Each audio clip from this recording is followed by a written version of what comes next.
Chapter 228. What floor is this? Chapter 228. What floor is this? Fei Lai came back in the evening and realized that Chen Zhao had come home earlier than her. Chen, you didn't go out today. I did, and then came back. Chen Zhao grabbed Fei Lai's hand and pulled her into his lap. I'm all sticky. Let me shower. Together. Fei Lai knew that Chen Zhao would say that, as he always did. She couldn't resist him either, so Chen Zhao could always do what he wanted. During the heated moment, Chen Zhao murmured, I'm going out tonight. Where? Hospital. You're sick? Wait, you're a doctor. For has a patient that needs my help. Should I drive you? Sure. Chen Zhao personally made dinner. Usually, Fei Lai prepared it, but Chen Zhao came back earlier this time. Naturally, he couldn't let Fei Lai work. They left around 9 p.m. During this time, Fer called to ask when Chen Zhao would come. When they reached the hospital, Fer was waiting at the door. She was surprised to see Fei Lai here too. Fei Lai, you told me last time that you have nothing with Chin. Then a few days later, you guys got together. What do you mean got together? It sounds so ugly. We're dating. Fei Lai rolled her eyes. How's your preparation? I checked the surgery room schedule for tonight. There are 3 empty rooms after 11. I'll arrange an alarm for little John, and I'll take him into the surgery room. Then I'll bring Faith in too. Fei Lai had only come to drive Chen Zhao.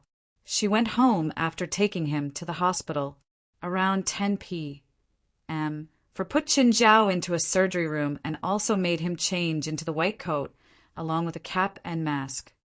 A while later, and a nurse pushed little John into the surgery room. The nurse was surprised to see another doctor there. Go out first, For told her. Hand this to me. Okay. After the nurse left, Chen Zhao looked at For. Bring Faith over. Do you need help in treating little John? No need. Chen Zhao shook his head. For was disappointed. She'd wanted to secretly learn from him. But Chen Zhao didn't even give her the chance. Petty ass. For complained before leaving the room. Chen Zhao first checked little John's heartbeat and other indicators. He was in bad shape. The tumor was already on his nerve and he'd been unconscious for 12 hours without waking up. Chen Zhao didn't immediately give him the demonic crystal. Instead, he gave him the potion made from brewing the never-wilting flower in the soul-returned spring of hell. This potion could strengthen one's vitality. Chen Zhao made it mainly for the heavily injured or critically ill. Most times, they were already in a dangerous situation. Impulsive treatments could speed up their deaths. On the other hand, taking this potion could largely ensure that the patient would be safe during treatment. After little John's vitals steadied, Chen Zhao finally gave him the demonic crystal. At that time, For carried Faith in. I brought the baby. What next? Go out. You don't need my help to treat her eyes either? For stared at him, gritting her teeth. Nope. Fine, I'll go. For tossed the child down angrily. After Chen Zhao took the child and made sure that For was gone, he took out 2 pristine eyeballs. He realized that there were still roots on the eyeballs. They looked pretty scary, like parasites, but they actually weren't dangerous. They were probably the safest things in hell. Chen Zhao didn't have to dig out Faith's eyes and then stuff the pristine eyeballs in. The pristine eyeballs could automatically replace the original eyes. He placed them on Faith's face. Then the roots started crawling toward her eyes automatically. The scene looked strange, but the process wouldn't hurt the child. After that, the pristine eyeballs' roots started seeping into Faith's eye sockets. One could vaguely see the roots wriggling slowly under Faith's soft skin. What are you doing? Little John's voice suddenly sounded behind him. Chen Zhao turned around to look at little John, who'd woken up on the surgery table. You're dreaming. With that, he snapped and cast the Banshee's charm. When he turned back at Faith, the 2 pristine eyeballs had completely melded with her body. Chen Zhao carried her out of the room. For was waiting outside the door. Seeing Chen Zhao come out so quickly, she was shocked. "You're done." "Done. You can push little John out now." For pushed little John back to the ICU and took some samples. Chen Zhao stayed in Faith's room. More than an hour passed when For entered with shock written all over her face. "Chen, you really did it. John's tumor is reducing in size quickly. You really did it." "Okay, we promised," Chen Zhao said. "I already did it, so what's next is all you. My friend is coming tomorrow. Take Faith for a checkup again. After the results come out, tell my friend.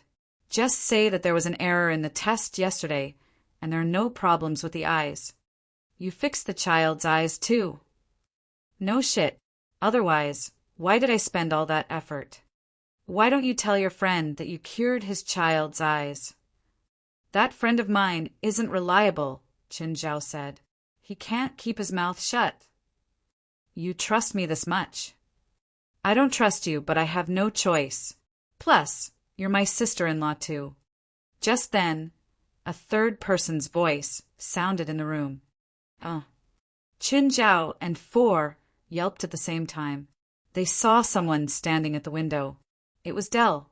The curtain had been pulled, so they didn't notice his presence until he made a sound. "Dell, why are you here?" "Sleeping." "Why are you sleeping here?" "To look after Faith. In the movies, the parents always have to stay with their kid in the hospital." Chen Zhao turned to Four. "You didn't notice him when you came for the kid." "The lights were off, so I didn't notice." For felt awkward too. She definitely didn't expect that Dell would be here the whole time. "Why didn't you make a sound when I came for the child?" "I was asleep." "When did you wake up?" "When you two were talking." "What did you hear?" "Everything." Fear appeared on Dell's face. "You're not going to kill me, right?" Chen Zhao looked outside the window. "For what floor is this?" 12th. For also had a creepy smile. "Ah," Dell yelled. "Wah." Faith was scared awake by Dell. Chapter 229 Fall. Chapter 229 Fall. Dell drove Chen Zhao home, his face still filled with displeasure. "Chen, I'm very unhappy now. I can't believe you didn't trust me at all. I thought we were friends. If I didn't take you as a friend, I wouldn't have treated Faith's eyes. But you could have told me directly that you can heal her eyes, not act like a thief. And then you can announce to the whole world that someone can cure a blind person of her blindness? Is that not good?" "No, not at all. The treatment is very complicated and can't be repeated indefinitely." "Fine. I promise to you." "No. I swear in the name of God that I won't tell anyone, including Tsura." "I want you to swear in the name of your dick, not God. You've done enough blasphemous things." "Fine. I swear." When they reached Chen Zhao's house, Dell also alighted from his car and gave Chen Zhao a tight hug. "Chen, thank you. Getting to know you is the luckiest thing in my life." Chen Zhao pushed Dell away. "Don't come so close to me." Then Chen Zhao waved his hand. "Take care of Faith." "Chen, when did you take me as your friend?" "When you stopped asking me to treat your dick." When Chen Zhao entered the house, he realized that Fei Lai was still waiting for him in the living room. "Chen, how did it go?" "Quite smoothly, I would say." Smiling, Chen Zhao seized Fei Lai's slim waist and started to touch her gently.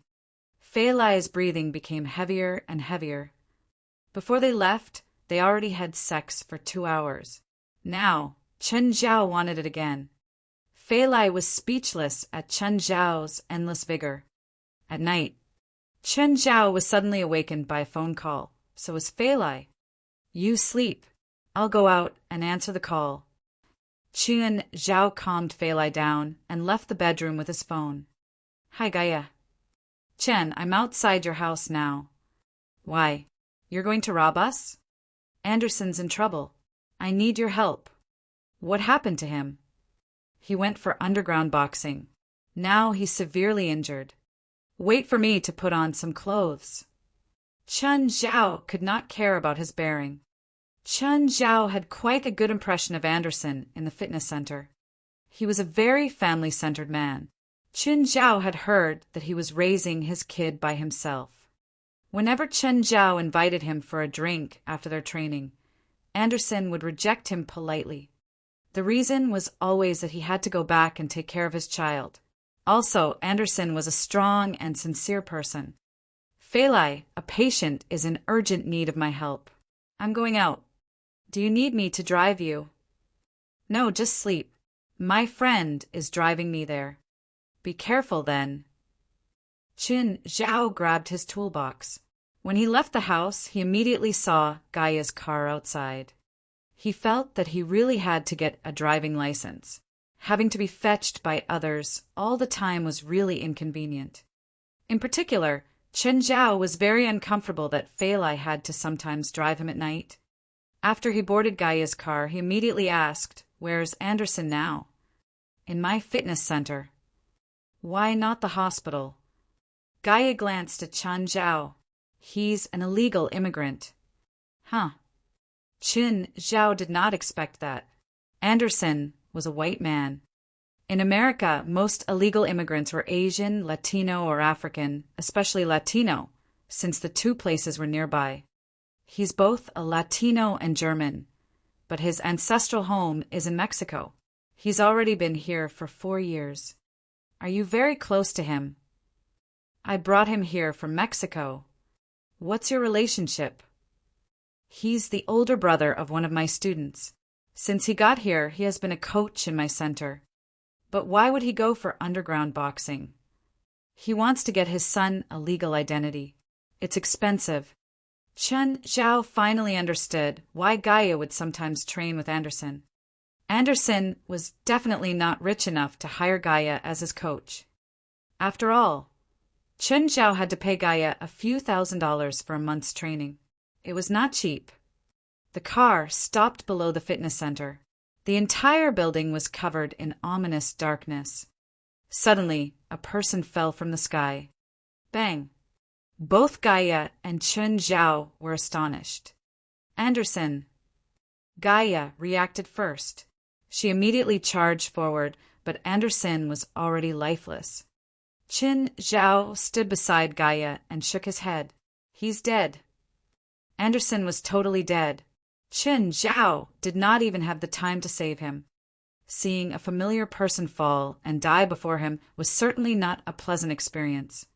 Chen Zhao could not tell whether Gaia was sad or angry. With an emotionless face, she called the police. Soon the police came. They were from Leonardo's police station. Although they were not led by Melson this time, Chen Zhao still knew most of them.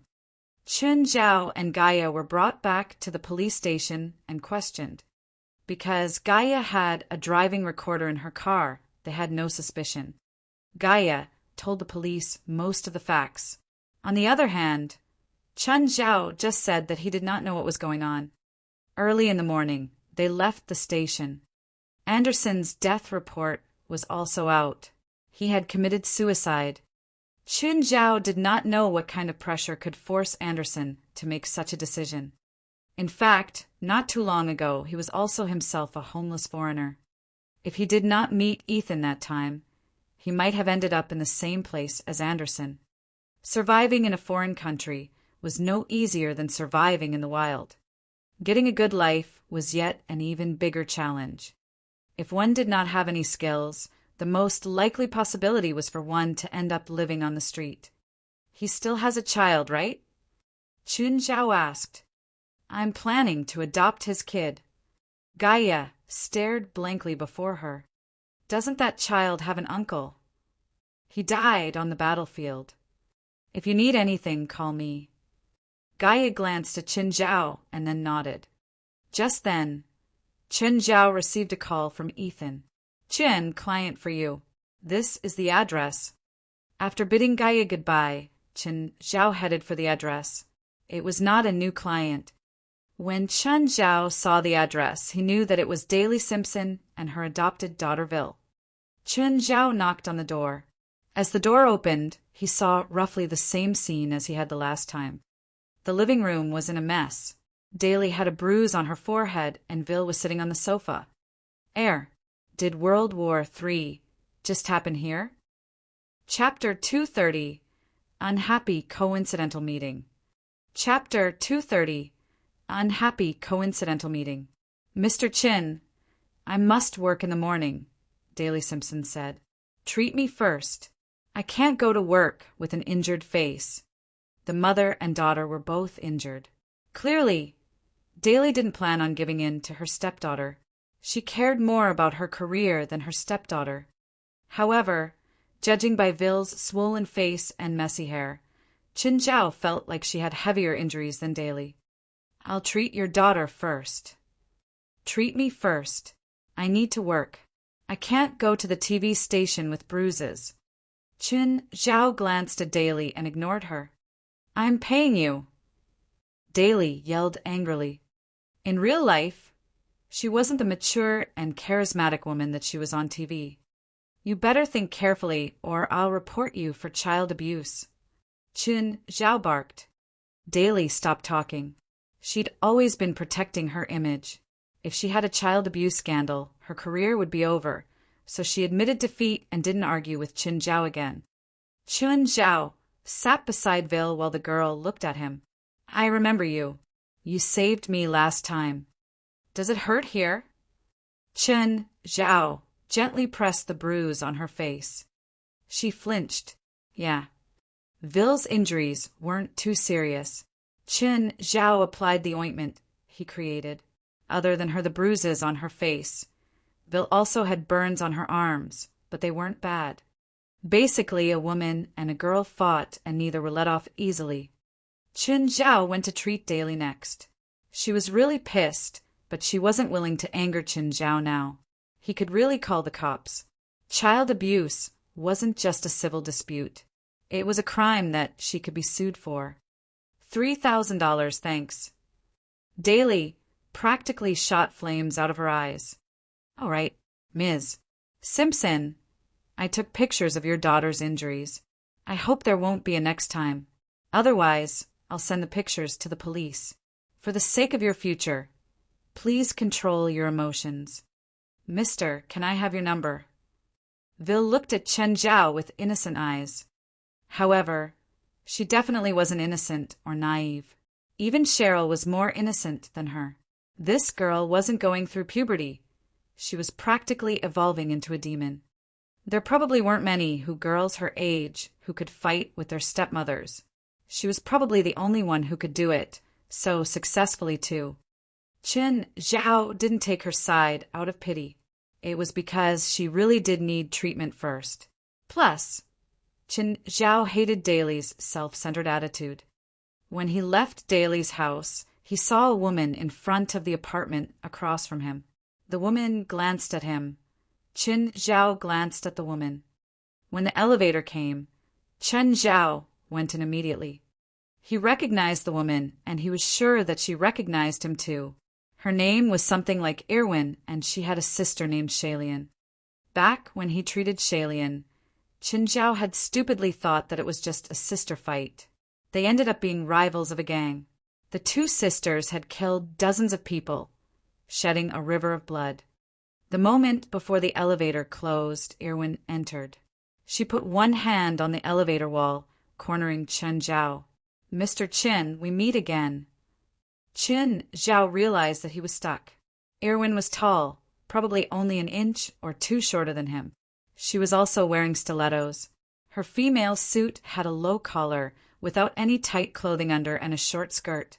Her chestnut hair rolled down like a waterfall, covering her left cheek and shoulder. She was an aggressive woman, a true poisonous beauty. Irwin traced Qin Zhao's chest with her finger. Won't you come in for tea? No thanks. I'm busy. Qin Zhao's breaths were short. Are you worried about something? I don't know what you're talking about. Qin Zhao's smile was a bit stiff. Irwin chuckled. Her smile was mesmerizing. Don't worry. I'm not interested in people outside of my targets. I hope you won't get onto my blacklist. Chun Zhao subtly let out a breath. But that moment, Irwin's expression turned cold again. But if you dare spread nonsense, I can't promise what I'll do to you. Irwin suddenly jabbed Chun Zhao's chest. He pushed her aside in pain. Irwin grabbed his wrist, trying to twist it, but Chun Zhao's wrist didn't budge. Pressing a hand on Irwin's plump chest, Chun Zhao pushed her to the wall. Irwin tried to attack, but realized that she couldn't move. Chun Zhao's arm was stronger than she'd imagined. She lifted her leg for a kick to the dick. Chun Zhao's hand was already before Irwin's knee. The moment she lifted it, it got caught. Ms. Irwin, can you repeat what you said earlier? She didn't expect that Chun Zhao would be so skilled either. She thought that she could teach him a lesson and then threaten him easily. Instead, she was taught a lesson. It was mostly because Chun Zhao was too strong. She couldn't breathe with his hand on her chest. Mr. Chin, you're so powerful. I'm starting to like you. She licked her lips. Blazing hot air brushed against Chun Zhao's face. He didn't want anything to do with this poisonous beauty. He turned and left as soon as the elevator opened. Nothing good would come out of this relationship. But then Irwin came from behind and grabbed Chun Zhao's arm. Let's have a meal. I'm sorry, I'm busy. Goodbye. Chun Zhao shook her off. We'll pretend we've never met before. I've never met, and you've never met me, okay? Chun Zhao really didn't want to be on the mind of a killer who also had a sister. Being able to stop her in the elevator didn't mean that he could really defeat her. A killer would never go face to face with you. They usually gave you a sudden bullet in some corner. Chun Zhao didn't want to live in fear every day, so he didn't want to have anything to do with them. Looking at Chun Zhao's back, Irwin licked her lips. She was the perfect example of someone with an angel's face and demon's figure. However, her aura was too intimidating, so none of the men attracted by her looks dared to approach her. Chapter 231 Treasure Hunt in the Forest. Chapter 231 Treasure Hunt in the Forest. Irwin, why are you so late? Realizing that Irwin was back, Shalian lazily sat up straight on the sofa. Did you not bring any food back? Get up and get changed. We're leaving. Now, we've just moved here for a week, and we paid a month's rent. I met someone who knows us. We must leave now. Regardless of whether Chun Zhao would call the police, they were not going to stay here any longer. It would be risky, after all. Given their profession, they could not allow even the slightest risk. Shalian quickly put on her clothes and packed her stuff. The two erased all traces of their presence, as if they had never been here before. Mr. Chin, it's going to be a full moon tonight. Be prepared. I'll go and fetch you later. Pierce South called Chun Zhao. Actually, Chun Zhao already knew where Treed Pempton had hidden his treasure. The seal to the treasure had precisely been set by Winry Gargamel. Now that she had become Raymond's servant, Chun Zhao knew everything about the seal. Therefore, as long as Pierce South did not attempt to do anything funny or betray Chun Zhao, they would definitely be able to get the treasure. In the evening, Pierce South came. Chun Zhao brought all his demon servants, except Amon, who was in the sea. When Pierce saw the entire family of pets squeeze into his car, his face was clearly written with question marks. Mr. Chin, why are you bringing so many pets? To ensure that you won't betray me and kill me after finding the treasure. But now I'm scared that you're the one who'll betray me. The silly twins, Walter and Abidos, all looked really fearsome. Bitten by any of them once, and Pierce would probably be half dead. Pierce was himself a truly powerless wizard. He really regretted not bringing a gun. Mr. Pierce, actually you don't have to be so worried. I'm only planning to protect myself, not betray you. But I'm still scared. How? Our cooperation is based on mutual trust. You should trust me. Can I go back now and get a gun? Chun Zhao sneered. Pierce immediately kept quiet and focused on driving. Actually, Pierce chose to cooperate with Chen Zhao precisely because he trusted Qin Zhao. After all, Chen Zhao had distributed 10 million worth of gold to the residents of the town. This was the crucial factor which had led to Pierce's decision. Of course, the treasure they were looking for now was worth a few $1,000,000. Pierce could not guarantee that Chen Zhao would not be blinded by greed after seeing the treasure. Just like how Pierce had been driving in worry, Qin Zhao was also on his guard. This was their first cooperation, after all. They were more or less strangers to each other. Treed had hidden his treasure very deep in the mountain. Indeed, it was in an extremely isolated place. The car stopped before the mountain. The two had to climb the mountain on foot. "Mr. Qin, I heard that you're planning to build a villa beside Mirror Lake, right?" "Yes." "Is that why you need money so urgently now?" "Kind of."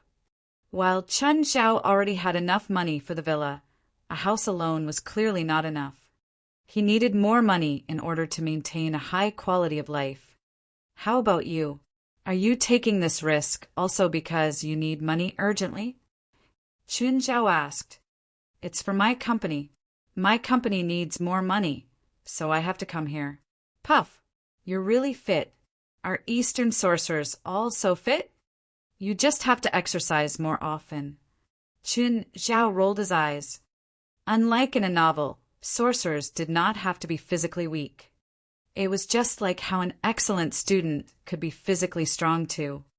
After walking for a while, Pierce felt that it was about time he had to start a conversation. "I have a wife." "Yes, most people only have one. I also have a kid." So when you're about to betray me, can you think about my family and not kill me?" It was very difficult to climb the mountain. Sometimes there was not even a proper path. Before they started the journey, they had already prepared some equipment, such as hiking boots, a rope, and a mattock. Despite so, Pierce still found the journey tiring. Chen Zhao, on the other hand, found it much easier. He was very fit. In fact, Chen Zhao would be fine unless the environment was really, really bad. "How far away are we from our destination?" Chen Zhao asked. Although Winry had told him the rough location, it was his first time going there. He did not know exactly where it was. Furthermore, given that the place was so far in the mountain forest, even Winry could not pinpoint its exact location. Maybe over 10 kilometers. "2 more hills, I think," Pierce said. "Can you still walk?" "I don't have a choice. We have to get there before midnight," Pierce said, panting. "Otherwise, we need to wait for the next full moon. Do you need me to carry you?" Pierce was overjoyed. "Can you?" "I can carry you for 1 kilometer, and you must give me one of the items you choose later." Qin Zhao smiled. Pierce rolled his eyes. "Forget it. I can still walk." Qin Zhao was still quite energized, but it was really difficult to walk on the mountain. The path was sometimes slippery. Even Qin Zhao could not maintain his stability. On the other hand, the silly twins, Walter, Beelzebub, and the rest had a much easier time. They jumped up and down the uneven surface as if it was flat. Even Abidos was a speedy boy in the forest. He would occasionally have a 100-meter sprint, swinging his large tail along the way. The two humans encountered many obstacles, as though they were on a journey to another country. They had left at around 5, thinking that 7 hours was ample time. After they entered the mountain, they realized that the schedule was much tighter than they had thought. In particular, Pierce did not have enough stamina. In the end, Qin Zhao had to carry him and finish the last part of their journey. Finally, they reached their destination at 11:30 p.m. It was a cave hidden deep in the mountain.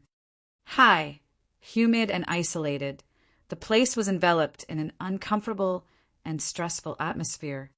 The trees above them blocked the moonlight completely, amplifying the darkness of the cave. Panting heavily, Pierce sat on the ground and could not get up. "It's indeed here." It was apparently not Pierce's first time here. At least he knew the way quite well. While Chen Zhao knew the rough location, he might not have found the place so easily among the thick forests and monotonous mountains. You can only find this cave during a full moon, Pierce explained. Actually, Winry had told Chen Zhao about it too. He even knew exactly what was going to happen next. Chapter 232, Dangerous Cave. Chapter 232, Dangerous Cave. To make it sound more fantastical, there was a magic array outside the cave. It had to absorb moon essence during a full moon to open the cave. The two put on hard hats with a light hanging from it. Otherwise, with their very human vision, they'd probably knock their brains out in the pitch-black cave. "Did you bring magical phosphor?" Chen Zhao asked. "Yes," Pierce said. "As a wizard, I have to have some on me." "Sprinkle some in the front," Chen Zhao said. "Why?" "Just do it. Stop asking so many questions." There were mayflies all over the place. They'd come from hell and were trapped here by magic. They weren't lethal, but if they latched onto someone, they could cast some spells. For example, they could cause insufferable itchiness or pain somewhere. However, these hell mayflies could only survive in damp environments and went to the light. On a full moon night, they would gather at the entrance but not leave the cave. It was difficult to see them with the naked eye. Pierce took out a bag of magical phosphor. Grabbing some, he asked, "Where should I sprinkle it?" "The entrance. Ignite it directly." Pierce sprinkled the phosphor with a bit of magical power to ignite it. Next, he and Chen Zhao saw countless specks of light swarming toward the magical phosphor's flame. These lights were extremely fast, like moths going toward the light. "What are these?" "Hell mayflies," Chen Zhao said. It was actually his first time seeing them too. However, he'd heard Winry mention them before, so he wasn't too surprised. He'd been in hell before, after all, and had seen more impressive things. These mayflies weren't strange to him. "Jin, you seem to know this place better than me." Something charged out of the depths of the cave. "Careful." Chen Zhao pushed Pierce aside. It was a greyhound. However, this one had patches of fur missing. There were red scabs all over the skin too. It seemed to have some infection. Walter immediately went up to the greyhound. He was twice the size of this dog. The greyhound clearly wasn't in a normal state. Who knew how long it had been in here? It still understood basic differences of strength, though. When it saw Walter, it immediately surrendered and ran. Walter chased right after it. The silly twins and Abitos also charged deep into the cave. "This cave isn't a straight path," Pierce said. "Aren't you afraid they'll get lost?" "Don't worry, they can find the way," Chen Zhao said easily. "Let's go in too." A few steps later, they saw two greyhounds on the ground. Walter and the others must have killed them. "You're smart to bring your pets. If it was just the two of us, it wouldn't have been so easy." Just then, a black shadow attacked Pierce's back. Chen Zhao had sharp eyes and reaction speed. He pulled Pierce aside while kicking the black shadow away. It was another greyhound. Chen Zhao's kick was so powerful that he killed the hound just like that. "What do these greyhounds eat to survive in here?" "Zombie spores," Chen Zhao answered. "What zombie spores?" "The thing growing where your hand is." Pierce's hand flew back. He clapped his hands hard. Looking at the wall, he saw some fungus-looking things. They were slippery to the touch. If they enter your body, you'll basically turn into those zombies in movies. Pierce kept wiping his hands on his clothes. "Why didn't you tell me sooner? Will I get infected by touching it just then?" "It's not that scary. You'll only get infected if you eat it or it touches your wounds." "If those dogs run out, will they cause a biological crisis?" Horror filled Pierce's face. He was probably imagining some movie scenes. "No, they're not contagious. The dogs can't survive outside either. They'll die under the sun like vampires." "You're not scared about this at all?" Pierce asked. "Please, you're a wizard. Can you not be so embarrassing? I feel like a normal person compared to you. Chen Zhao had witnessed and experienced many things before. This was nothing. Two spots of red light appeared right before them. And what's that? Pierce hid behind Chen Zhao. It's okay. It's my pet, Abitos. Pierce shone his light over and saw Abitos sprawled on a greyhound's corpse. He was chomping on it. The zombie, spore-infected greyhound was already scary enough. Now that it was a bloody mess, it was even gorier. Won't your pet get infected by eating the infected greyhound's corpse? No, this is just a snack to Abitos, Chen Zhao said. After all, Abitos was a superior demon with the bloodlines of the dragon and glutton. Nothing could live in its burning blood. The zombie spores weren't advanced beings either. They were basically just parasitic spores that the human world had too. The way was lined with greyhound corpses. No one knew how many dogs Treed had put in here. However, to Pierce, Chen Zhao's pets were the more terrifying ones. They weren't scared of these zombie dogs at all. Even the smallest Carrie and Beelzebub were killing their brethren. Many of the ravaged bodies they saw along the way were clearly the works of the silly twins. Only their size and strength could snap a zombie dog in half with one bite. Pierce felt like Chen Zhao had an army of monsters instead of pets. Woof, woof. Chen Zhao and Pierce heard White Ma's bark just then. Of course, Pierce couldn't tell which dog it was, but Chen Zhao could. Come here. White Ma found it. Found what? What do you think? Our goal this time, Treed's treasures. Chapter 233, The Safe. Chapter 233, The Safe. When the two entered the depth of the cave, they saw a safe which they estimated to weigh a ton. Without a doubt, it was the goal of their journey. A safe? Do you know the password? Chen Zhao asked. No. Why would I know the password? Then let's pry it open, Chen Zhao suggested. Will the mattock work? Chen Zhao took the mattock and tried to open the safe. However, the mattock broke straight away. It was clearly impossible to open the safe with a mattock. It was even more impossible to carry the safe back, since it weighed at least 1 ton. Even if Chen Zhao could carry it out of the cave, he would not be able to walk so many kilometers across the mountains with it. The only other option was to carry it back with a helicopter, which was also impractical at the moment. All in all, they had to attempt to open the safe on the spot and then share the treasure. Chen Zhao tried and confirmed the safe's outstanding quality. Even with his incredible strength, the safe did not shift an inch. It was not made from normal iron, but rather alloy steel. Even a bomb might not be able to blast it open. Do you have any idea? Chen Zhao asked. I can try, but I'm not sure if it'll work. Pierce walked up and placed his hand on the safe. Then many white, fluorescent tentacles extended from the back of his hand. Having no physical form, the fluorescent tentacles entered the safe without difficulty. After a while, the tentacles disappeared and Pierce withdrew his hand. Chen Zhao asked, How is it? Pierce shook his head. The safe's mechanism is too complicated. My spell's sensory tentacles disappeared before I can understand it. Suddenly, Chen Zhao's right arm began to act funnily again. He felt the mouth of Glutton open. Normally, this would only happen when there was something threatening Chen Zhao or something delicious. Chen Zhao could not sense any danger, so there was only one possibility.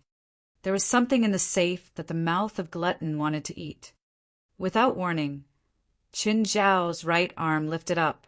It was not Chen Zhao's intention, of course, but rather that of the mouth. Chen, what are you doing? Pierce was puzzled. All of a sudden, Chen Zhao's hand enlarged. Then a gap appeared on his hand and bit onto a corner of the safe. Crack! The corner was torn off by the mouth, after which it started to chew the alloy steel. What spell is this? With Pierce's understanding of sorcery, he obviously had no idea what it was. He thought it was some kind of spell. Nonetheless, it looked really powerful. The mouth of Glutton had torn off at least 10 kilograms of alloy steel. Chen Zhao was speechless. He was now determined to learn how to control the mouth once he got back. He could no longer tolerate it to be so disobedient and appear when it wanted. This time it was fine, since Pierce was also a wizard. Although his combat power was probably non-existent, he had at least seen supernatural occurrences. However, if the mouth of Glutton was exposed in public, it would be terribly troublesome. Clearly, Chen Zhao could not explain it by saying that it was magic. Pierce was amused by Chen Zhao's spell, while Chen Zhao could not explain his problem. Just then, the mouth of Glutton, which had finished grinding the steel, opened and bit another piece from the safe. Chen Zhao felt his right arm grow heavier, but only slightly. Perhaps the mouth of Glutton just wants to eat the safe itself, instead of its contents. Chen Zhao touched his right arm. It felt somewhat metallic. Is the mouth absorbing the properties of the steel alloy? After taking 2 more bites, the mouth seemed to be full. Then, Chen Zhao's right arm restored to its original state.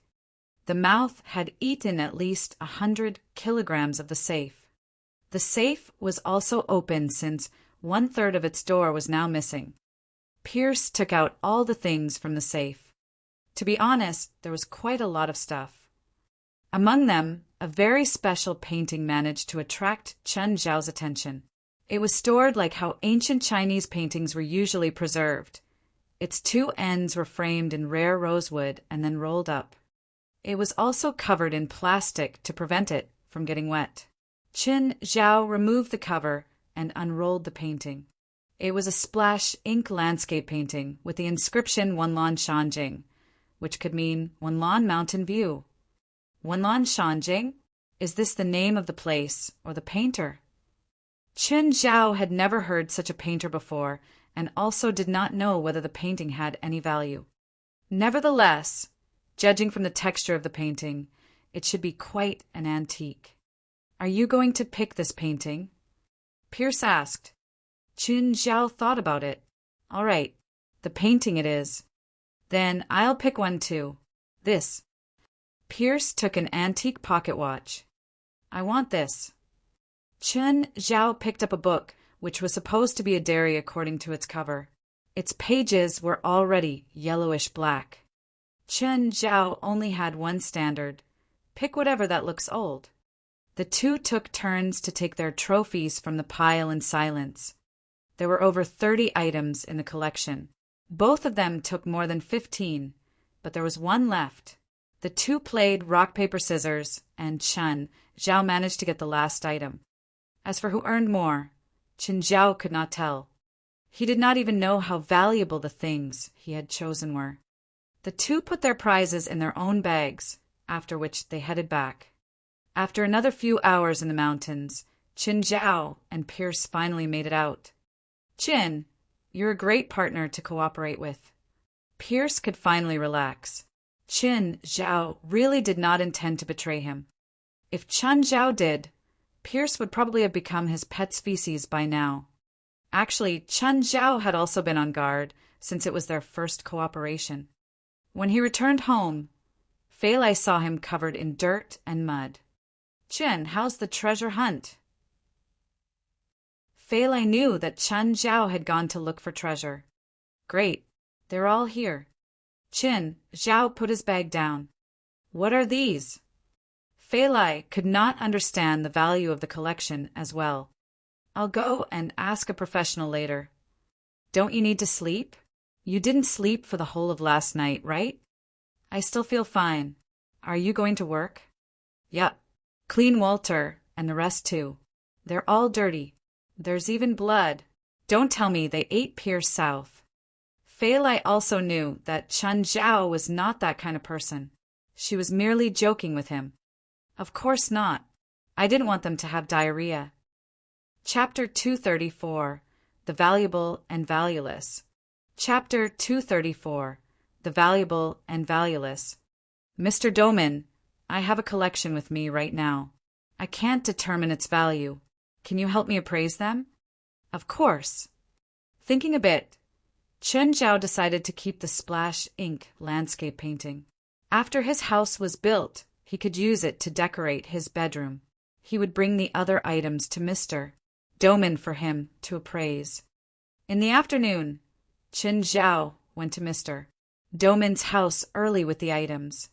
Seeing him pull so many things out of his bag, Mr. Doman was surprised. "Mr. Chen, do you plan on selling these things?" "That's the plan." Mr. Doman started appraising each item. He first held up a piece of porcelain. It was a dish. Judging from the craftsmanship, it should be the bone china that British royalty used in mid-17th century. It's well preserved and has a high market value. It should be around $100,000. This was a good start. Chen Zhao nodded. The most valuable porcelain should be from the Chinese Ming and Qing dynasty. The ones from Jingdezhen were renowned throughout the world. A complete, authentic piece could be worth more than millions in the antique market. Most foreign china was also imported from China, but at the end of the 16th century, the British invented bone china. After firing, the bone china's texture was completely different from Chinese porcelain. The latter was harder and with finer details. The patterns were more flowery. On the other hand, bone china felt softer. It had a gentle feeling like touching skin. When looking with a backlight, it would be more transparent the more bone powder it contained. More than 40% would have a semi-transparent texture. Next, Mr. Doman picked up the second item. It was a copper incense burner.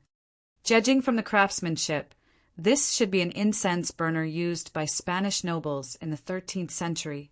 There's a Spanish word here, Medina. The House of Medina Sidonia is one of the oldest Spanish noble families. I'll have to do radiocarbon detection to determine its exact age, so my conservative estimate is from $300,000 to $350,000.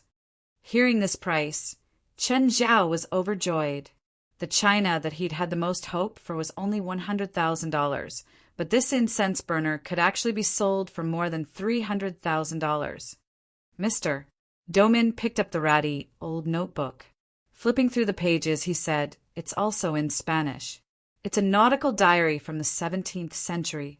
The writer is a sailor named Bajacambris. It doesn't have much value." He placed the diary on the side and started appraising the next item. During this process, he put the valuable and valueless on either side. The most valuable was that incense burner, while the least valuable was a mirror. An item from the early 12th century with finer details. It was only $10,000. After finishing the last one, there were 12 items that had a certain or very high value, for didn't have any value or were very cheap. The 12 items ranged from $10,000 to $300,000. The total value was around $800,000 to $1 million. As for the other 4 items, Chen Zhao kept them himself. However, Mr. Doman's own appraisal wasn't enough if he wanted to sell the items. He had to go through a professional appraisal agency or have Mr. Doman's company provide a report. Mr. Doman was very professional, but his appraisal was only to provide a basis. He had an accuracy rate of above 80%. As for the final price, more appraisals had to be done. Chen Zhao agreed for Mr. Doman to take the items to his company for more detailed and scientific appraisals. They signed a preliminary contract. Chen Zhao mainly signed a collaboration agreement to ensure that this wasn't a dirty exchange. Mr.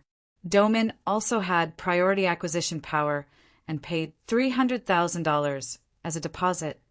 If other institutions or people had a higher bid, Chen Zhao could definitely sell to them, but he'd have to return the deposit with interest. Chen Zhao and Mr. Doman were friends, but they were both serious about the contract and collaboration. After finishing business, they began chatting. "Mr. Chen, when do you think Normans can finish the weight loss plan?" "Around 10 more days."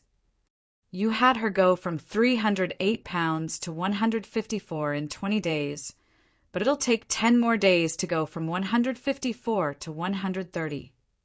Mr. Doman, weight loss doesn't work like that. The weight loss before was fat and water content. Now, Norman's has very low BMI, so the effect isn't as obvious as before. Actually, I suggest that she go to do skin surgery now. Future weight loss will be easier. Running with all that flaccid skin now makes things harder. Norman's told me about this. She wants to do surgery when her weight is at a satisfactory level instead of now. It's not that big of a deal. If Norman's is willing to continue in her present state, I won't object. When Norman's performed surgery wasn't part of Chen Zhao's responsibilities. He didn't have to care even if she never did it. He was only responsible for her weight, not her looks. Afterward, Chen Zhao went to train Norman's. Norman's, your arms are still thick. We'll add more training for your arm. How? Boxing while jogging. Keep moving your legs while punching. Like this, keep doing it. The day's training started again. Norman's followed Chen Zhao's plans seriously. The boxing, jogging lasted for half an hour. Then it was butterfly swimming. Chin, I plan on getting skin surgery. Do you have suggestions? No, but you'll get scars. If you want to get rid of the scars and recover as soon as possible, you can ask me.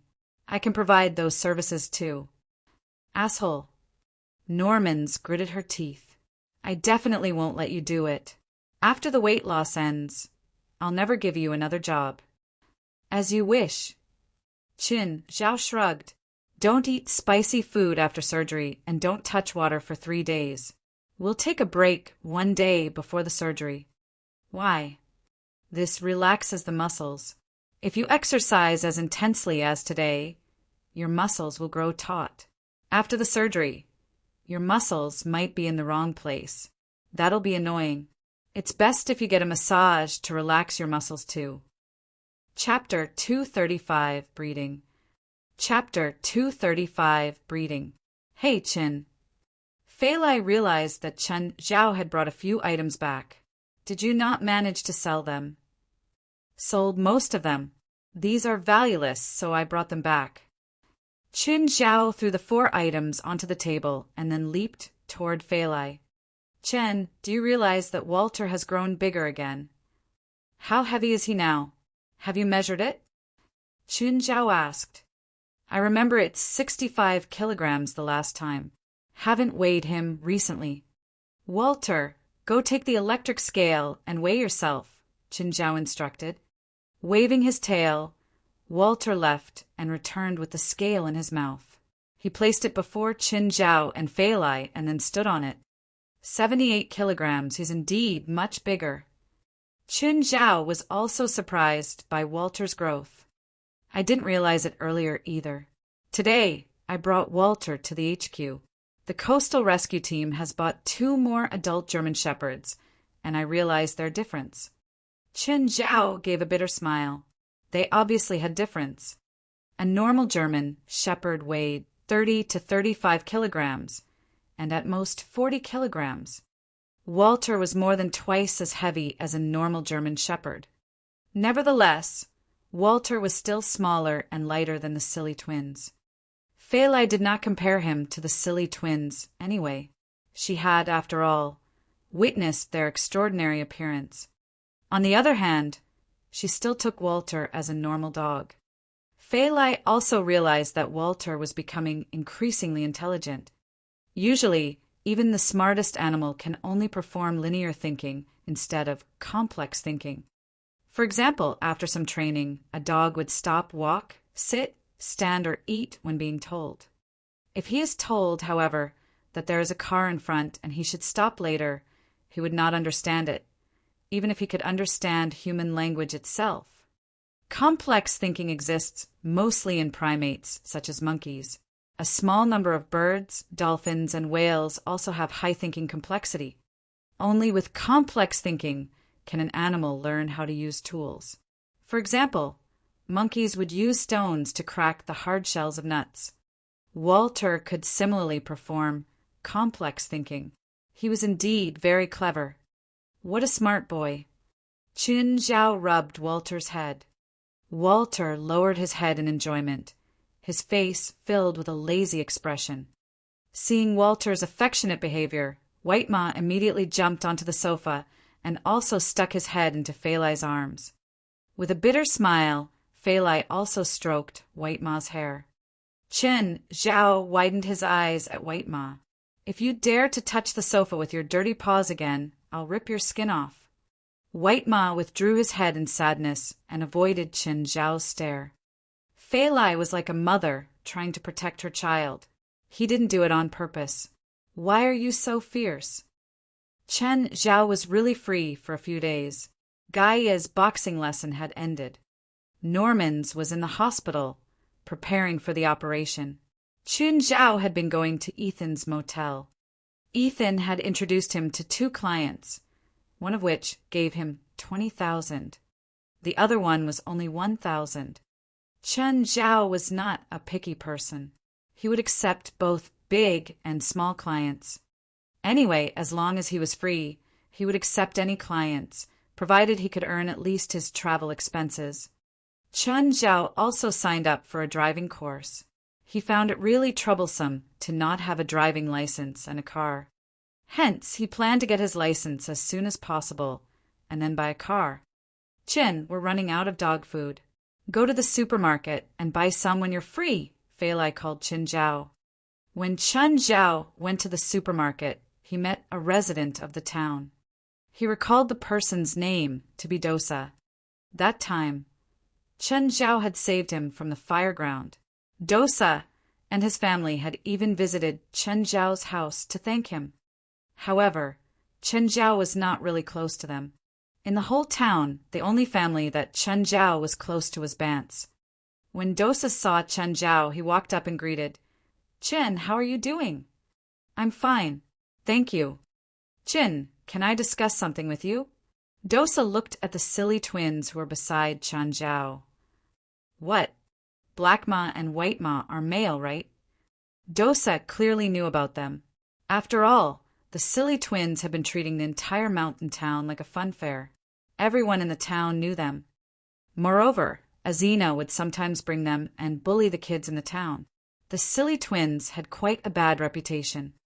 Since they were much bigger than the dogs in town, it was hard for others to not recognize them. "Yes, what?" "My Sarah is female. I want to breed her. Do you think White Ma and Black Ma are okay with it?" Sorry, I can't agree to do that. I won't make decisions for them," Qin Zhao replied. The silly twins were demons, after all, not animals. Qin Zhao would clearly not treat them like ordinary dogs. "A few neighbors have already asked me about this. If I agree to anyone at all, I need to agree to everyone. By then, everyone will come and it's too harmful to my pets. I can't agree." Qin Zhao's answer was logical and reasonable. Even humans would feel uncomfortable after having too much sex, not to mention animals. Dosa nodded. Actually, he did not have too much hope in the first place. He could not force it anyway since the dogs belonged to Qin Zhao. He was not in the position to demand anything. As for whether the silly twins would mate outside, Qin Zhao could not care. In any case, he would not ask them to breed. If the neighbor really wanted, he could bring his dog to the silly twins. Qin Zhao would not force them to do anything. When Qin Zhao left the supermarket, he realized that Leonardo's police car was parked right outside. Leonardo himself was sitting on a bench nearby, enjoying a beverage. Even though the place was extremely crowded, Leonardo still managed to spot Qin Zhao immediately. Actually, he saw the silly twins first. Apart from being huge, they were also carrying 2 packs of dog food each. They were difficult to ignore. "Qin." Leonardo waved his hand. Qin Zhao petted the silly twins. "Bring the dog food back and no stealing. If I discover that the dog food's opened when I get back, you can prepare to starve for the rest of the day." Qin Zhao sat beside Leonardo. "You look pretty free." "My shift's ending very soon. I'm waiting for it. Do you want to go to my house later?" "Fei Lai is almost back too, right? I won't be the third wheel." Leonardo was not insensitive. All right, we'll ask everyone out some other day for a drink together. Chapter 236 Cosplay. Chapter 236 Cosplay. At home. Chin, the coastal rescue team is short on people, Phalai said. Can you lend me Black Ma and White Ma for a few days? Why? Are there a lot of accidents recently? It's because of what happened that day, Phalai complained. There are more tourists to Angel Beach, and a lot go into the deep zone. We give out a lot of warnings, but we still can't stop those brainless tourists. They'll take any risk just to see 'em on. Some of them even pretend to be in danger because they think it can lure 'em on over. But instead of getting 'em on, me and the rest of the team are getting exhausted. Their features in the video from that night had been unclear because of the darkness, but it was still popular. Hundreds of thousands of people watched it every day. If you take them, they probably won't stay obediently at the beach. With how playful they are, they'll probably go collect coins everywhere. Woof! Master, we'll be good. Let us go. Master, I promise we'll save people. White Ma and Black Ma loved the beach and enthusiastic tourists too much. They could make money there and buy dog food with it. Then go, but remember what you said. Phalai, if they don't listen and run around everywhere, remember to tell me. Woof, woof, woof. White Ma and Black Ma ran around the house in excitement. They could finally go to the beach again. Chris, what do you think? Sienna touched her chin as she looked at Cheryl. Chris shook her head. Doesn't stand out enough. Still, Cheryl was like these two women's puppet. Sienna and Chris kept making her wear weird clothes. She suspected that they did cosplay. Otherwise, why would they have so many weird things? This Western cowboy-style outfit just looks weird on Cheryl. How about we change the style? Cheryl is a werewolf, not a magician. The weirdest thing is having a werewolf dress like a magician. Just imagine seeing a werewolf in magician clothing fighting. Isn't that weird? Then what suits her? Can you two decide first and then make me try it on? I hate being moved around like this. Cheryl finally lost her temper. How do I know what suits you if you don't try it? There's this Catwoman bodysuit. Try it on. Do I have to wear the ears too? No, but try it with these shades. Huh, this outfit surprisingly suits her, Chris said, holding her chin with one hand crossed over her chest. I think it looks good too. Cheryl, try transforming now. I'm not a full werewolf. I can't transform at will. I can only do it at night, and I need calming medicine, or else I'll lose control like last time. Cheryl wasn't a pure werewolf, so there were conditions for her to transform. First, it had to be after the moon came out. If it was a cloudy day and the moon was covered, she wouldn't be able to change. If her bloodline was activated, she could then transform freely. But the way to activate her bloodline was by killing someone. Then you'll start acting with us tonight, Sienna said. To UCLA again. Chris asked. We didn't find any evil spirits last time. I feel like they aren't there anymore. After all, Chin expelled them all last time. Louder Brewster called me today, saying that there are commotions in the old campus again. No matter what, we're the special safety consultant of UCLA now. We have to work for our salary. Sienna placed importance on this official and steady job.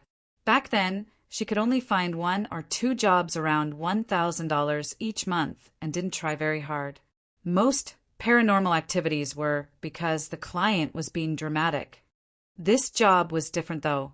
The biggest difference was the salary. She made $10,000 per month. Chris, as her assistant, had $6,000 too. This kind of money counted as being high income. Sienna would never let herself lose this job. Sienna, Chris, do I have to wear this outside? Cheryl felt embarrassed. The bodysuit was too tight. She was only 12 years old, but she was going through puberty again. Plus, she had a special bloodline, so her body looked more mature than her age. It's okay. It's night. No one will see. I think it's hard to use my skills like this. Your style is more important. Sienna and Chris didn't actually plan on letting 12-year-old Cheryl do anything dangerous. She had a special bloodline, but she was still a child to them. As for making her wear these weird costumes, it was just to satisfy their weird hobbies. White Ma, Black Ma called. You already took so many pictures. It's my turn now. You should stand on duty now. No, I only took pictures with 10 people. I barely have any money in my bucket. No, it's my turn. More people like me. I'll make more money. Black Ma bared his teeth, putting on a scary expression. No, more people like me. No, me. Me. Me. Then let's duel. We'll see who makes more money. I won't lose. Black Ma and White Ma both grew competitive. Who'll stand guard? Black Ma looked around. Walter, come here. Woof. Walter flew toward the silly twins. He was the most simple-minded one, waiting for his brother's orders with his tongue out. Woof, woof. Stay here and help us stand guard. Just then, there was a loud cry in the distance. A kayak had overturned. Someone's drowning, the lifeguard on the observatory deck cried while sounding the alert to the headquarters. Dozens of lifeguards rushed out immediately. They ran and jumped into the ocean. However, there were 3 faster creatures. White Ma, Black Ma, and Walter shot out like lightning. Chapter 237, Stars of the Beach. Chapter 237, Stars of the Beach. They were extremely fast, indeed much faster than the other lifeguards. Even the fastest sprinter probably could not reach their speed. The 3 of them leaped into the sea directly. Perry and his wife Ackley had come to Angel Beach in search of the legendary killer whale Amon. Their kids, 5-year-old Jack and 8-year-old Ash, really wanted to meet Amon. Therefore, they rented a kayak and set sail. After they left the shallow zone, however, a huge wave turned their kayak over. Perry was the only one in the family who could swim. In his panic, he saw Ackley struggling on the surface of the sea. Perry immediately swam over to save his wife. However, Ackley grabbed onto Perry in fear, dragging him into the water too. Ackley, calm down, Barf. Perry was not a very good swimmer himself. The raging currents and his wife made the situation worse. To his further dismay, he could not see his kids. Cough, cough. Perry swallowed another mouthful of seawater. Ackley, calm down. Suddenly, he saw a black shadow approach him from the distance. Perry was first shocked out of his wits, thinking that it was some kind of sea monster. When the shadow came closer, he realized that it was a giant dog. No, in fact, there were 3 dogs. Walter was the fastest swimmer among the 3. He was the first to reach Perry and Ackley. Woof! Walter barked at Perry and Ackley, who held onto him at once. Apart from his unusually large body, Walter was also wearing a dog life jacket so he could withstand the weight of 2 more humans. Wait! Don't leave! My son and daughter are still here, Perry shouted. Woof! Walter barked at Black Ma and White Ma. They immediately disappeared into the sea, as if they were fish. After a while, they resurfaced again, each carrying a kid on their back. The 2 children had been struggling in the sea for less than a minute, so they were more or less uninjured. Very soon they woke up, realizing that they were sitting on Black Ma and White Ma. They were energized right away. By then, the other lifeguards also arrived. One of them approached Black Ma, wanting to carry Jack off his back. After all, Black Ma and White Ma were not wearing life jackets. The lifeguards were worried that the kids were too heavy for them. However, Jack placed his arms firmly around Black Ma's neck and shouted, "No, I'm not coming down. Doggy will protect me." The lifeguard was speechless. He stayed close to Black Ma as they swam back. Finally, Black Ma and White Ma reached the shore. The kids on their backs were still unwilling to leave. The tourists around them took out their phones and recorded the scene. "Mom, I want to ride the big dog too," an innocent child said, pointing at White Ma and Black Ma. To be honest, Black Ma and White Ma were really quite attractive. Despite being fools on the inside, they were still two cool and proud wolves. Perry and Ackley finally carried their children from the silly twins. The two kids were still pretty hesitant. However, more children had already pounced on the silly twins, fighting to go onto their backs. Given that the silly twins had just saved two drowning kids, the tourists all believed that these two huge dogs would not harm their own children. While Walter was not as popular as the silly twins, he was liked by many as well. However, Walter was clearly more loyal to his duty. He continued to lie below the lifeguard stand and stare attentively at the sea, protecting the safety of the tourists. Black Ma and White Ma, on the other hand, were drowning in the happiness of their pay-to-photo mode. Phalai had even written on their money buckets the line, "Please pay to take a photo." Both adults and children alike were more than willing to take a photo with the two giant dogs. Many children liked to climb onto their backs for a night experience. More unbelievably, the silly twins actually caught a thief on the beach. There were always bad guys on the beach. They would target those tourists who were sunbathing with their wallets and phones not too close to them. When Black Ma and White Ma saw the thief, they leaped onto him and pressed him onto the ground. By the time Phalai brought Black Ma, White Ma, and Walter home, Chen Zhao was already back. Chen Zhao was preparing dinner. He saw the silly twins and the buckets around their necks. "Huh, looks like you've had a rewarding day. That's a lot of notes," Chen Zhao said as he stir-fried a dish. Normally, the silly twins would receive mostly coins. Even if their buckets were filled to the brim, it might only be $10 or $20. However, Chen Zhao realized that this time there were many notes in their buckets. There were $1 notes and even $10 notes. "They found a way to earn money," Phalai said, smiling. "What?" "Taking photos with kids on their backs. At least $1 per photo." "Did you come up with this?" They did. They saved two kids today who rode on their backs. After that, almost all the kids on the beach followed them for the whole afternoon. "Go and shower. It's about dinner time." Chen Zhao was not saying this to Phalai, but rather to Walter and the silly twins. He had been showering with Phalai. When Chen Zhao brought the dishes to the dining room, his phone rang. It was Mr. Doman. Chen Zhao picked it up. "Hi, Mr. Doman." "Mr. Chen, we've finished appraising your items. I'm sending you the report. According to our estimation, their values should be about 20% higher than what I told you." "Sure, thank you. Please deduct the appraisal fees from the sale of the items." "Of course. By the way, can you come over tomorrow?" "Didn't we sign the contract already? Do I need to sign it again?" "No, it's for Norman's." "What happened?" "She's already done her skin-tightening surgery, but her body's now covered in scars. She's been complaining that if she knew about it earlier, she would not have lost weight." "Mr. Doman, what do you need me to do?" "Help me to comfort Norman's. If possible, I hope that you can remove the scars on her body. I suggested it to Norman's that day, but she rejected." "I believe she'll accept it now, mister," Doman said. "Okay, I'll be there tomorrow." Chapter 238, Scar Removal.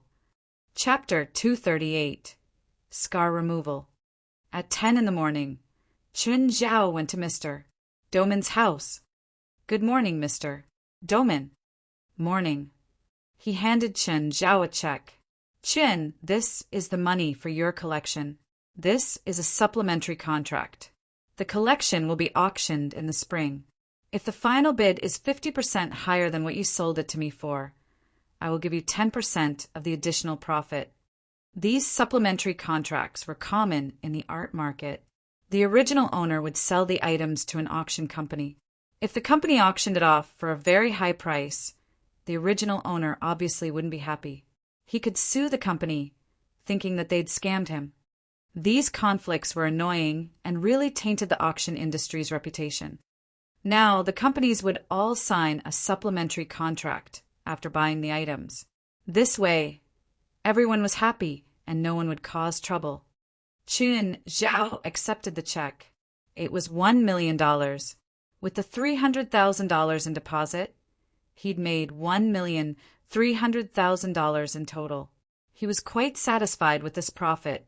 He'd also checked the prices of similar items online. Mr.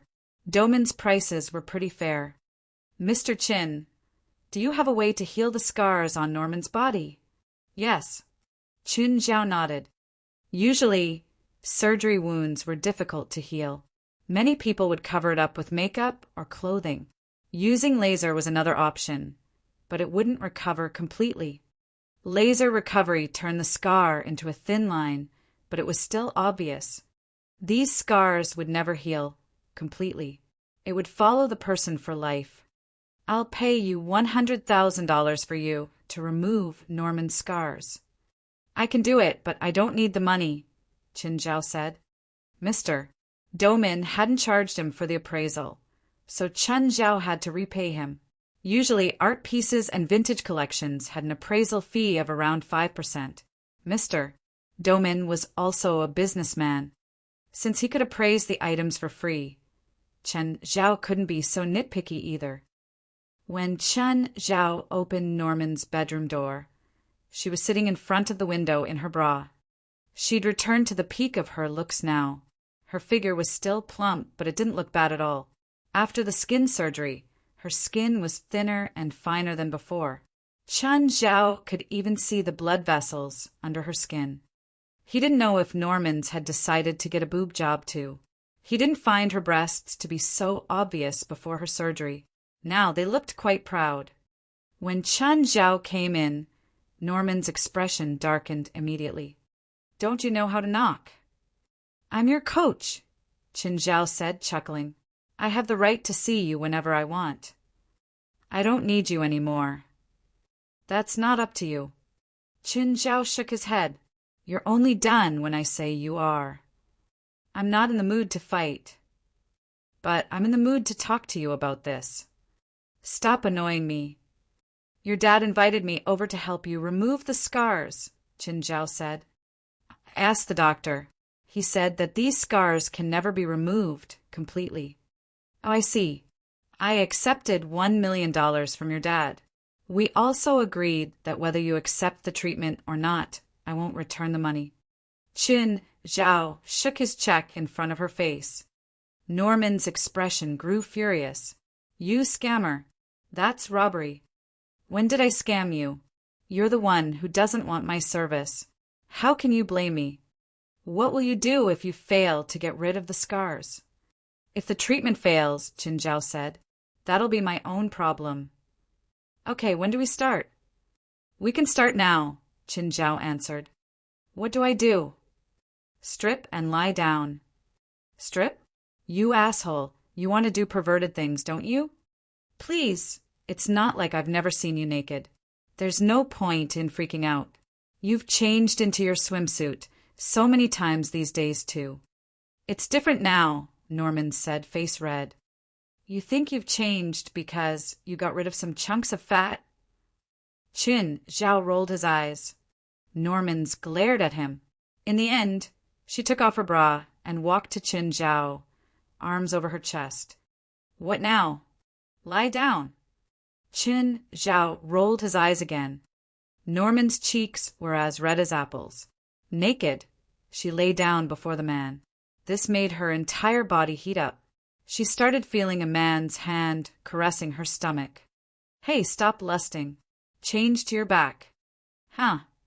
You haven't had sex in a long time, huh? Norman's clenched her jaw. You asshole. Stop wasting time. We're all busy. Norman's had surgery in many places. Arms, stomach, thighs, but armpits, neck, and back. Some places were more sensitive and private places, so she had to strip naked. Qin Zhao wasn't interested, though. He could distinguish between patients and women. However, it felt different to Norman's. Chun Zhao's hand sent ripples throughout her. Okay, put your clothes on, Chun Zhao said, standing up. Huh, you're done? Chun Zhao shot her a look. You want me to apply ointment again? Normans glared at him and put on her clothes while gritting her teeth. So that's it. If you feel like you need treatment again, you can call me. What do you mean? Nothing. I'm leaving. Chun Zhao waved. Normans was dazed the entire day. Ghosts of the touches from earlier stayed on her skin. At night, she was too heated and frustrated to sleep. Her finger grazed past her arm. Suddenly, she realized that the 20-centimeter scar on her arm had softened a lot more. She turned on the light to check her arm. The scar really had faded a lot. It wasn't just her arm, either. All the scars had faded impressively. That asshole really can do things, she muttered to herself through a clenched jaw. It seems like he's not grabbing. He must be waiting for me to call him now. Chapter 239, Sister Next Door. Chapter 239, Sister Next Door. The next day, Normans already called Chun Zhao. When are you free? When do you need it? As soon as possible. But you told me yesterday that you don't need me.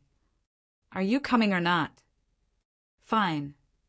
When Chun Zhao entered Norman's room, she immediately removed all her clothes. The first thing that they would normally do upon seeing each other was to curse or mock the other person. However, they did not do that today. Instead, they started the main topic directly. Normans kept silent until Chun Zhao finished the treatment. Then, she wore her white shirt and short skirt back on without any undergarments. Do you have anything else later? I'm going to the driving school to learn driving, Chun Zhao said, standing up. Normans asked again, how long will it take for my scars to disappear entirely? About a week. Will you be coming every day? No, maybe once every 2 or 3 days. Chun Zhao packed his stuff, ready to leave. Chen, Normans called. What? Forget it. You can scram now. What an idiot. Mr. John, your son can be discharged now. After 3 days of observation, we can confirm that the tumor in his brain has shrunk to 20% of its original size, and it is still shrinking. It will no longer threaten his life now. With this rate, he'll recover fully in 3 to 5 months. Forgave John the report. John looked at the medical report. It is a common saying that prolonged illness turns a patient into a good doctor. Since John Jr. was diagnosed, John Sr. had been reading his reports. Now, he knew exactly what each of the numbers on the report meant. Dr. 4, thank you. Can I thank that person myself? John could hardly contain his excitement. He had placed all his hopes on John Jr. He had watched his son grow day by day, and then weaken day by day. His son even almost died before his very eyes. John had been having a stressful and trying time. Today he received the best news in his entire life. Mr. John, have you forgotten our agreement?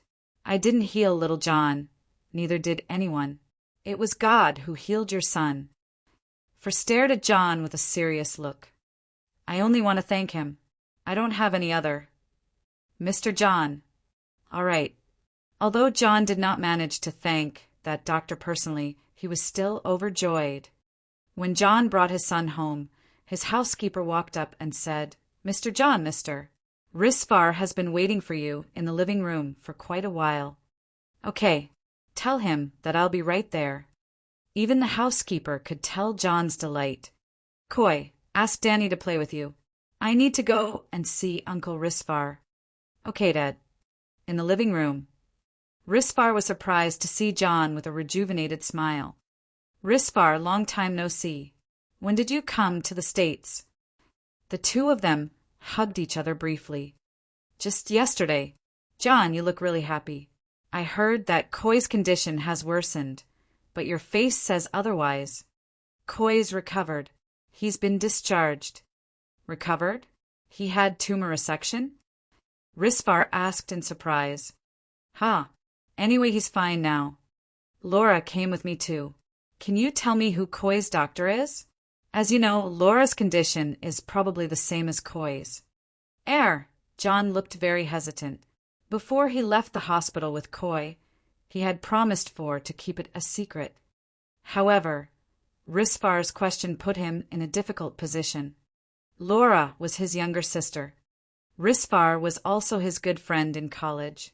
Laura knew Risfar precisely because of John. Laura and John Jr. were diagnosed with brain tumors at almost the same time. Laura's condition was slightly less severe, but she had encountered several dangerous episodes too. There was no way John could reject Risfar's request. John, why are you so reluctant? Don't you want Laura to recover too? She's your own sister. Risfar was clearly enraged. He did not know what John was hesitating for. Risfar, actually, Coy wasn't healed by surgery. What do you mean? In fact, John told Risfar the entire story. I'm also unsure who the real doctor is. I promised Doctor, for that I won't talk about it again, but now I've broken my promise on the same day. Risfar was unconcerned about John's promise. He only wanted to know how John Jr. had managed to recover, which means Doctor, for knows who treated your son, right? Risfar, don't act harshly. Doctor, for save Coy's life. Of course I won't. Risfar seemed to be making a plan. When Risfar returned to his house in America, he had already received all the information about Chantilly Hospital and its doctors. Just then, two girls ran toward him. They were his twin daughters, Ronnie and Vera. Dad, where's Mom? Dad, where did Mommy go? They were only 3.5 years old. Laura was diagnosed with a brain tumor when she was pregnant with them. That time, Risfar suggested aborting the babies. With Laura's condition, it was too dangerous for her to give birth. However, both Laura and their children were eventually safe. Risfar was also glad that they did not choose to abort their kids. Laura had brought him 2 more important ladies in his life. Nevertheless, Risfar still felt that his life was not perfect enough. After giving birth to Ronnie and Vera, Laura's health quickly deteriorated. She even suffered several severe comas. While she managed to wake up every time, her future was bleak. Risfar carried Ronnie and Vera with his arms. Mom has something to settle outside. She's coming back later. When will Mommy be back? Risfar could not answer their questions. He did not want them to see Laura being tortured by her illness. He was also unsure how long Laura had left.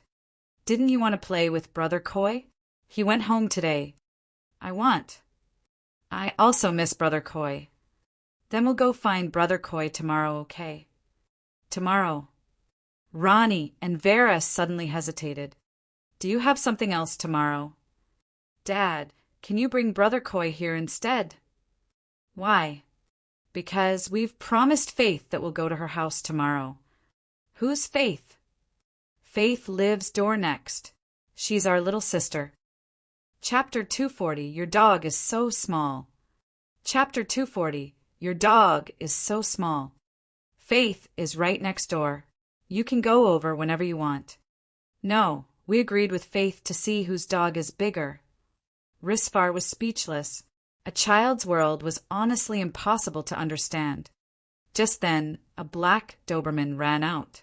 It was the same age as Ronnie and Vera, but it was already really big. Its name was Laugher. Its parents all had pure lineages, especially its father.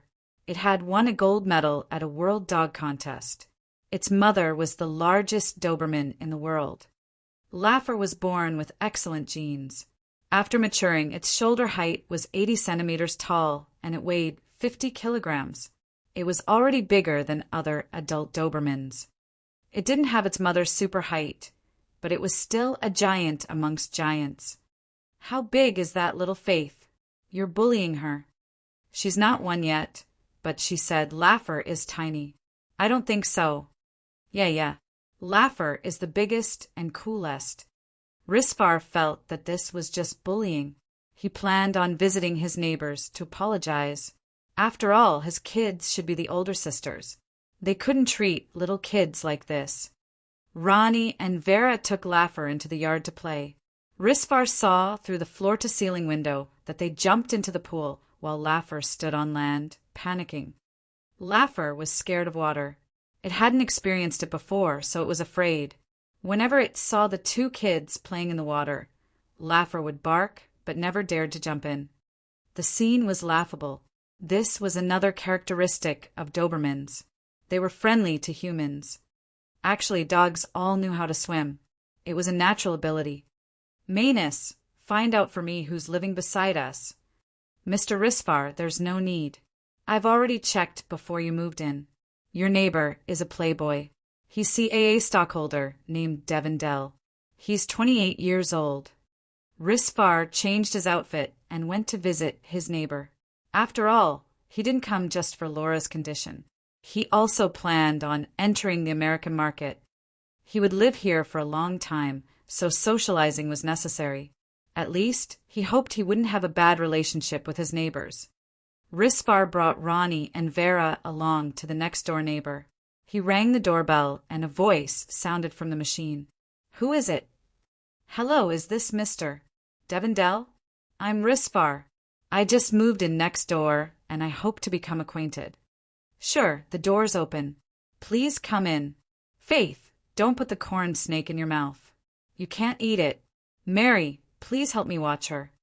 Mr. Dell, please put the snake into the glass tank after you're done playing, Mary retorted. Don't toss it onto the sofa. Risvar grew nervous hearing that. He brought Ronnie and Vera into the manor. It was much smaller than his own, but the environment was nice. Just then, a tiny girl ran out of the mansion before him. She couldn't be more than 1 year old, but she ran like the wind and had a huge snake in her hands. A man chased after her. It was probably Devin Dell along with Mary. Faith, don't run so fast. Slow down, slow down. Be careful, you'll fall. Risvar was even more nervous. This girl wasn't the typical kind of strong. Ah, Ronnie, Vera! Faith saw them and immediately sped up. She clutched the snake as if offering up a gift. For you. The snake tried to escape from her hands, but Faith grabbed it tightly. Ronnie and Vera didn't dare to accept it.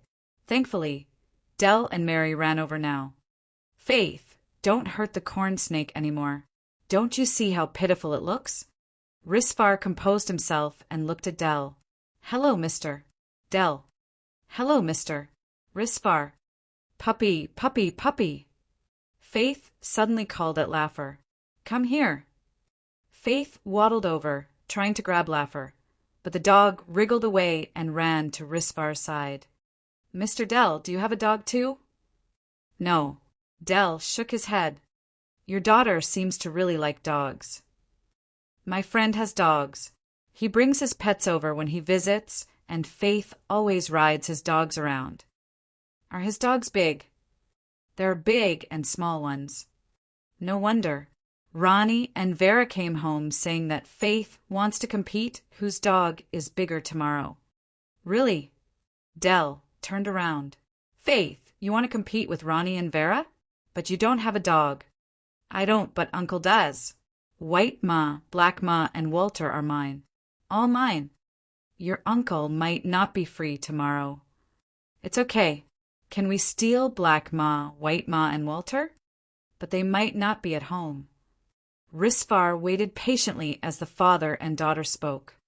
Back then, he'd been immersed in these kinds of conversations too. Conversations with kids were filled with youthfulness and imagination. He could understand how Dell felt while talking to Faith. There was joy and warmth. Mr. Risvar, don't take kids seriously. There's nothing to compete over. It's true. Laffer is the third biggest Doberman in the world. It's truly unsuitable for kids to compete over. I'm afraid your daughters will feel hurt. You mean Laffer will lose? Of course. Your dog's named Laffer? He looks really small. I didn't think Mr. Risvar would like to raise small dogs. Laffer small? I haven't seen a dog bigger than him yet. Then I guess you just haven't seen enough. My friend's 3 dogs are all bigger than Laffer. He'll just be a puppy before him. Then let's compare tomorrow. I hope you can find a dog bigger than Laffer. It had only been a joke between kids, but it ended up as a competition between 2 competitive adults. As for the 3 kids, they'd already started playing, ignoring the 2 glaring adults. It was like this had nothing to do with them. Chapter 241, Aston Martin. Chapter 241, Aston Martin. Chen Zhao finally received his driver's license. It was fairly easy to get one in the States. He had been practicing in the driving school for more than 50 hours to meet the course requirement. Apart from that, he was really a novice driver. The driving course was charged on an hourly basis, with the rate being a few dollars per hour. Hiring a coach in the driving school would cost $20 per hour.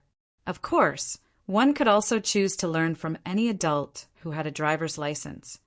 However, driving schools are mostly very materialistic. The more money you give them, the easier it will be for you to get your license. Moreover, since Chen Zhao only had a green card, it might even take longer. This could be anywhere between a month and half a year. He also had a written examination, which he passed on the first attempt. Actually, Chen Zhao had spent more time getting a road test. It was only his turn on the 5th day. He similarly passed it on the first try. After waiting for a week, he received his license. The first thing that came to his mind was to buy a car. David, are you free? Why? I want to buy a car. Okay, where are you now? Soon, David came to fetch Chen Zhao. Chin, what kind of car do you want to get? I want to buy one for Fei Lai first. Her car is too old. What kind of car should I give her? How much do you plan to spend? As long as it's not a few $1,000,000, I would say, Chen Zhao replied. Cars in America were considerably cheap. David was clearly more professional than Norman's in this field. At least he would recommend a rough-looking SUV to Chen Zhao. David suggested getting a sports car, which had a more feminine shape and appearance. He told Chen Zhao about various sports cars ranging from tens of thousands to hundreds of thousands in cost. David was probably a car fan. While he might not be that professional, he was able to briefly analyze the advantages and disadvantages of various models based on their emission systems, motors, and performances. The very expensive models, even if you can afford them, do not suit Fei Lai. Fei Lai is a coastal lifeguard, so it may be somewhat awkward for her to drive a car that costs more than $1 million. I suggest getting one that's between $200,000 to $300,000. Cars which cost that much were already very high class. In fact, cars that cost more than $30,000 could already be considered as somewhat luxurious. Despite so, Chen Zhao felt that those cars were too ordinary for Fei Lai. Chen Zhao was kind of an upstart. He thought that since he was going to give Fei Lai a car, he should of course choose an excellent one. He also found the price of $200,000 to $300,000 quite reasonable. I recommend Aston Martin DB 11 AMR, newest edition, 2018. Chen Zhao used the internet to obtain photos of the model, as well as its official description. It could cost as low as $180,000 and no more than $250,000 even with the highest specs. Chen Zhao really liked the model and its price. As for the car's performance, he could not understand anything. Nevertheless, since it was recommended by David, it was probably great. I'll get this one. Chen Zhao made his decision. Shall we go to the store and take a look? Okay. Chen Zhao walked into the Aston Martin store. It was huge, with more than 10 different models on exhibit in the hall. Behind the store, there was also a giant test track. When Chen Zhao and David walked into the shop, a tall lady in business attire quickly approached them. Hi, I'm Polly's. How can I help you? We want to try the DB11 AMR. Do you have one here? Of course. Polly's eyes glowed. May I know which of you wishes to buy the car? It's me. We need to take a look first, David interrupted Qin Zhao. Polly's looked at Qin Zhao, her eyes glittering with passion. Since Qin Zhao was considering buying the DB11 AMR, he had to be very rich. What drink would you like to have? Just iced water. Me too. After Polly's gave them a cup of iced water each, she brought the two before the exhibited DB11 AMR. Then, she started to describe its various performances and functions endlessly. As the purchaser, Qin Zhao was soon completely lost, while David listened to her attentively, occasionally asking a question. We would like to go in and try it ourselves. Sure. Qin Zhao sat on the front passenger seat, while David sat in the driver's seat. To be honest, Qin Zhao did not have a solid concept about cars. A 10,000 car and a 100,000 car were both tools for him to travel. David was different. Buying a good car was almost a dream for him.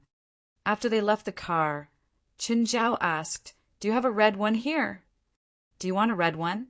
"Excuse me for my bluntness, but I think that silver gray or blue suits you more. I'm giving it to my girlfriend. She likes red." Polly's could feel her body burning with envy. Why couldn't she get such an outstanding boyfriend too? Her own boyfriend only knew how to eat and sleep at home. He dreamed about becoming a huge star every day, but could only get small, almost insignificant roles.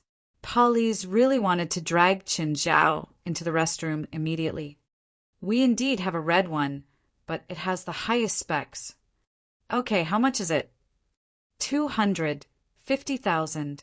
We can help you in loaning and insurance. The total cost will be around 259,000. You can skip the loaning part. "Excuse me. I'll pay the full amount," Qin Zhao said. Polly's nodded gently. "Then please follow me for the formalities." "Mr. Qin, this is my name card. If you need anything, you can call me anytime. I'm at your service, 24/7.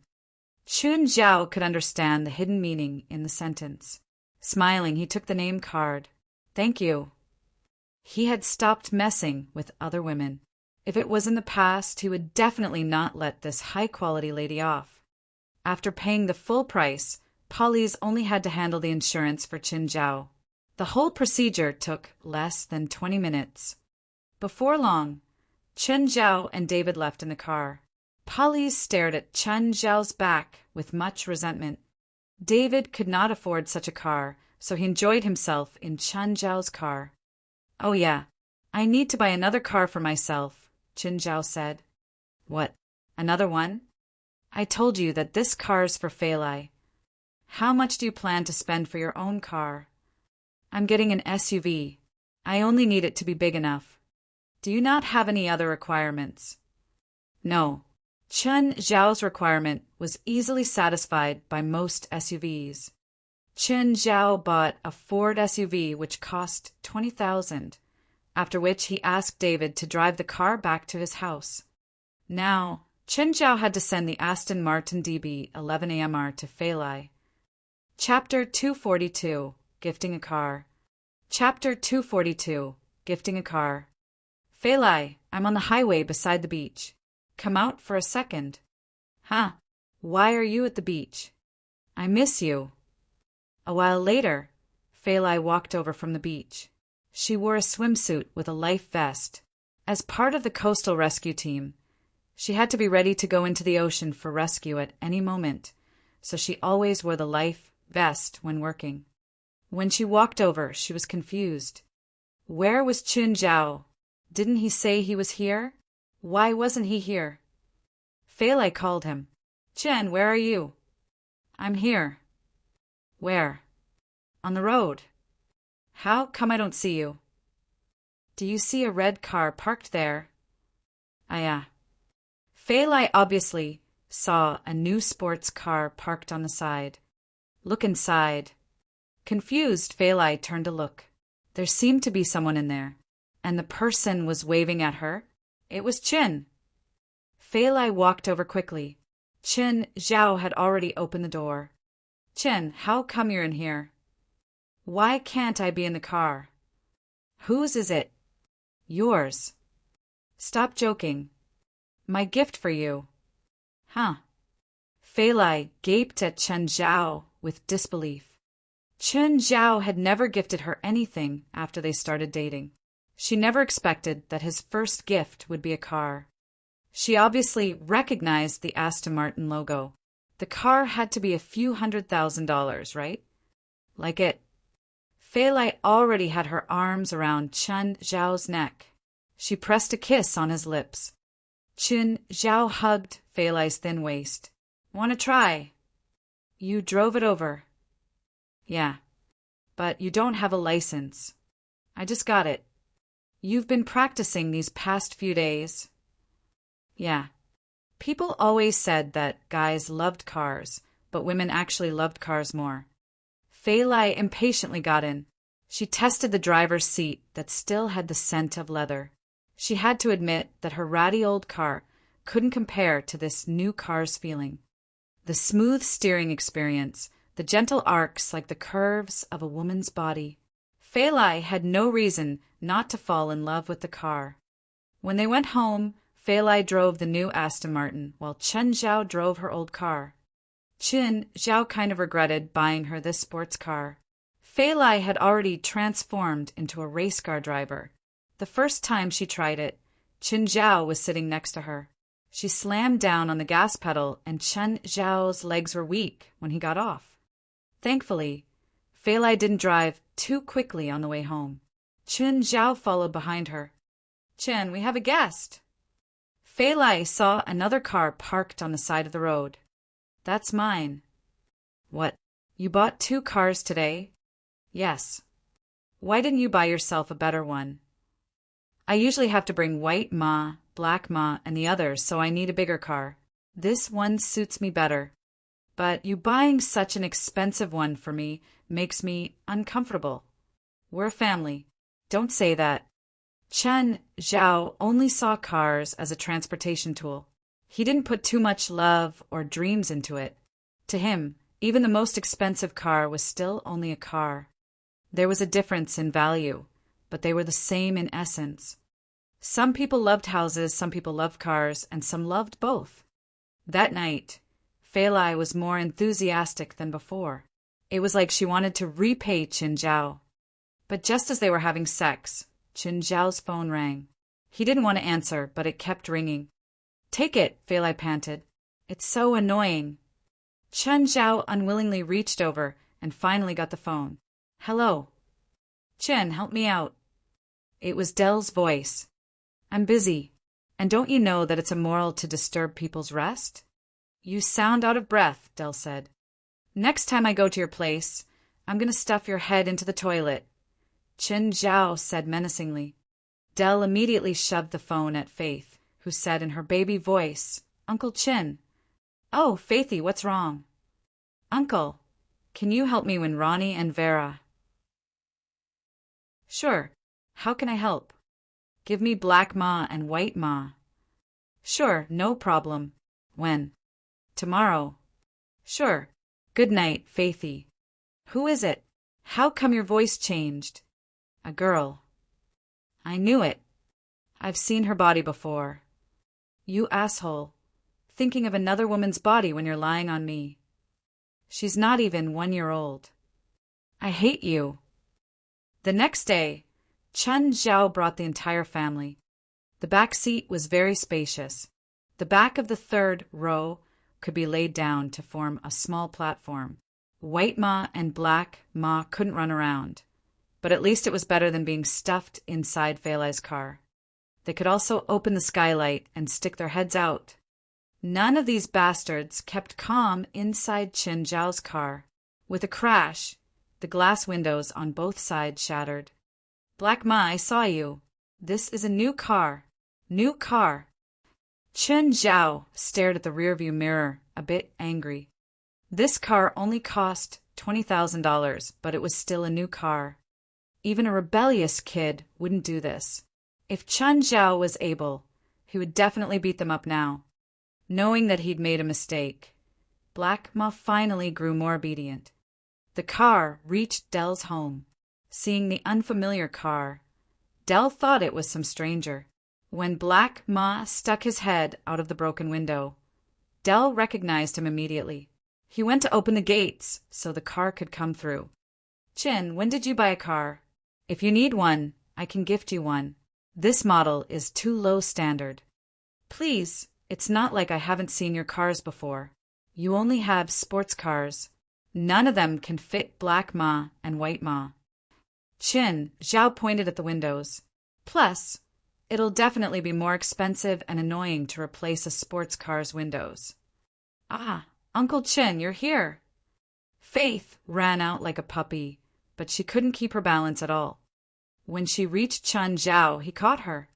Ever since you healed her eyes, Dell said, she seemed to have gotten smarter.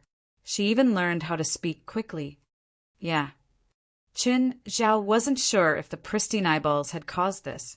Technically, they wouldn't cause any changes to humans. However, Faith had really become smarter. She went from baby talk to being able to communicate in 2 weeks. Earlier, Dell had worried that something had happened to Faith, so he called Chin Zhao over for a checkup. He didn't find any problems. Faith was very healthy. As for becoming smarter, it wasn't a bad thing. All right, where did Tsura go these days? I haven't seen her. Chapter 243. How are they dogs?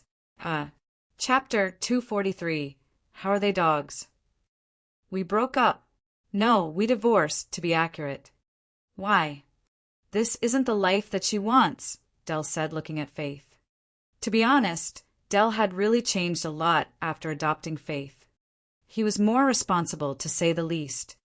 On the other hand, Chin Zhao found Tsura extremely playful and daring. When she was with Dell, she had tried almost everything with him.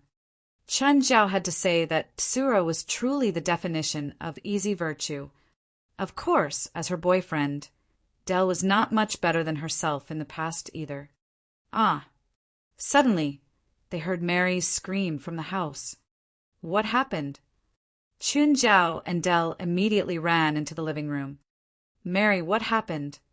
Chin, your snake, your snake. Chin Zhao and Dell turned their heads and saw Raymond trying to eat the corn snake. A section of its tail was already in Raymond's mouth. Raymond had been growing rapidly. The once finger-thick snake was now like a small python. Although the corn snake was from the real python family, it was very tiny. It had indeed already reached its maximum size. The corn snake, whose tail was in Raymond's mouth, struggled wildly, attempting to escape. Raymond, what are you doing? With his face darkened, Chun Zhao stepped onto Raymond's tail. Raymond spat the corn snake out at once. Then he slithered under the sofa and disappeared. Asshole. Raymond had told Chin Zhao that he was merely trying to scare the corn snake. Dell was long used to Chin Zhao's extraordinary pets. They were all unusually intelligent. Actually, Dell had raised the corn snake, hoping that it would be as smart as Raymond. In the end, its biggest use was to be Faith's pacifier. Whenever there were no adults around, Faith would grab the corn snake and stuff it into her mouth. Corn snakes are naturally docile and timid. They would rarely bite a person. When they are attacked, they will often run away. To humans, they are more or less harmless. I feel so sorry for White. Faith lifted the corn snake with some crocodile tears in her eyes. She had been constantly biting the corn snake as well. Luckily, she did not have teeth. Otherwise, the corn snake would have at least lost its skin by now. Raymond. Faith climbed under the sofa and dragged Raymond out by force. Raymond was clearly unwilling to move. Stop scaring White, or I'll eat you. Then Faith bit Raymond. Raymond could now very clearly experience the corn snake's feeling just now. He wanted to escape, but Faith grabbed him firmly, not giving him any chance to leave. Faith, bring Black Ma and White Ma to next door. Dell patted Faith's head. Faith slid down the sofa and threw the 2 snakes away. Then she called Black Ma and White Ma and climbed onto White Ma's back. White Ma was very experienced in carrying children. As he ran around slowly, Faith could not feel any bumps. Under the guidance of Faith, the silly twins went to the adjacent manor. Sister Ronnie, Sister Vera, come here. Woof! Just then Laffer ran out. When he saw the two giants before him, he stepped back in fear and barked wildly at them. Laffer was already very huge, but he was clearly much smaller than Black Ma and White Ma, who weighed 120 kilograms each. Woof woof. The silly twins also roared at Laffer. The three dogs continued to bark at one another. They finally managed to attract Risfar from the house. When he saw the silly twins, he almost sat on the floor. How are they dogs? They're surely wolves. They were extremely large, even for wolves. Most people who knew about dogs also knew about wolves. They could at least distinguish between the two. Black Ma and White Ma were over 3 meters long, and also had a shoulder height of 1 meters. When they stood up, they could reach 3 meters in height. In addition, their soft fur made them look even bigger. With their sizes, they were already at the top of the terrestrial food chain. Very quickly, Risfar saw Faith, who was sitting on White Ma's back. He suddenly realized that these two wolves might just be what Faith had brought here to compare with Laffer. In this case, Laffer already lost. Laffer probably weighed only half as much as each of them, not to mention their other differences. Wow, these two doggies are huge. Ronnie and Vera also ran out from the house. They did not know what fear was. Clearly, they also did not know that these were wolves, not dogs. Risfar was about to stop his daughters from going any closer when White Ma already approached the two with Faith on his back. Then White Ma lay on the ground so that Faith could slide down from his back. Sister Ronnie, Sister Vera, look. These are my White Ma and Black Ma. They are huge, right? Ronnie and Vera turned their heads and looked at Laffer, who indeed appeared to be very small. There is no harm without comparison. With the silly twins around, Ronnie and Vera immediately disliked Laffer. Ronnie, Vera, they're wolves, Risfar said. Dad, what are wolves? Risfar really wanted to tell them that wolves would eat people. However, he could not say so before his two daughters and two wolves. Dad, we lost.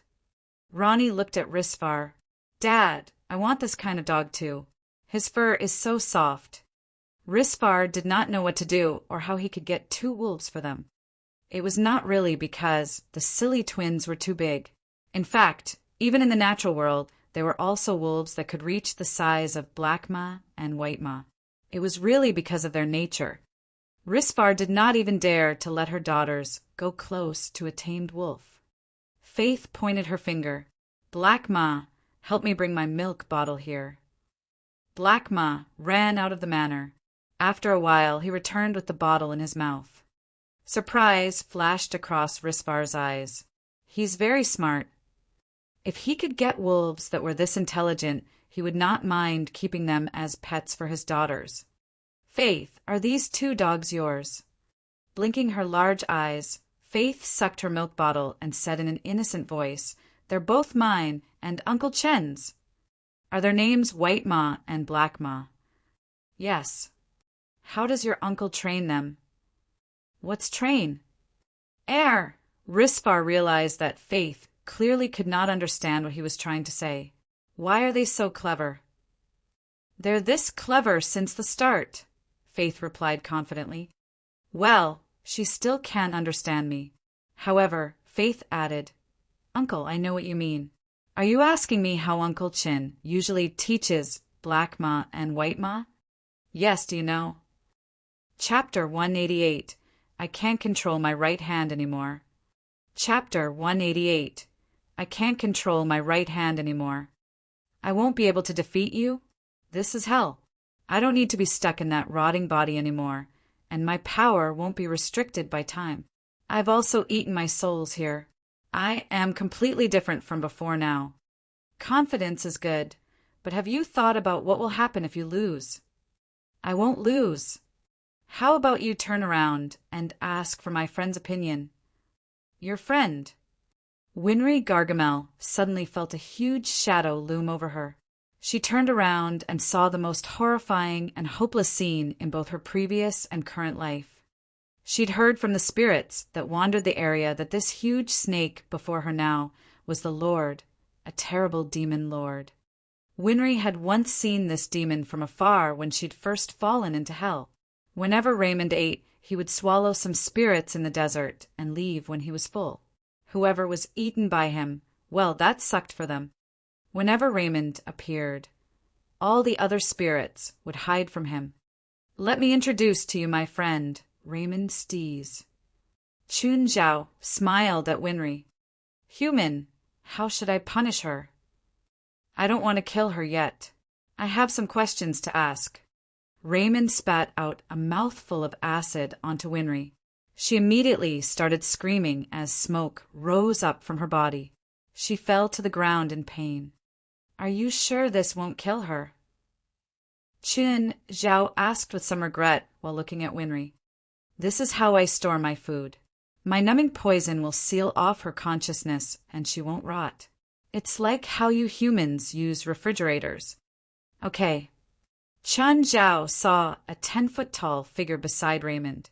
Of course, this figure was quite small compared to Raymond. This demon had brown skin, a bald head, long and sharp ears, and a pair of canines poking out of his mouth. He had the skin of an unknown beast on his back, while there were various slits on his bare skin. These slits were all eyelids. Opening and closing, they were eyes. Chun Zhao counted. This demon had at least 100 eyes. Hello, are you the true visioner? Hello, living lord. I am the true visioner Laos, the demon said. His voice was weak. I'll check your body. While checking, Chun Zhao asked a few questions. Have you done anything special or ran into anything recently? Last time I accidentally ate a mutant flower and was bedridden for a whole month, but that was half a year ago. Chun Zhao thought for a moment. Hell flowers were poisonous and harmful even to demons. What could a mutant flower cause? He wasn't sure. He had to do more research. He discovered that one eyeball on Laos' back was completely bloodshot. Laos, can you still see with this eye? That eye doesn't work anymore. Afterward, Chun Zhao discovered several eyes on Laos that had similar symptoms. He reached out and pressed the area around the eyes and finally found what was wrong. The capillaries on the eyes weren't capillaries at all. They were the roots of a plant. Chun Zhao took a stethoscope out and listened carefully to the inside of Laos' body. There's something living inside you, Chun Zhao said. Really? Can you do anything about it? It was common to have parasites in hell. The host and parasite would often live together because neither could do anything to the other. However, some parasites were more invasive and more harmful to the host. The parasite in Laos right now was obviously the more invasive and aggressive ones. If it couldn't be removed in time, Laos may be sucked dry by it. I need to operate on you and physically remove the parasite. You can do whatever necessary to remove that thing from me. One of the disabled eyes suddenly opened and shot a laser at Chun Zhao. His right hand went out of control. The mouth of Glutton on his palm opened and the ray shot into the mouth. Chun Zhao retreated hurriedly in fright. Laos, Raymond said, upset. Why did you attack the human? I didn't do that. I lost control of that eye long ago. That parasite has a mind, Chun Zhao analyzed. I think it sensed my intentions, so it attacked me. Laos, seal the eyes you can't control. Otherwise, the human can't do surgery. Okay, when I get that thing out, I'm going to rip it to shreds. It took a lot of effort to seal the uncontrollable eyes. Around 2 p.m., Chun Zhao and Dell entered Risfar's manor. Mr. Risfar. Hello, Mr. Dell. And this is? This is my friend, Chin. He's Black Ma and White Ma's owner. Oh, the dogs and Faith didn't cause any trouble, right? Dell had some pride on his face, as if saying, you lost, right? No. They're sleeping right now and even ate a piece of steak. Risvar chuckled. The fight between them had been immature and childish. Whether he won or not, it wouldn't really affect their adult relationship. Mr. Chin, I must admit that Black Ma and White Ma are the most intelligent dogs I've ever seen. You haven't seen his other pets. Del pursed his lips, expressing that Risvar hadn't seen enough. Mr. Chin, are you willing to leave them? I can pay $1 million to buy their ownership. I'm sorry, Mr. Risvar. I'm afraid this is impossible. $2 million. Mr. Risvar, let's change the topic, Chen Zhao said. Okay, I'm sorry for the offense. Risvar hadn't expected much. He knew Black Ma and White Ma's value, but he wouldn't spend more money than that to buy 2 dogs. Mr. Chin, you seem to be skilled in beast training. Can you share your experiences with me? I wish to make Laffer smarter too. I don't really do much, Chen Zhao said offhandedly. I just kick them and hit them when they make a mistake. This was the same as what Faith had said. Risvar really believed it for a moment. Is that really effective? Chapter 245 Brand. Chapter 245 Brand.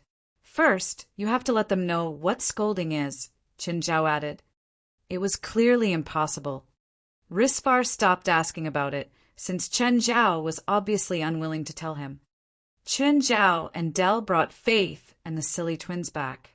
Risvar looked at the door, deep in thought. When Faith woke up in Del's arms, she saw Chen Zhao looking at her. She immediately reached out for Chen Zhao. Uncle Chen, hug me. Chen Zhao carried Faith in his arms. You're awake. Uncle Chen, are you leaving? Yes. Are Black Ma and White Ma leaving too? Yup. When will you come again? Actually, you can come to my house too. Faith turned her head and looked at Del.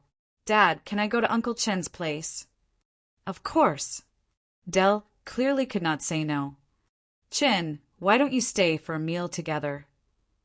Nah, I still have something later. Hi, Mr. Fellwood. When Chen Zhao arrived at the construction site outside Mirror Lake, Fellwood Cisco walked out with his helmet. As the owner of the company, Fellwood was very responsible. Indeed, he had been placing heavy emphasis on Chen Zhao's project. Whenever Chen Zhao came here, Fellwood was almost always present and supervising his team. Of course, maybe he was here only because his company did not have enough manpower. Hi, Mr. Chin. How's the construction going?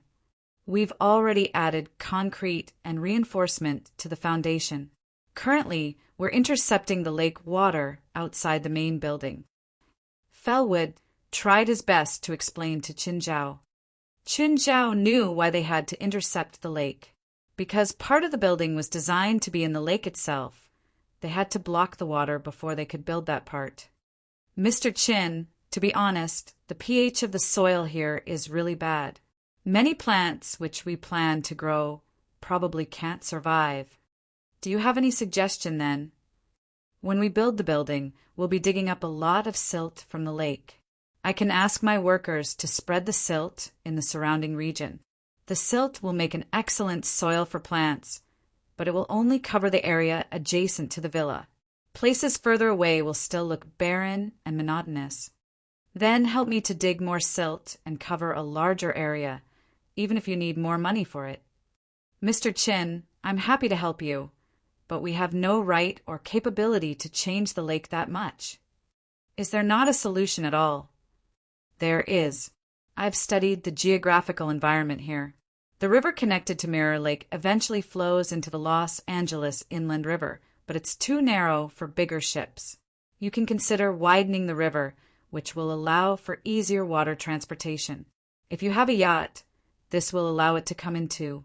You can also build a dock near the lake and ask for the silt in the river to be piled up here. My team can help you to spread the silt around the place.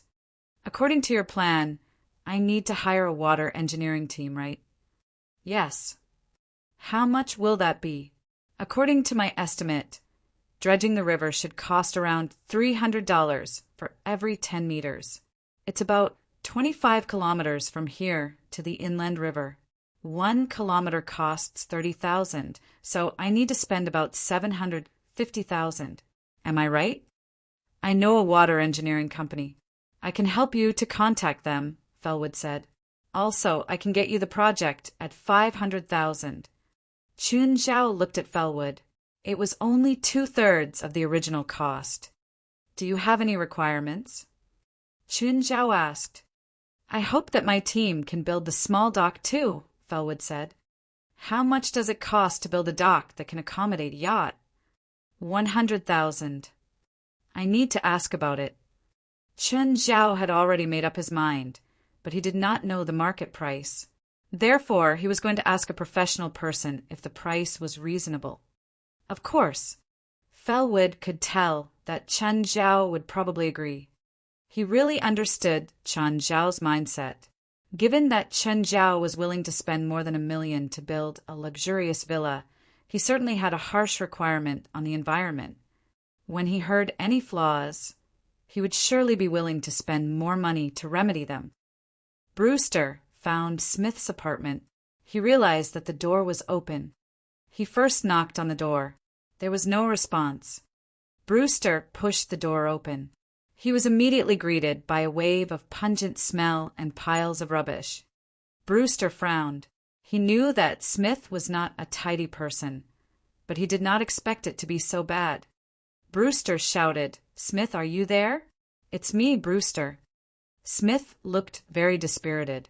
His hair was messy, and he could not remember when was the last time he shaved his beard. His bloodshot eyes were further surrounded by deep black patches. Smith, I heard that you've lost at soccer gambling, but you better not lose your job too. Brewster came here to warn Smith, whom he was very dissatisfied with. Smith looked dazed. He clenched his left fist firmly and began to tremble. Although Brewster was quite old, he was still 5 centimeters taller and also fatter than Smith. Hence, he was not scared at all. What, you want to punch me? Smith lifted his head and looked at Brewster. Suddenly, he smiled and extended his hand. No, I didn't mean it. I will go to work. That's much better. Brewster grabbed Smith's hand. However, he suddenly felt a sharp, burning sensation on his palm. Ah, let go. Let go of me. Brewster struggled away from Smith's hand. He looked at his hand and realized there was a brand. The brand was circular, with a demon portrait in it.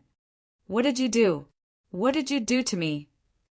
Smith stood still with a strange smile on his face. Brewster felt more and more uneasy. He turned around and ran away. Smith did not give chase. Brewster repeatedly pressed the elevator button in panic. Ding! The elevator door opened. Brewster quickly bolted in. The door closed and he heaved a sigh. Then he immediately called Sienna. Hey, Before Brewster could speak properly, the elevator fell down. Hi, Mr. Brewster. Hello. What's wrong? Chapter 246, Cursed Coin. Chapter 246, Cursed Coin. Smith felt a change in his body. The scalding golden coin was embedded in his left palm. Thin blood vessels on the coin joined it to his hand. He didn't dare leave this room these past few days because he finally realized what this coin was. It was a cursed coin, or the coin of fortune and misfortune. It could suck away someone's luck. The one who lost their luck would be entangled in misfortune and have an accident. The one who had the coin would receive the victim's luck, while the coin received the victim's soul. However, the first one to lose luck was the owner of the coin. Ever since Smith received the coin, he became its slave. Bad luck kept happening around him. When the first victim appeared, Smith finally received luck again. The more victims there were, the luckier he became. However, this wasn't endless. The cursed coin couldn't save too many souls at any given time. After a certain period, it had to release the souls. The souls who'd lost their luck and were killed by bad luck would never receive salvation. Even if they died because their luck was taken away, it still belonged to them.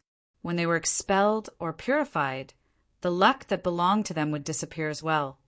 Last time Qin Zhao came, he expelled the evil spirits in the abandoned classroom. This caused Smith's luck to reach its lowest state. All sorts of trouble and danger started accompanying him. This also led to the worst result. He was possessed by the cursed coin. It started joining with his body. Of course, this meant he finally learned the coin's background. There were still some ancient souls in the coin. These ancient evil spirits badgered him, making him unable to sleep at night. When Bruce appeared before him again, he was filled with terror.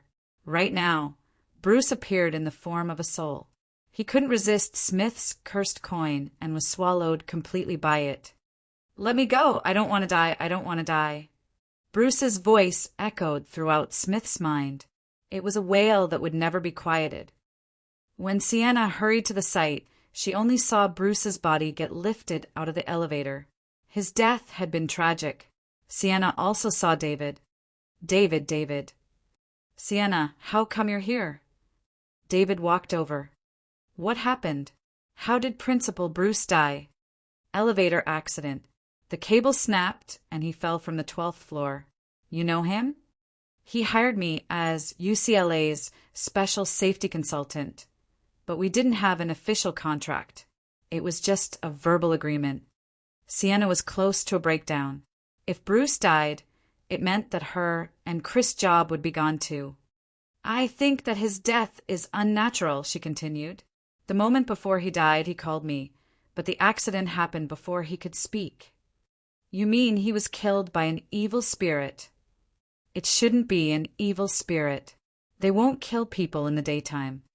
"Can you find the truth behind his death?" "I'm not sure," Sienna said gravely. "Can you give me a copy of the forensic report?" "Sure." David nodded. "I'll definitely find the criminal." Sienna gritted out. "He stole my job." "Qin, I got invited to the IAAF Diamond League." Rufford called Qin Zhao excitedly. "I can race in the Diamond League." The IAAF Diamond League was previously called the Golden League. It was the most prestigious race in track. It was even more competitive than the Olympics. Every track athlete dreamed of standing on that stage, becoming the one under the spotlight. Rufford had only been a B-list sprinter before. Now he was a well-known athlete. "Congrats, Rufford. When is the race?" "It starts on May 14th. There are 14 stops." "Is any stop in America?" "Yes. It's held in New York on June 21st. I'll be really happy if you can come to that one." Qin Zhao considered it. There was still half a year. "If I go, can you break a record?" "I'll try." "No, I promise." "Then I'll come." As Rufford's fame grew, his commercial activities grew in number 2. However, he knew that his current achievements weren't enough to make him rich. He still paid more attention to training and all sorts of races. Qin Zhao didn't object. Rufford doing more commercial activities could make him more money. But these short-term benefits weren't what he was looking for. Sacrificing long-term benefits was the stupidest thing. Qin Zhao would rather not make a cent from Rufford in a year and make more after that. Rufford was now signed under CAA management and had his own manager. CAA's plan for him was to mainly prepare for races. Of course, this didn't mean that CAA wasn't an ethical business. It was merely because they wanted to dig out more value in him. As an athlete, his commercial value was completely expressed in his achievements. It was just like how an actor's value came from his box office or ratings. "Kate, welcome to the club." Kate was introduced to all the members there. This club was called Vertical. It was for people who liked climbing up tall buildings. She obviously wasn't interested in this at all. She'd only concealed her identity and came for a secret interview. The leader, Liam Horton, knew who she was, but Kate had bribed him to let her in. The other members were clueless. They thought she was a newbie with this hobby. There were two types of building climbing. One was with equipment and another was without. The latter was more dangerous. In most cases, it was illegal too. Most members of Vertical had been arrested. Of course, some also went to heaven. Kate, have you done any challenges before joining? I'm a pure newbie. I'm not brave enough to try tall buildings. I've only tried my apartment building, 10 floors. As a newbie, your performance is already impressive. I heard that you're the most professional building climbing team in LA. Is that true? Of course, Liam said confidently. Then, as the leader, you should be the best one too. We're the most professional group, but I'm not the best of L. Hey, why not? Chapter 247, Investigation. Chapter 247, Investigation. Not every building climber has a society. Some people prefer to climb alone, Rem Horton said. The best building climbers should be the so-called Spider-Man. Spider-Man. Let me show you a video. Rem took out his phone and played a video. Is that CL building? Yes, it's filmed by one of our members. 20 days ago, we planned to challenge CL building, so we went to survey the place. To avoid unnecessary attention, we always went there at night, and then we discovered this. In the video, a black dot appeared. It seemed to be a person on the outer wall of the building. Do you have a clearer picture? No, it's filmed with a phone. Kate took the phone and watched the video carefully. He has climbing equipment, right? Yes, it's the very popular Spider-Man equipment in the profession. You can't climb CL building without equipment because the wall has no protrusions. I can't see why the person is special. As an outsider, Kate clearly could not understand the significance of the video. We're the most professional team in this field. What? Explain how good this Spider-Man is, Rem said to one of his teammates. CL building has 130 floors in total, with a height of 421 meters. We planned to climb it in about 8 hours, but the person did it in less than 2 hours. Kate fast-forwarded the video to the end. She saw the Spider-Man do something on the second to last floor and then enter the building. Kate frowned, deep in thought. When was this filmed? About 7 p.m. on the 3rd of January. Can you send it to me? I want to study it further, Kate asked. Of course. Everyone in our team has a copy. Mr. Risvar, Ms. Laura's condition has stabilized. We suggest getting her discharged and finding her a place to rest. It was not the first time Risvar had heard the same line. In the last 2 years, Risvar had already received notice of terminal illness, as well as notice of stability for times. Although Laura had managed to get better each time, her condition was worsening. Whenever Risvar received the bad news, he was totally unsure if his wife could make it. He was really scared that one day he would not receive the second notice. The carefree kids were playing happily outside, but he was not in the mood to accompany them. Today, John Jr. had been sent here to play with Ronnie and Vera. He did not look like a kid who had been tortured by an illness for several years. Instead, he was healthy, lively, and filled with energy. Manus, have you finished gathering the information I need? Yes, here's all the information about 4 Johnson. After getting the information, Risvar started to read it carefully. Is there anyone she's particularly close to in the hospital? She's quite a popular person in the hospital. A few male doctors are chasing her, but she hasn't accepted any of them. There is no one she is particularly close to. Also, her medical skill is very outstanding, with a lot of praises from patients and their families. How about outside work? Family, boyfriend, or other friends? Her father is a former state representative, and her mother is the major shareholder and chairman of a chain supermarket in California. Her sister is a lifeguard at the Coastal Rescue Team and is in LA as well. That's all.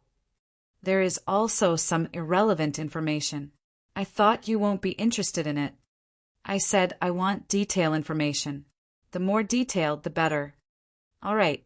Had 3 boyfriends. Her sister currently has a boyfriend. A Chinese illegal doctor. Huh? Chinese? Illegal doctor? Yes. He has quite a reputation in the profession. People say that he is really good and he has built good relationships with a lot of his patients, but it's really expensive to hire him. Risfar touched his chin. Investigate this person. 3 hours later, Risfar received the information. Nevertheless, he was somewhat surprised because he had seen the person in the photo. It's him? Risfar thought. Huh. John Jr. had entered the room quietly. Koi, what's wrong? Risfar lifted his head and looked at John Jr. I think I've seen him before. John Jr. clearly looked confused. You've seen him? Yes, let me think. Where was it? John Jr.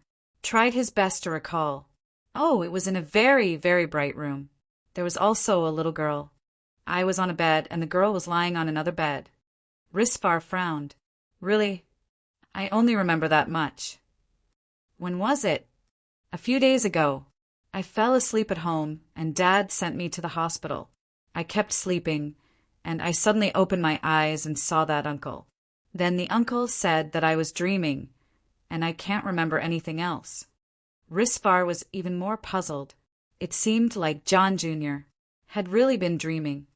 It sounded very unreal, but John's expression was very serious. Risfar wanted to trust him. Risfar called Manus again. Manus, help me to get something. I want the surveillance videos in Chantilly Hospital from January 25th to 27th. Risfar stared at the screen. He did not fast forward and watch the videos second by second. Huh. Risfar was excited to see Chen Zhao appear in the hospital. Dell was with him. The girl in Dell's arms should be Faith. Was Faith sick? At noon, Chen Zhao left the hospital and was almost run over by a car at the entrance. The person who alighted from the car was precisely John. He carried his son from the car. At night, Chen Zhao appeared in the hospital again. He entered the changing room and changed into a white coat, but then he disappeared from the videos. Nonetheless, the cameras still recorded 4 take Faith and John Jr. from their ward. Half an hour later, they returned to the ward again. At 1 a.m, Chen Zhao and Dell appeared in the videos again and left the hospital in a car. That's right, it's him. Chapter 248. What the heck is a treasure stone? Chapter 248. What the heck is a treasure stone? John, can you come over? What's wrong? Did little John cause trouble? No, I have something to show you. A while later, John came over. Risfar took him to his room and played the surveillance video that he'd chosen. Risfar, what is this? This is probably the one who cured Koi, Risfar said. Look at the timing. The first time you two met, it was here. He came out of the hospital and you almost ran into him. John watched the video in silence. No one knew what he was thinking. Then here, doctor. For called him, seemingly pleading with him. After ending he called, doctor. For very clearly relaxed. Risfar extracted surveillance footage from various locations and played them for John. John, I'd like to know what exchange you did with doctor. For to have her beg this Chinese man to help. I didn't do anything other than promising to keep it a secret, John said uncomfortably. He thanked for, and this Chinese man. On the other hand, he also hoped that his sister could recover. Did she take your money? No. Other than the regular hospital fees, I didn't pay her anything else. Is doctor for close to Koi? Pretty much. When doctor for first came to this hospital as an intern, her first responsibility was to help the main doctor treat Koi. I went to the hospital many times after that and always saw her play with Koi. They have a good relationship. I think that doctor for treats him like her own brother. Hearing this, Risfar had to admit that little John was lucky to meet a savior. John, can you help me talk to Doctor? 4. Can she help me with Laura? Rispar, I want Laura to get better too, but the main person is the Chinese man and not Doctor. 4. I suggest you work on him instead. How? Collect information on him first. We don't know anything about him right now. Just freaking out is useless. Ada, my father wants me to tell you something, Abito said, suddenly running over to Qinzhao. What? My father said that he needs large amounts of treasure stones. What are treasure stones? Pearls. Pearls? Are you sure he said pearls? Does he want to sell them in hell? Well, that's what he told me. Large amounts of pearl. Where could he find that? Chen Zhao was caught off guard by Abito's message. How much does your father want? 1,000 kilograms, Abito said. What does he want it for? I don't know, but it sounds urgent. How urgent? Really, really urgent. Does he have requirements about the quality? He didn't say. If he didn't say, then he probably doesn't have requirements. If that was the case, then he did have enough money. He couldn't even get Beelzebub, Zophie, 50 kilograms of high-quality pearls. He didn't have much experience with this, so he wasn't clear about the market price. There was a big difference in price between high and low-quality pearls. Some single pearls could be tens of thousands of dollars apiece. Others were sold according to weight. Considering this, he called Morgery. Morgery. What? Do you know anyone who sells pearls? No. Okay then. Oh, my hair grew out in some places, but other spots are still bald. It's too ugly. When do you have time to give me another treatment? After a few days. I'm busy now. So I have to suffer with this ugly hairstyle. You can shave it all off. No, I just grew it out. I won't shave it. I'm hanging up. I'm busy. If it's really urgent, I can have people ask around. You do that while I ask more people. After hanging up, Chen Zhao called Zola. Zola, how are you? Chen, you'll never call me if you don't need help. Did you plan on cutting off all connection after getting girlfriend? No way. I've just been a bit busy these days. Tell me, what's up? Do you know any jewelry sellers? I want to buy pearls. A lot of it. What do you want pearls for? Okay, I don't want to know. I know a seller and I can ask. What quality and quantity? Don't care about the quality. 1,000 kilograms. I thought you were going to use it for medicine. I heard that you Chinese people have that custom, but it seems not to be the case. Around 10 minutes later, an unfamiliar number called. Hello, is it Mr. Chin? Yes. May I ask who you are? I'm a jewelry seller. My name is Spike. I mainly sell pearls. Zola told me to call. Are you thinking of buying pearls? Yes. I want to know the price. Are you looking for artificially bred pearls or all natural? What are the general price ranges? Artificially bred pearls are around $38 per kilogram. All natural pearls are $280 per kilogram. Natural pearls were 7 or 8 times more expensive. Chun Zhao thought for a moment. They all said that artificial and natural pearls had quite a big difference. If he brought artificially bred pearls to hell, Zophie might not be able to use it. If he was going to do this, he should just do it all. I want natural pearls. How many would you like? 1,000 kilograms. That much? Spike was surprised. After half a beat of silence, he said, I need 2 days to prepare the supplies. Is that okay? Abito's is 2 days ago. All right, Abito's replied. I'll tell my dad. Mr. Spike, since I'm buying so much, can you lower the price a bit? What is your ideal price? Spike asked tentatively. $240 per kilogram. Sure, Spike agreed immediately. Qin Zhao regretted it. It seemed that he'd still given too high of a price. However, he didn't really mind this number. After coming to an agreement with Spike, Chen Zhao started thinking about why Zoffy wanted all these pearls. It seemed to be called treasure stones in Hell too. This meant that Hell had pearls or pearls had appeared there before. Chapter 249 Market Fluctuation. Chapter 249 Market Fluctuation. 1,200,000. Going once, going twice sold. Congratulations to Mr. Risfar for getting the Rawls Wine Cellar 1842 red wine. John glanced at Risfar. Only he would spend 2 million on a bottle of wine. Risfar had been running an ocean shipping company, GDB Ocean Shipping. Its market value was 20 billion. GDB Ocean Shipping had 18 supercargo ships, 4 of which were ranked among the top 10 cargo ships in the world. GDB Ocean Shipping was also the largest shipping company in Europe, accounting for 21% of the total ocean imports and exports in Europe. Now, GDB Ocean Shipping was planning to extend its influence to America. While John himself was also quite rich, he knew that his wealth was insignificant before Risfar.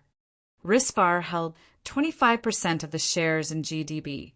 That is, he had over 5 billion worth of assets. Of course, it was only the market valuation. He obviously did not have that much money in his bank. Nonetheless, if he wanted to sell his shares, there would definitely be countless people and firms waving their checks and begging to buy them. Just then, Risfar's phone rang. Hi, Manus. Mr. Risfar, I just discovered something. What? That Chinese is buying natural pearls. Huh? Do you know the reason? No. He needs quite a lot, 1 ton actually. Risfar turned his head and looked at John. John, do you have 1 ton of pearls? Yes, I have more than 10 cultured pearl farms in Thailand and the Philippines. I can even get you 100 tons. No, I mean natural pearls. Natural ones? Why do you need that much? Gift for someone. That Chinese? Yes. Sure, I'll help you to get them. Natural pearls had always been insufficient on the market. Their demand was way higher than their supply. Even though John was the biggest jeweler in the region, he did not have an entire ton of natural pearls. Nevertheless, with his influence, getting 1 ton was not a difficult task. Hi, Jenny. How much natural pearls do you have? I want all of them. Spike, I have no natural pearls. Do you want cultured ones? What? Didn't you just purchase 100 kilograms of natural pearls half a month ago? Yes, but someone bought all of them today. Okay, I'll ask another person.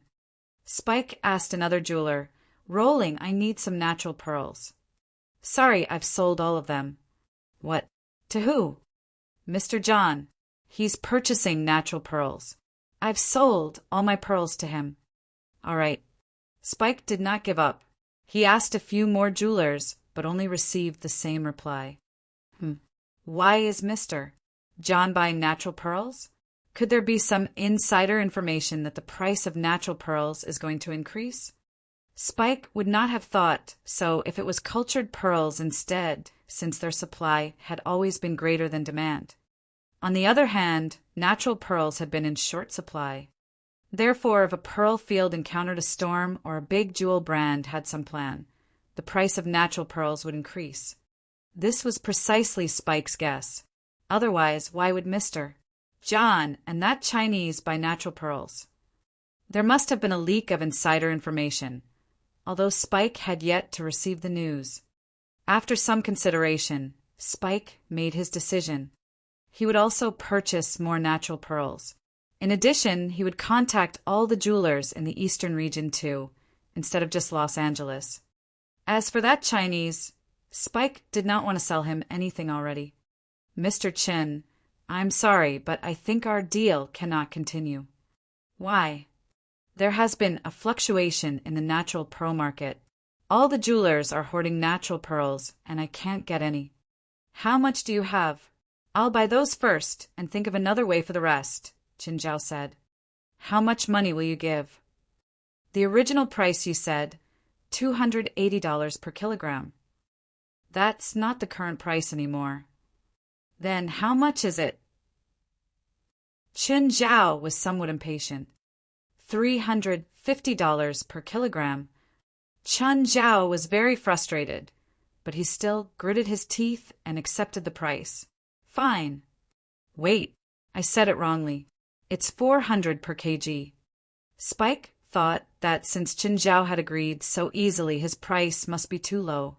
Chen Zhao surely had the secret information too. China was a major pearl market.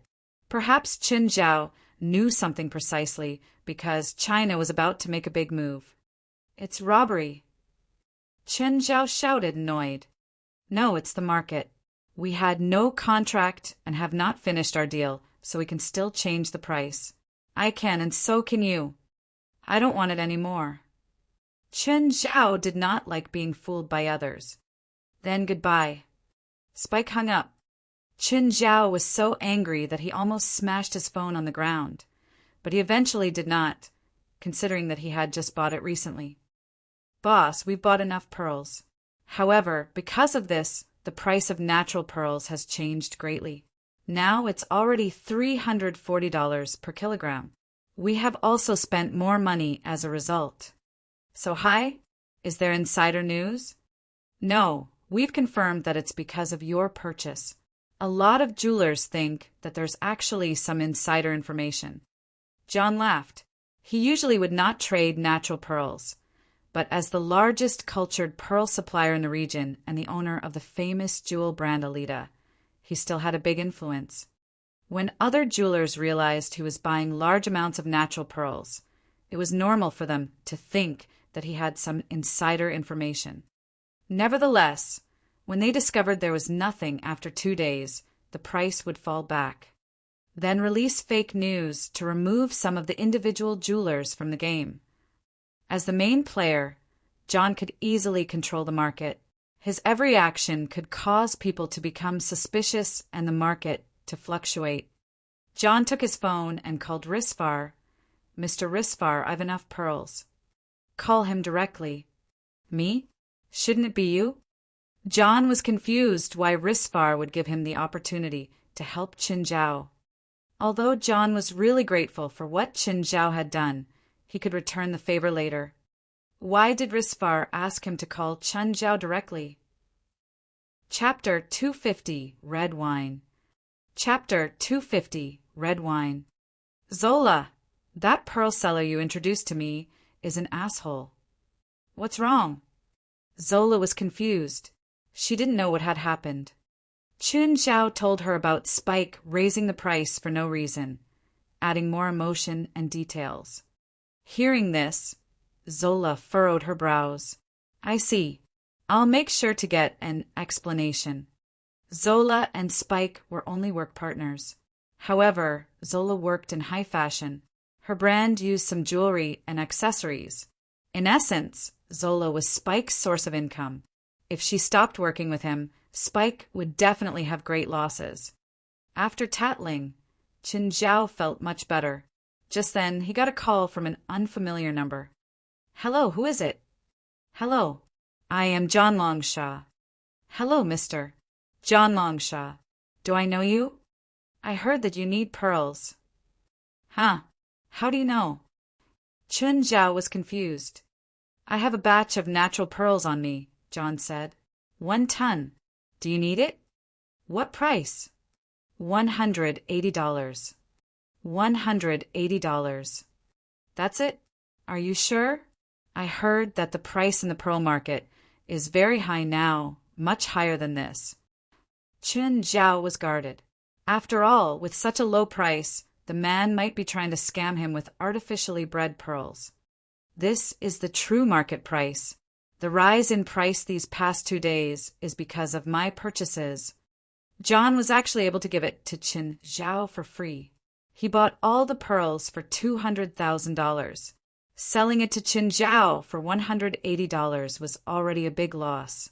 But with his background, he could gift him 10 tons easily. Why are you doing this? We don't know each other.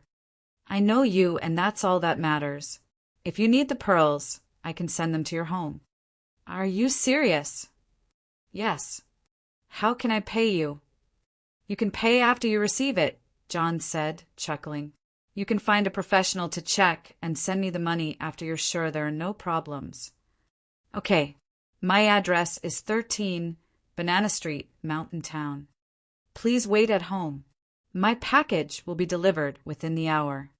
Chun Zhao thought for a moment, but he didn't know any pearl appraisers. Just then, Norman's called. Hey, asshole. You haven't come here in 3 days. Did you forget your job? I'm busy. I'll go over when I'm free. Plus, it's only like 10 pounds.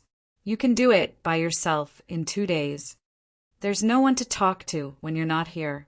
I have no motivation. I'm seriously busy. Busy with what?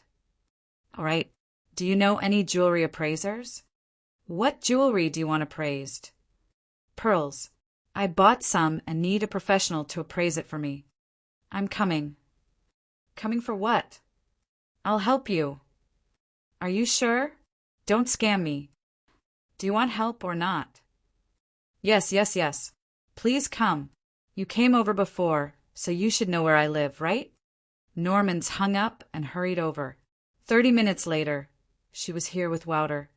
Wouter was excited to be back here and ran around, playing with Black Ma and White Ma. Norman's came in with her kit. Where are your pearls? It's not here yet, Qinzhao said. Wait a bit. Your house is so small. Look, White Ma and Black Ma can't even run around in here. You should just bring them to my place. It's bigger. You can tell them yourself. If they're willing to go with you, then they can go. Norman's looked at them. Black Ma, White Ma, come to my place. I have good food. They ignored her. What a joke. Other than her house being bigger, there was nothing good about it. There were demonic crystals here. Chun Zhao would give them some every now and then. Norman's knew that she would get this result, but she was still annoyed at getting ignored. How come the dogs and owner are all so annoying? Just then, there was a knock on the door. Qin Zhao opened it. There was an unfamiliar man in work clothes. A few men in similar attire stood behind him. Hello, who are you looking for? Are you Mr. Qin? We are the delivery men from Arida Pearl Company. My task is to send a package of pearls to you. Qin Zhao nodded. He took out his license. The delivery man confirmed it and said, Excuse me, where should we put the pearls? Put it into the basement. The workers brought boxes of pearls into the basement. Each box had Arida's logo.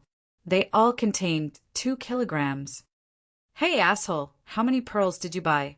I thought you bought some $10,000 high-quality pearl. I only need you to check if these are natural or not. Then why did I bring so many tools? You can tell just from the luster and color. I didn't tell you to bring the tools. You brought it over yourself. Norman's was furious, but she still helped Qinzhao in the end. These are all natural pearls. The quality's pretty high too. Aren't you a doctor? Why do you need so many of these? Are you going to change your career? No, I have other uses. Qinzhao shook his head. Okay, your task is complete. You can go home now. What? You're kicking me out? Of course. This is my home and my girlfriend's coming back soon. I don't want her to misunderstand. What if I don't leave? Black Ma, White Ma, please see her out. Norman stomped her feet in anger and left in a huff.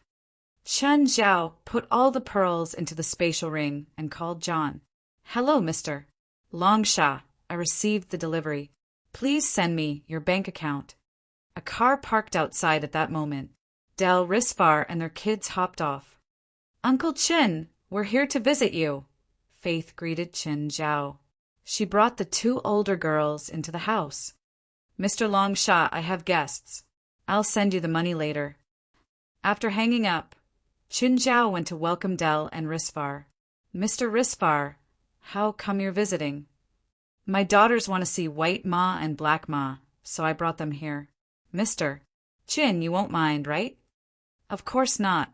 I'm glad they like White Ma and Black Ma. Mr. Qin, this is for you. Risfar offered Qin Zhao a fancy bottle of red wine. Thank you. Chen Zhao took it without hesitation. Please come in. Chapter 251, Going to Hell Again. Chapter 251, Going to Hell Again. Chin, your house is too small. Black Ma and White Ma can't even run around. You should seriously consider giving them to me. Do you know that the person who said the same thing 5 minutes ago was just chased out by me? Uncle, I think Dad's right. Look at poor Black Ma and White Ma, Faith said as she bullied the silly twins. Faith, can you give one to Vera and me? Ronnie suggested with a serious tone. Here you go. You can have White Ma first. Tomorrow we'll exchange. Faith similarly answered in a serious voice. Mr. Risvar.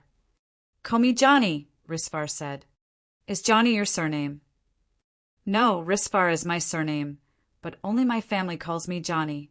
To be honest, Risvar was really a sociable person. He pulled Chen Zhao closer to him with just one sentence. Is that really all right? Chen Zhao could not understand why Risvar was suddenly so friendly. It was only the second time they met. They were certainly not close friends.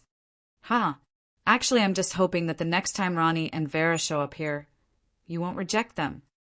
I promise they'll always be welcomed. Uncle, how about me?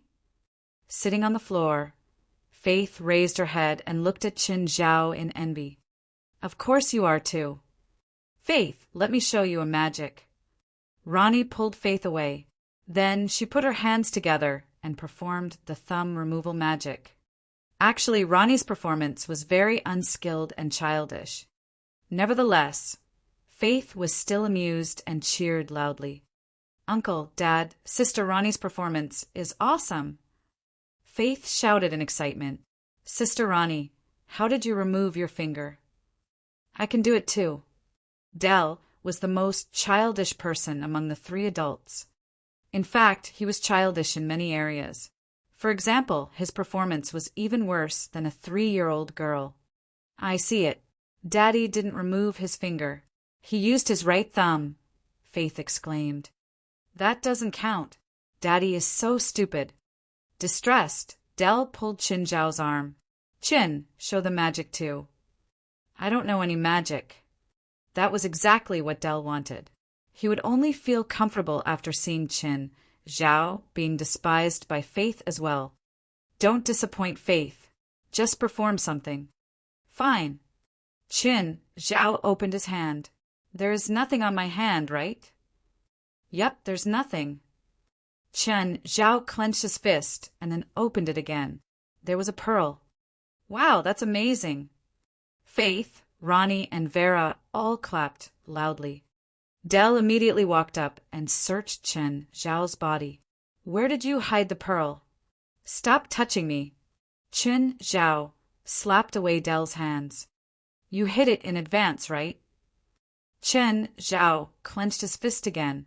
When he opened it, there was a handful of pearls. Dell's eyes almost dropped out. You really know magic. It's the only one I know. Chen Zhao clenched his fist again, and the pearls disappeared. Risvar finally said, Chen, you're really talented. Despite his careful observation, he could not tell how the magic was performed. Uncle, I want to see it again. Black Ma, get me a bucket. Black Ma soon returned with a bucket in his mouth. Chen Zhao opened his left hand. There's nothing, right? Yes, nothing. The three kids stared attentively at Chen Zhao's hand. Chen Zhao clenched his fist. Then, pearls started to fall out through the gaps between his fingers, one after another. Before long, there was already a layer of pearls in the bucket. Chin, where exactly did you hide the pearls? Did you plan to show us this magic in the first place? Dell asked curiously. Risvar was very curious too. Close-up magic was the most difficult type to perform. Chun Zhao also had no one to help him. However, Risvar could not see the trick at all. Chin, teach me the magic. Nah, you're too dumb for it. Chin Zhao glanced at Dell with the corner of his eye. Don't say that before the kids. You're degrading me. Chen Zhao only performed this for the kids. He did not want to expose anything. In the evening, Fei Lai came home. Dell and Risfar also left. Puff, it's a tiring day. What happened? It's the weekend. There were a lot of people and trouble. If it's too tiring, you can quit. No, Fei Lai rejected immediately. Qin Zhao would not force Fei Lai to be a housewife. By the way, I'm leaving for a day, Qin Zhao said. Huh, where? That place. Oh, you mean the place you disappeared to? Yup. I really want to see that place too. Qin Zhao gave a bitter smile. He really could not bring Fei Lai. It was hell after all. Apart from him, the only way for a person to go there was to commit suicide. Fei Lai, I can agree to anything but that. I know, Fei Lai said understandingly. When are you leaving? Tonight. I'll go there earlier and come back earlier. Okay. Qin Zhao put his arms around Fei Lai's shoulders and gently kissed her hair. Qin Zhao thought about what he should get for Fei Lai from hell. Just when he was about to act further, he suddenly realized that his body was fading away. Fuck this again, Qin Zhao cursed. Fei Lai had yet to realize Qin Zhao's change. She suddenly lost balance and fell onto the sofa. Of course, she immediately discovered Qin Zhao's disappearance. Human, you're finally here. If you came any later, it'll be over. Beelzebub Sophie was standing right before Qin Zhao. Qin Zhao walked out of the magic array. Lord, this is the treasure stone you wanted, right? Qin Zhao took out a pearl. Beelzebub Sophie immediately nodded. Yes, this is the one. Don't tell me you only brought one. A lot. Qin Zhao took out all of the pearls and placed them before Beelzebub Sophie. Are these called treasure stones in hell? Are they very precious? Anything that isn't available in hell is precious. Many years ago, a human brought some here. What's their use? I'm making some Spring of Youth. One of the ingredients is treasure stone. What's Spring of Youth? In human language, it can make people young again. In our language, it can make us return to our strongest state, Beelzebub Sophie said. Qin Zhao's eyes glittered. How much will you be making? Don't worry. I'll give some to you. Beelzebub Sophie was really kind. I spent almost half of all my wealth to make 2 bottles of Spring of Youth. Come, follow me. Chapter 252, Spring of Youth. Chapter 252, Spring of Youth. Beelzebub Sophie brought Qin Zhao to a ring-shaped building with a hollow center. There were red crystals embedded in the wall, making it uneven. When Qin Zhao looked up, he could see a huge red moon, shining with demonic red light. He'd never seen such a full red moon. When he came before, it had always been a new moon, waning or waxing gibbous moon.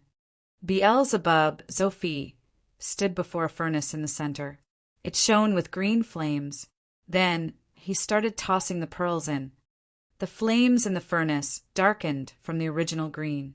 Qin Zhao had thought that Sophie would use the pearls as resources, but he ended up using it as fuel. The red moon of hell only appears for 3 days the entire year, while the Spring of Youth can only be created during the red moon. There was a duct above the furnace. Liquid started dripping down from it, landing in the stone bowl on the side. The liquid was as bright as blood, but it was a bit viscous. As Sophie added the pearls in, the flames grew stronger and stronger. The dark flames that spewed out of the furnace seemed like they would swallow Sophie, but he stood in the fire unharmed while chanting a spell. More and more liquid flowed out of the pipe. Soon the stone bowl was filled. Don't just stand there, Sophie yelled. Take out your container to collect it. Huh? How what? You don't have a container. Qin Zhao remembered the red wine that Risfar had given him earlier. It was in his spatial ring. He hurriedly took it out and poured the red wine out. Then he placed it under the duct to collect the liquid. He didn't dare to move, in fear that he would miss a drop of the precious liquid. When the liquid was almost at the opening, no more liquid fell from the duct. It's over. It's over. Sophie nodded. Do you directly drink the spring of youth and then old people can become young again? You humans can't drink it directly. You must dilute it with water. 1 drop can basically make you 1 year younger. If you just drink it, the effect might be too strong and make you a baby again. However, you must remember that each person only has 1 chance to go back. Even if you only drank 1 drop on the first time, you won't get any effect the next time. So this is like increasing your lifespan. It's like that for humans, Sophie said. But it's not like becoming a year younger will add a year to your life. The younger you make yourself, the less years you add on. But for us demons, it'll only make us go back to our optimal state. If you add a drop of the spring of youth to wine, it'll also become the sweetest wine. Chen Zhao put the cork back into the bottle and put it in his spatial ring. Lord, what are those stones in the wall? Moon crystals. Do you want them? Are they precious? I put them all over the wall. What do you think? Then dig 1 out for me. It isn't useful for you, is it? I want to make a piece of jewelry for my girlfriend. Oh, I see. I heard Abidos say that you have a woman in the human world. Here, I'll have Jessica take the moon crystal to the best artisan in Obsidian City. He can make a demonic badge for you. Demonic badge? It won't have any side effects, right? Chun Zhao's expression changed slightly. The Doomstar was still fresh on his mind. He didn't want to bring more trouble to Fei Lai. Don't worry. Since it's made for your woman, it obviously won't have any negative effects. Lord, I have another question. How should I control my right hand? You haven't summoned Jessica? She knows how to solve your problem. I summoned her last time, but I was dizzy after that. I don't want to summon her again. Your spiritual power is too weak. How do I strengthen it?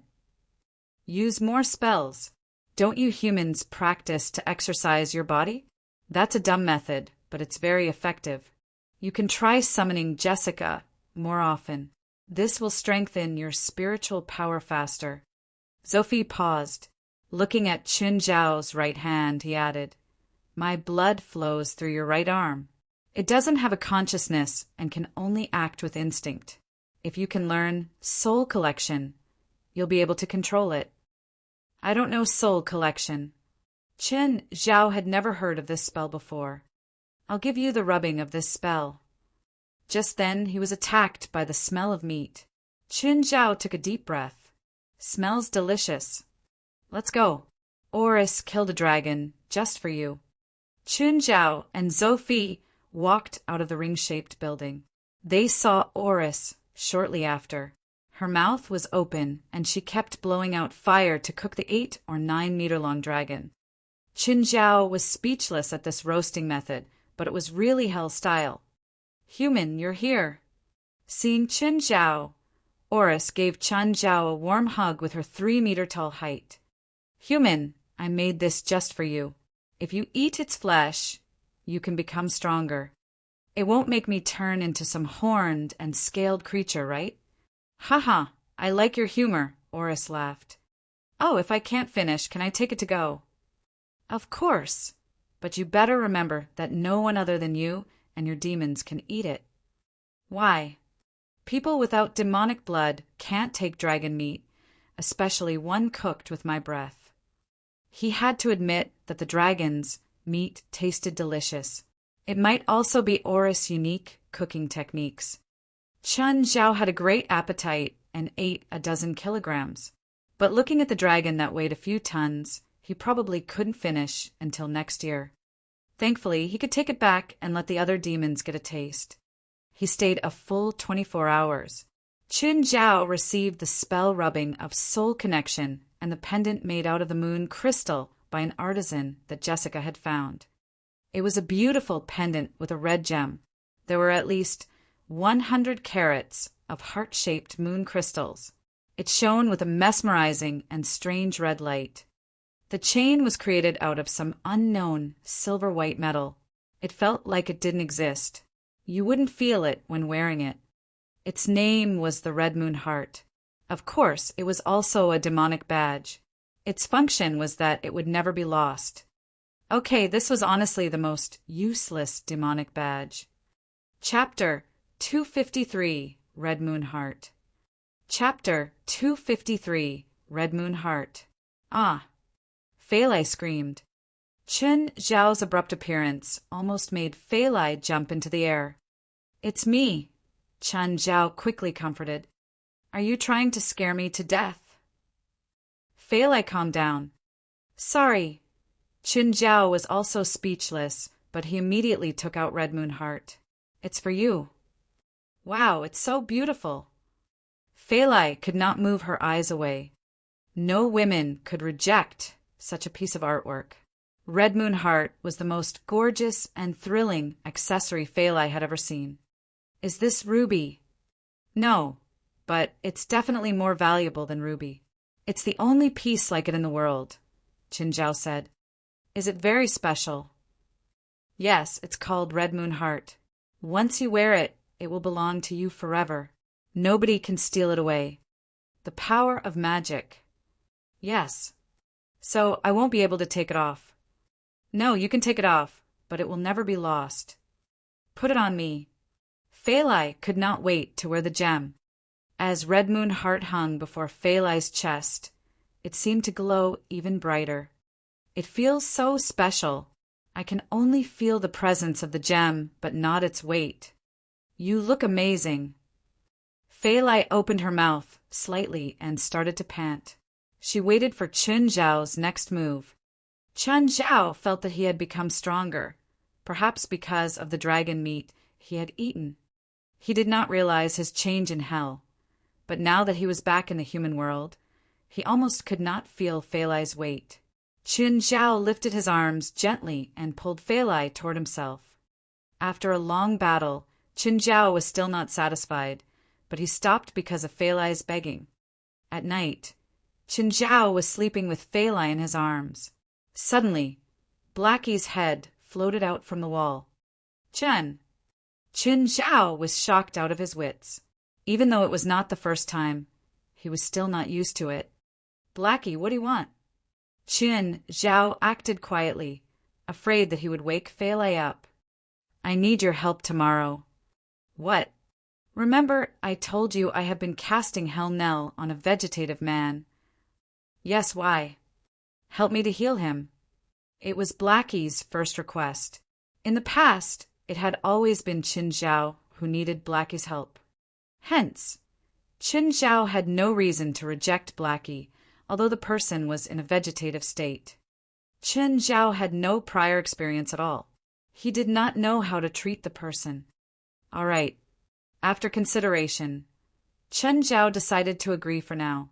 As for whether he could succeed, he had to see the patient first. While he was curious why Blackie wanted him to treat that person, he would not ask unless Blackie was willing to tell him. The next day, Chen Zhao drove to Chantilly Hospital. He did not repair the broken window because, according to U.S. laws, pet owners must not leave their pets alone in closed vehicles. Chen Zhao had the habit of leaving them in the car.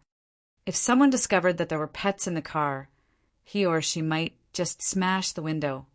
Therefore, Chen Zhao might as well leave the window broken. He believed that nobody would dare to steal his car. As Chen Zhao strolled in the hospital, he suddenly saw Four. Chen, what are you doing here? Why do I see you every time I come here despite the size of the hospital? A nurse told me that you've been acting suspiciously here again, so I came. Because Chen Zhao and Four had been seeing each other quite often. Some people in the hospital also knew Chen Zhao. You still haven't told me why you're here. I'm looking for someone, Chen Zhao answered. Is it your friend? No. Chen Zhao shook his head. Then who is it? Another client? It's my patient, not client, Chen Zhao corrected. I don't get it. Is there a difference? For looked at Chen Zhao, confused. The patient I'm looking for is male, around 40 years ago. He's vegetative and has been here for 5 years. He also has a daughter who visits him every 2 days or so. I'll help you to find him. For glanced at Chen Zhao. Are you going to treat him?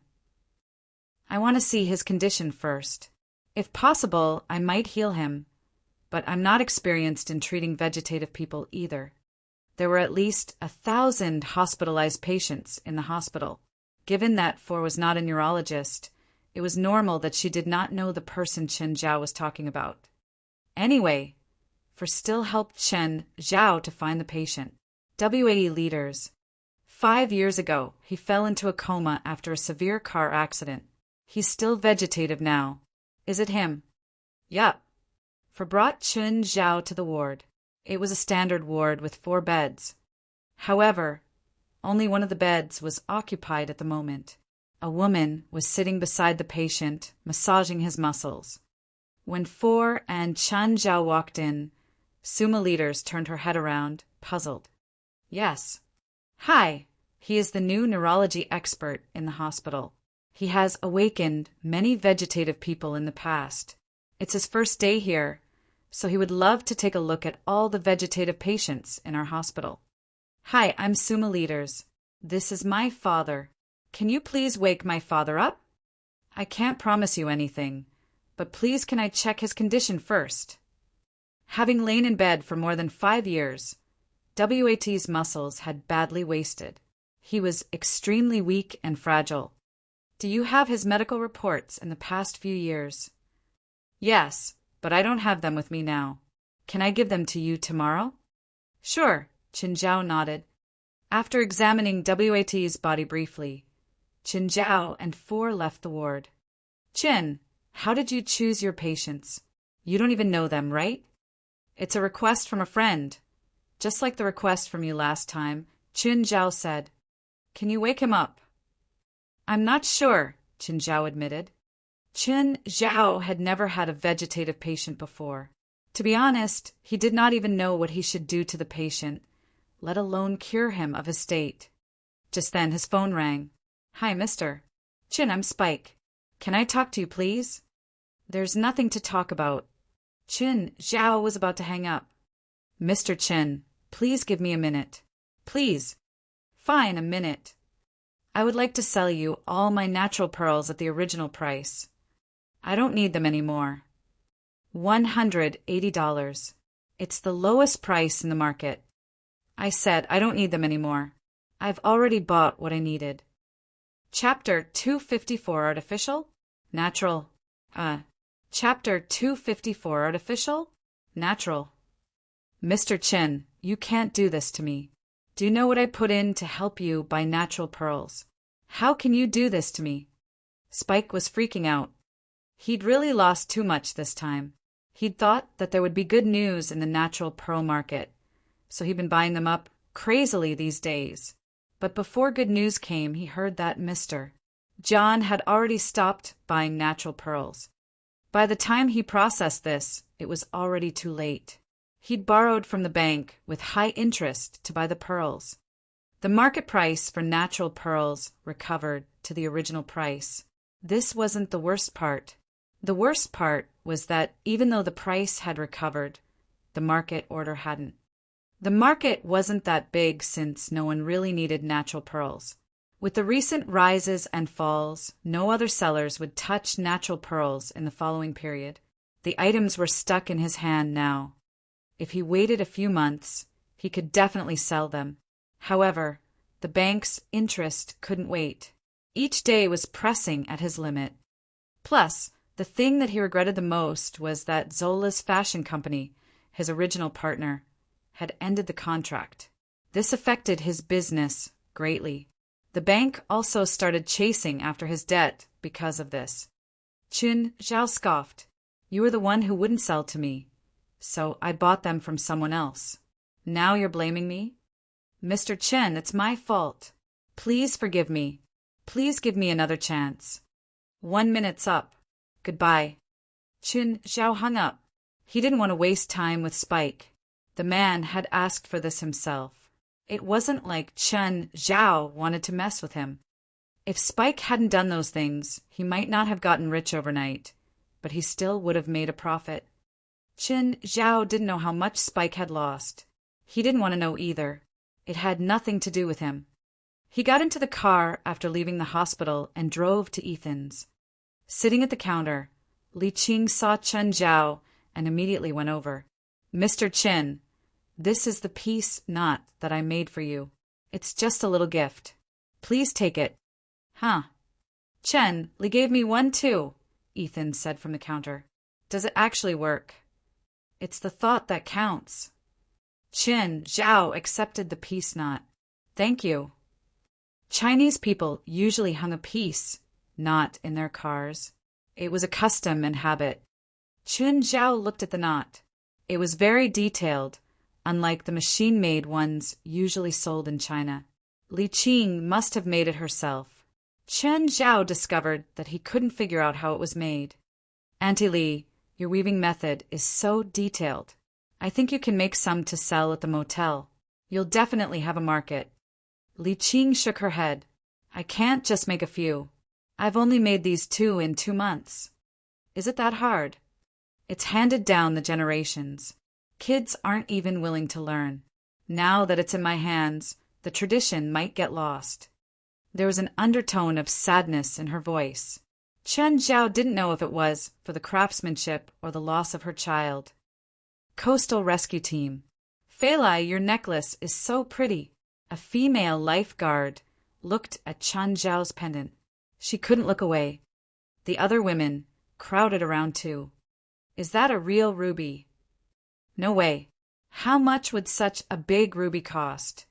"It's probably man-made." "But it's so pretty. The touch and luster don't look man-made." What did women wear pretty jewelry for?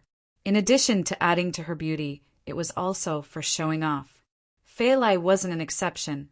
She was satisfied to get praise from the other girls. "It's so pretty. Fei Lai, can I look?" The girl took the red moon heart and started touching and studying it. "The cut is so precise." When she placed it under the sunlight, the entire red moon heart shone with a dazzling color. The color took one's breath away. All the girls cried out in surprise. This caught the men's attention. Robio walked over. "Let me see." He took the red moon heart. "This isn't artificial fiber or stone. It's an all-natural gem." Robio pointed it at the sun and then gazed at it with his hands over the stone. "Fei Lai," he said, "you shouldn't wear something so expensive to work." "Huh, but Chen said it's not a ruby. If it's artificial, it won't have the inner refraction. Artificial stones have a phosphorescence effect, and the light goes straight through. This stone is at least $30 million. You better put it somewhere and not take it out so easily." The women all stared at Fei Lai incredulously. They couldn't help but be jealous. They all knew Qin Zhao, but didn't think that he would be so generous. Not only did he gift Fei Lai a sports car, but he also gave her such an expensive necklace. If they'd known that this Chinese man was so rich, they would have snatched him up first. "It's this expensive." "It's just an estimate. If you want a more accurate appraisal, you can find a professional agency." Robio clapped. "Okay, break's over. Back to work." None of the women could look away from the red moon heart. It was honestly too tempting. It was especially attractive to girls. Wearing it, Fei Lai was even more beautiful. After hearing what Robio had said, she didn't dare wear the necklace either and quietly put it away. The women didn't look away until they saw Fei Lai take it off. Even though she didn't dare wear it anymore, she was still satisfied with the eyes of the others. Everyone had a shallow side, including Fei Lai. People always compared themselves to each other subconsciously, from looks to figure. Fei Lai didn't put it back on until after work. The other girls could only look and sigh. On her way back home, she also bought a bottle of red wine. "Chen, when are you coming back?" "Soon. Is there a problem?" "I can't call you if there's no problem." "Oh, I'll come back as soon as possible." When Chen Zhao came back, he realized that Fei Lai had prepared a candlelit dinner. While they were getting intimate, Dell's call came, ruining the moment. "Chen, do you know what the wine that Risvar gave you was?" "No. Why?" It's an 1842 red wine from Rawls' wine cellar.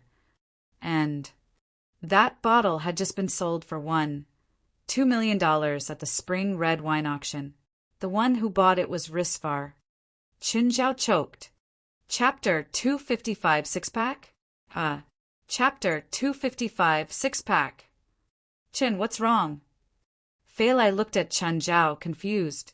Chen Zhao's expression had just changed wildly, as if something big had happened.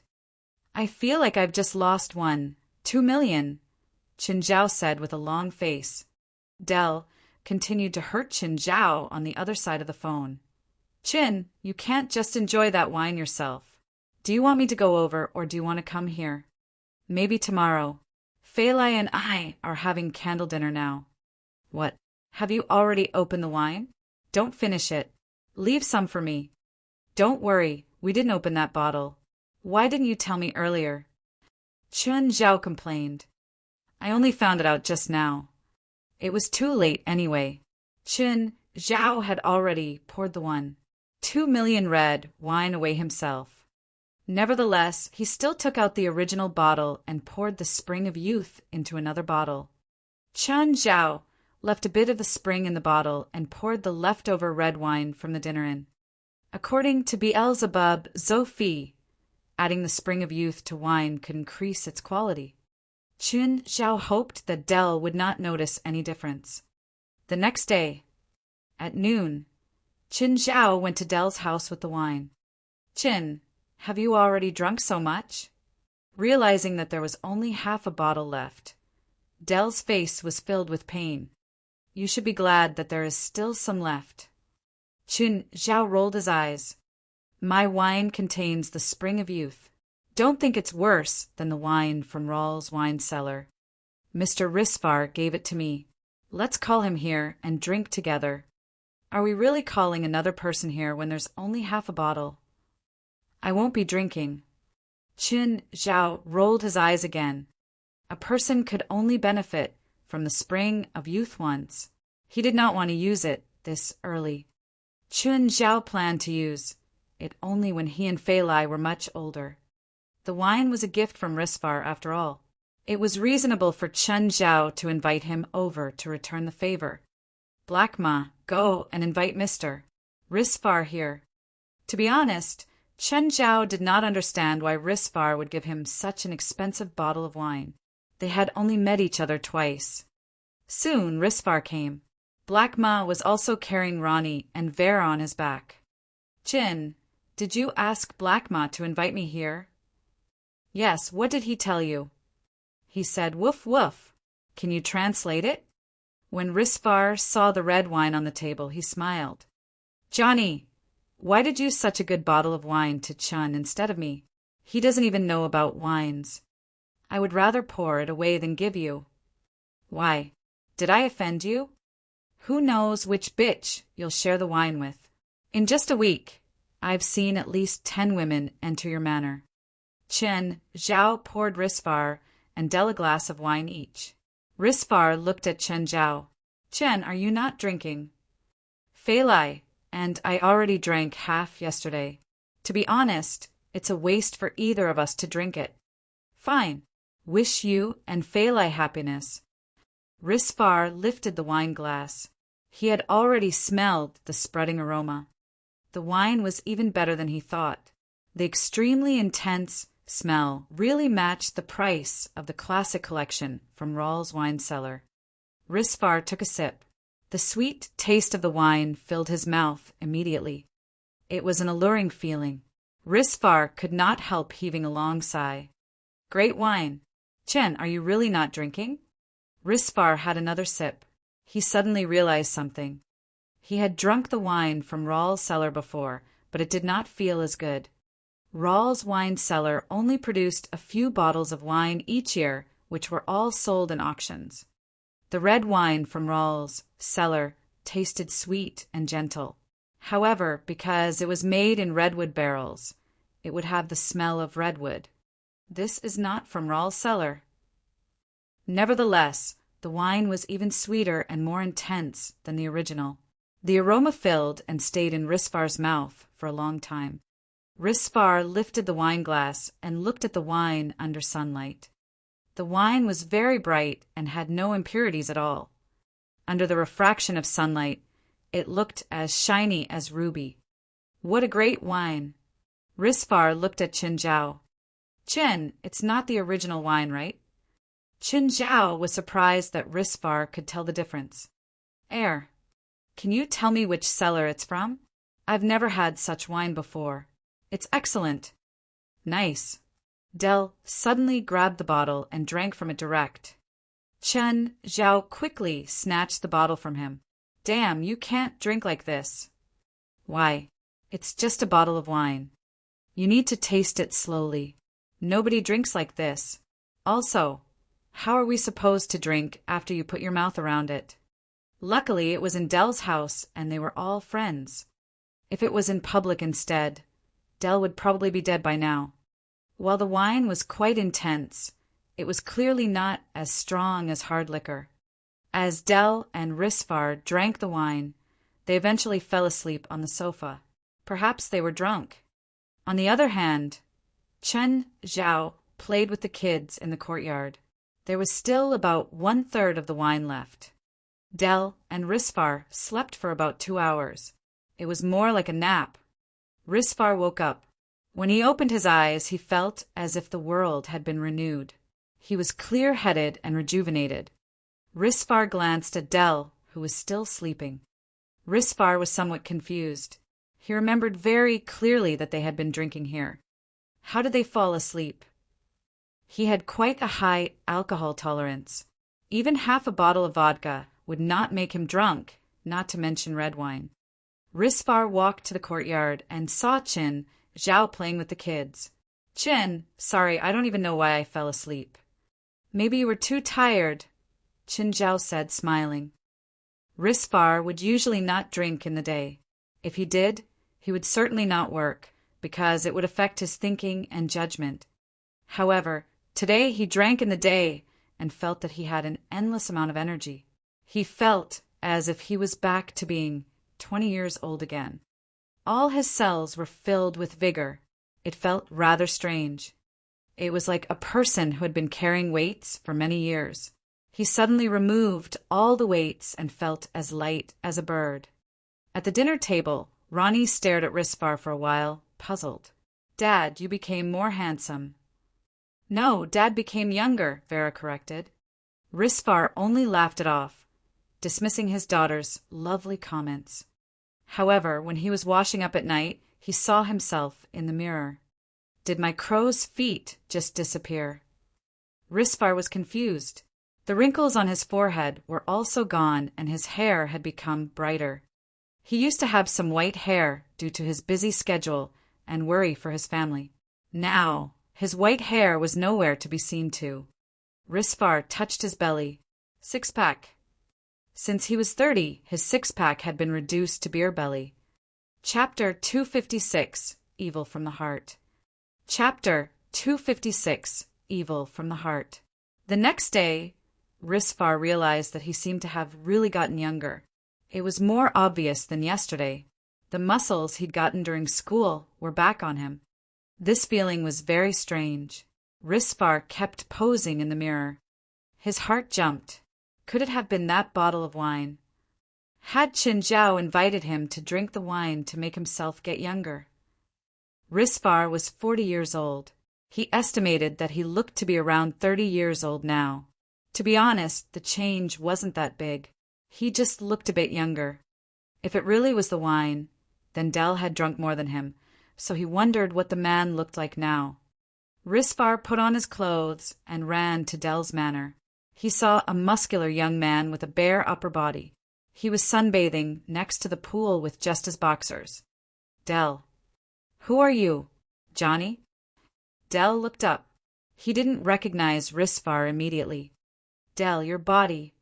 I don't know. I don't know either. You look a decade younger. Del had been 28 years old, but because of his lifestyle he'd gotten weaker. He'd looked like he was in his 30s. Now he looked totally young. And what was with that perfect body? Risvar felt that Del's change was even more dramatic than his. Rispar's body had also changed, but it wasn't that big. Is it Chen's wine? Rispar asked. Didn't you give Chen that bottle? It's the original bottle, but the wine can't be it. Or maybe he added something to the wine. Del fell silent. Rispar looked at him and asked, Del, do you know something? No, I don't know anything. To be honest, I'm jealous of your figure. Del was quite satisfied to get his body back too. In the morning, Chun Zhao kissed Feilai goodbye. Then he took the dragon meat out and fed it to Beelzebub, Raymond, Walter, Carrie, Abitos, and the silly twins. He also ate some dragon meat. It really tasted delicious. Just then, someone knocked on the door. Qin Zhao opened it to see a stranger standing there. Mr. Qin, please help me. The stranger started begging him as soon as he started talking. Who are you? Spike. Qin Zhao furrowed his brows. I can't help you. Mr. Qin, please. I beg you. Qin Zhao hated Spike to the max. This businessman had no trustworthiness at all. After he lost his money, he came to Qin Zhao to make him solve the problem. Nothing this good happened. I wanted 1 ton of natural pearls. You wouldn't sell it to me, so I found it from someone else. I don't need it anymore. There's no use finding me. I have no choice now. I owe so much money to the bank and loan sharks. If you don't help me, I'll go bankrupt. This has nothing to do with me. Qin Zhao pushed Spike out. Just as he was about to close the door, Spike raised his gun. He stared at Qin Zhao menacingly. If you don't let me live, I won't make it easy for you either, you chink. Mr. Spike, do you know what you're doing? My life is ruined already, so I'll make you die with me. Qin Zhao raised his leg and kicked Spike without mercy. To him, Spike was just a weakling. Even an amateur like Qin Zhao knew that he had to lift the safety to fire with that gun. This meant that Spike just wanted to scare Qin Zhao into agreeing. Maybe he thought that he could force Qin Zhao to buy his stuff with this childish threat. However, after getting kicked, Spike clutched his stomach in pain while lifting the safety. Qin Zhao just stared coldly at Spike without continuing to attack. After all, he still had a mortal body. He didn't want to block the bullet with his flesh. Spike carefully retreated and escaped into his car. Qin Zhao immediately called the cops. A while later, Leonardo and a policewoman arrived. Qin, I heard that you met an armed robber. Yes. Qin Zhao described what had happened. Qin, I swear to you that I'll find the asshole that pointed a gun at you. I'll teach him a lesson. Leonardo, is this your partner? She's Rose, my new partner. Hello, Miss Rose. Hello, Mr.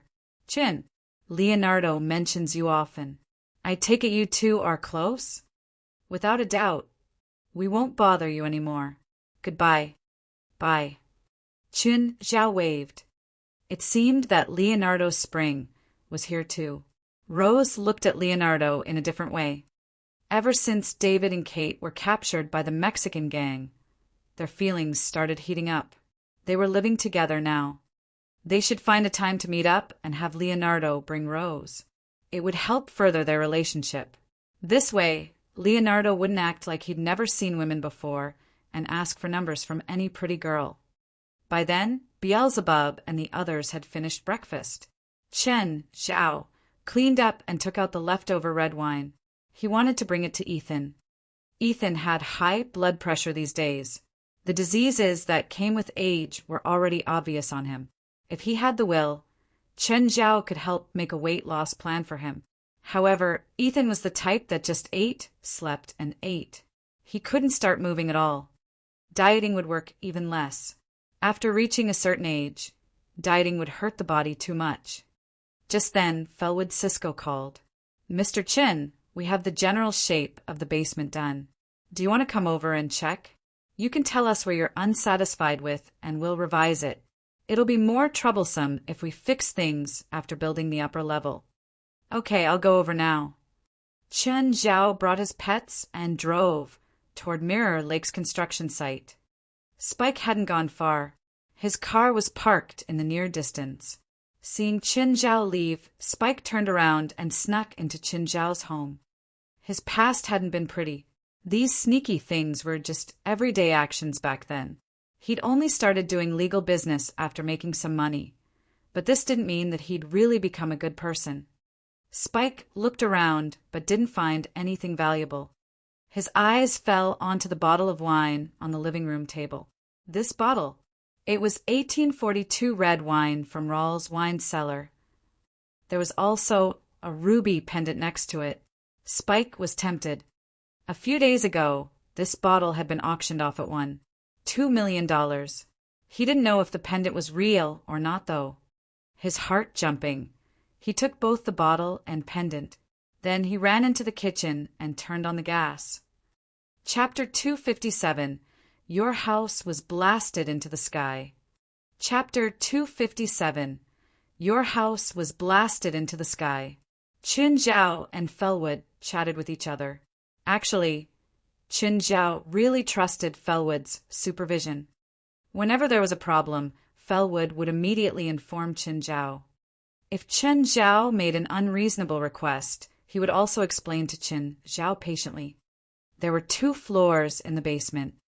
Basement 2 was for Blackie. There was also a waterway leading to the lake. No decoration was needed. Basement 1 required much more spending. A piece of tempered glass that was 6 meters long and 2 meters wide already cost $120,000. Nonetheless, it changed the basement completely. One could see the Mirror Lake directly through the glass. It was also the part that pleased Qin Zhao and Fei Lai the most. Fellwood, you said you know a water engineering team, right? Help me to contact them. Fellwood seemed to be in a difficult position. Mr. Qin, I'm sorry, I made an empty promise. I discussed the project with their boss, and he's very unhappy with the price. I don't think they will work for us anymore. I see. Forget it. I'll think of a way myself. I'm really sorry. It's fine. Just then, a luxurious car stopped outside the construction site. Dell and Risfar alighted from the car. When Qin Zhao saw them, he was clearly stunned. You, Dell, Johnny? Stop acting. We know it's because of you. What? I don't get it. Qin Zhao realized that the 2 were really too young. Did I put too much spring of youth? Qin Zhao originally estimated that they would become at most 5 years younger, which would not be too obvious. However, they ended up becoming about 10 years younger. Dell's change was even bigger. He had been a decadent man. Now he suddenly became muscular and handsome. Fine, I won't ask any more. Dell patted Qin Zhao's shoulder. Qin, is this your new home? Yep, Qin Zhao nodded. It's big. You must have spent quite a lot. As a Chinese, I have a special feeling for land. It's a great place, Risfar commented. Indeed, there was an excellent view of the mountains and the lake. Both Dell and Risfar felt that the place was exceptional. Suddenly, a police car approached them. Leonardo and Rose walked out from the car. Qin, something happened to your house. What? What happened? Your house was blasted into the sky. What? Qin Zhao was flabbergasted. What the fuck does blasted into the sky mean? When Qin Zhao saw the remains of his house, he was still in a trance. The firefighters had already arrived. They were merely extinguishing the fire. The fire was soon controlled, but there was nothing left in the house anyway. Everything was gone, except for the basement. Buddy, can you tell me the cause of the fire? Gas explosion, the firefighter said. Gas leak? No, the gas in your house wasn't turned off. But I didn't even use the stove in the morning. I can't answer that, the firefighter said, speechless. Qin, seems like you won't have a place to live for now. You can stay at my place, Dell invited. My place works too. Risfar felt that it was a very good opportunity. Nevertheless, Qin Zhao was clearly not in the mood for this. There was nothing valuable at home. After all, he had kept all the important things in the spatial ring. Still, Chen Zhao's mood was like an ignited gunpowder barrel. The gloom on his face was hard to ignore. Chen Zhao looked at Bant's house, not far away. Bant's car was parked at the roadside. "Bant, are you at home?" Chen Zhao called Bant. "No, what's up?" "I see your car is parked at the roadside. Does your car have a driving recorder?" "Yes, do you need it?" "My house was burnt down by someone," Qin Zhao said. Qin Zhao was certain that someone had done it. It was definitely not an accident. "Huh, I'll be right back." Soon Bant came. He gave Chen Zhao the SD card of the recorder and even his laptop for Chen Zhao to play the record. Qin Zhao set the time to 9 in the morning. Soon after he left, another car parked before his house. "Spike!" Qin Zhao was enraged. Spike entered Chen Zhao's house. More than 10 minutes later, he came out with a bottle of wine. The eyes of Dell and Risfar glittered, but they did not display their feelings. 1 minute after Spike left, the house exploded. "Chen, is he your enemy?" "Now he is." Chen Zhao's face darkened.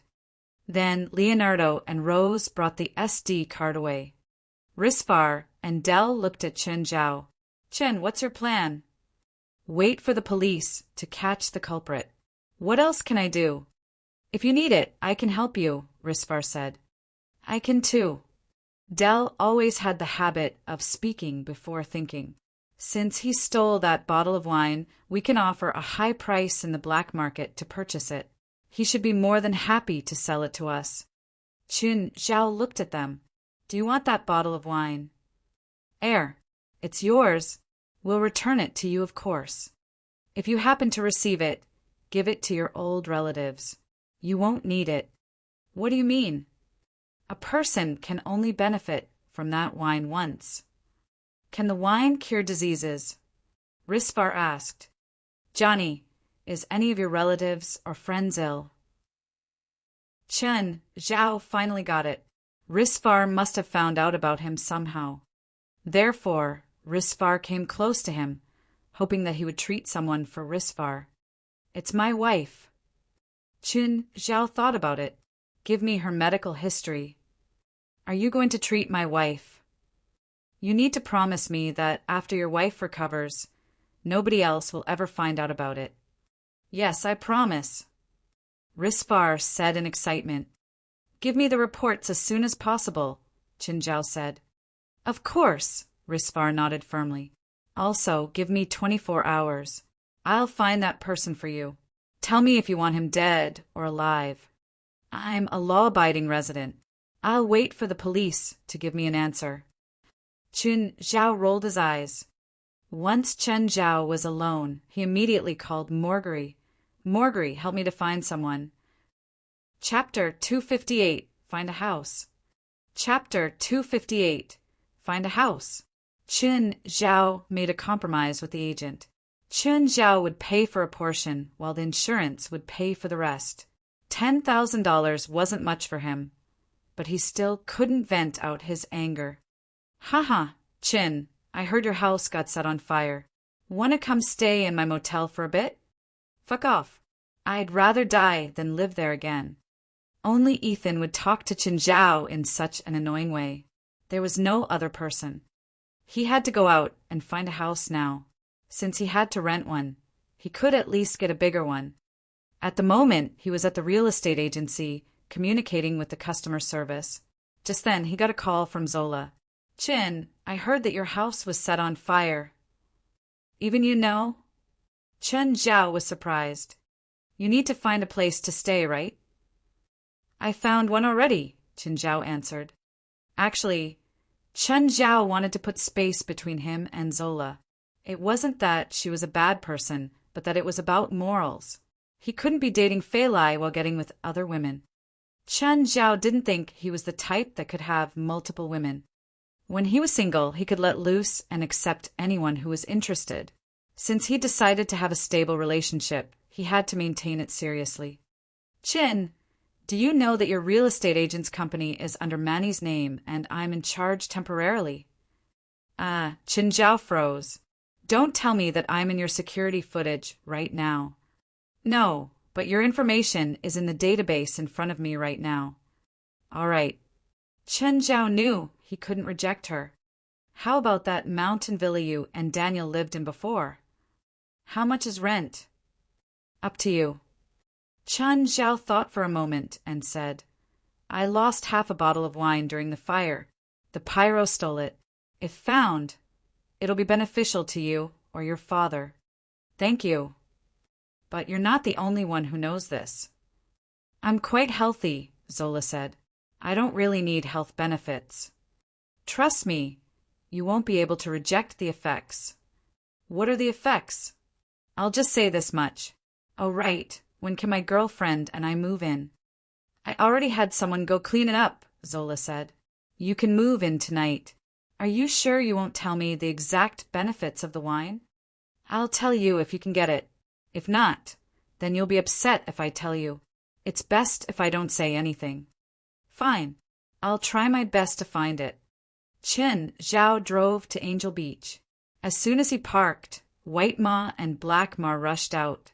These two opened the door themselves. As soon as they got off, a bunch of fangirls and fanboys swarmed over. They were honestly popular at Angel Beach. Chen Zhao didn't understand. Just then, a female lifeguard saw him. Hi, Chen. Hi, Pharaoh. To be honest, Chen Zhao wasn't familiar with her. Are you here for Fei Lai? Yes. Your car is so big. This is the kind of car for men. Huh. I wonder what it feels like to sit in such a big car. Chen Zhao was spaced out. He was thinking about how to tell Fei Lai that her clothes and shoes had all exploded. Chen, can I try out your car? Huh. He finally realized that this girl wanted to have sex in his car. Sorry, I'm busy. How about next time? Sure. I'll take you to Fei Lai. Pharaoh acted like nothing had happened. After reaching the office, Pharaoh said from the doorway, Fei Lai, Chen's here for you. Fei Lai turned around. Chen, how come you're here? Fei Lai, we haven't gone shopping together, right? You're inviting me to go shopping. I guess. I'm working now, though. I'll tell Robio. We have a lot of tourists today. I don't think he'll agree. You wait here. Chen Zhao walked into Robio's office. He already saw through the glass that Chen Zhao had come. Chen, how come you're free to come here today? Someone set my house on fire, including Fei Lai's clothes and everyday items. I hope you can give her half a day's leave. Leave Walter, Black Ma, and White Ma, and I'll let Fei Lai go. Sure, I'll come to get them at night. Okay, no problem. Chin, did you make a bunch of money today? Fei Lai looked at Chin, Zhao holding all the bags that he bought for her. She was suspicious. Why would Chen Zhao voluntarily go shopping with her? He never did that before. Whenever he wanted to buy something, he would have a store in mind, go in, and then go out. It was that simple.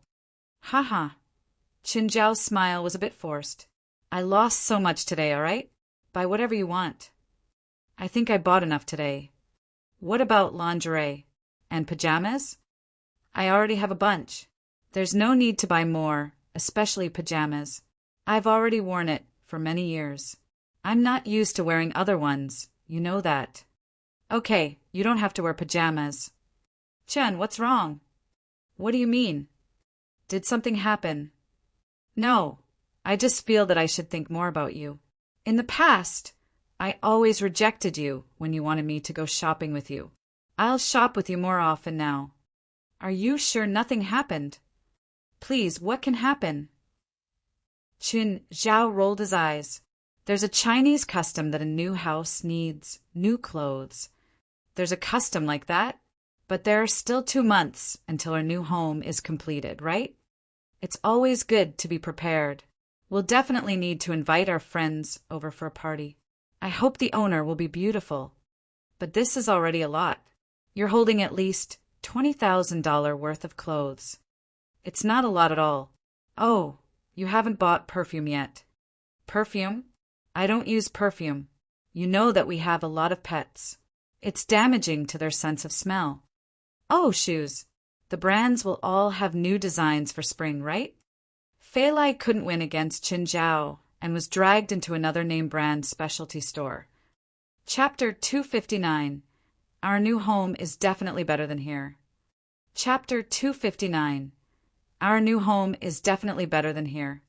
Fei Lai had the most insane shopping trip in her life.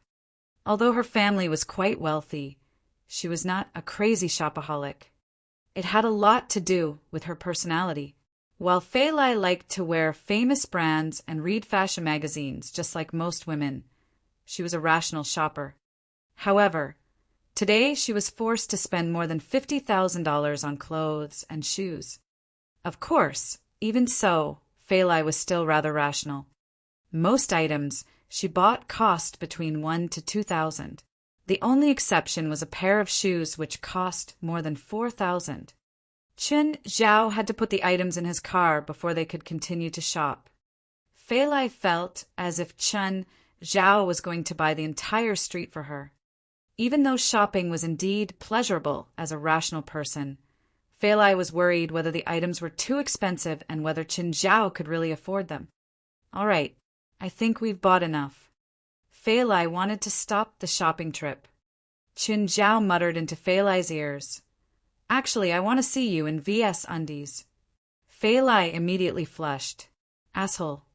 After a while, they returned to the Coastal Rescue Team HQ.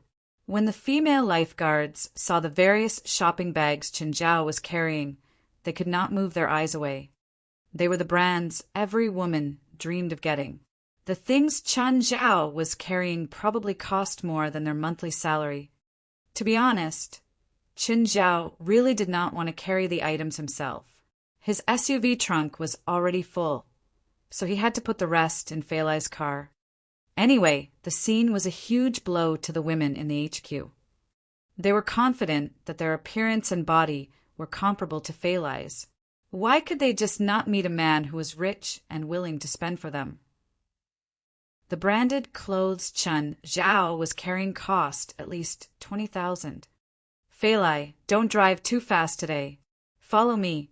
I'll bring you to a place. Where? You'll know when we arrive. Is he going to propose to me? Fei Lai thought. What should I do then? I'm not ready. Nevertheless, Fei Lai did not know how to reject Qin Zhao. She really liked him.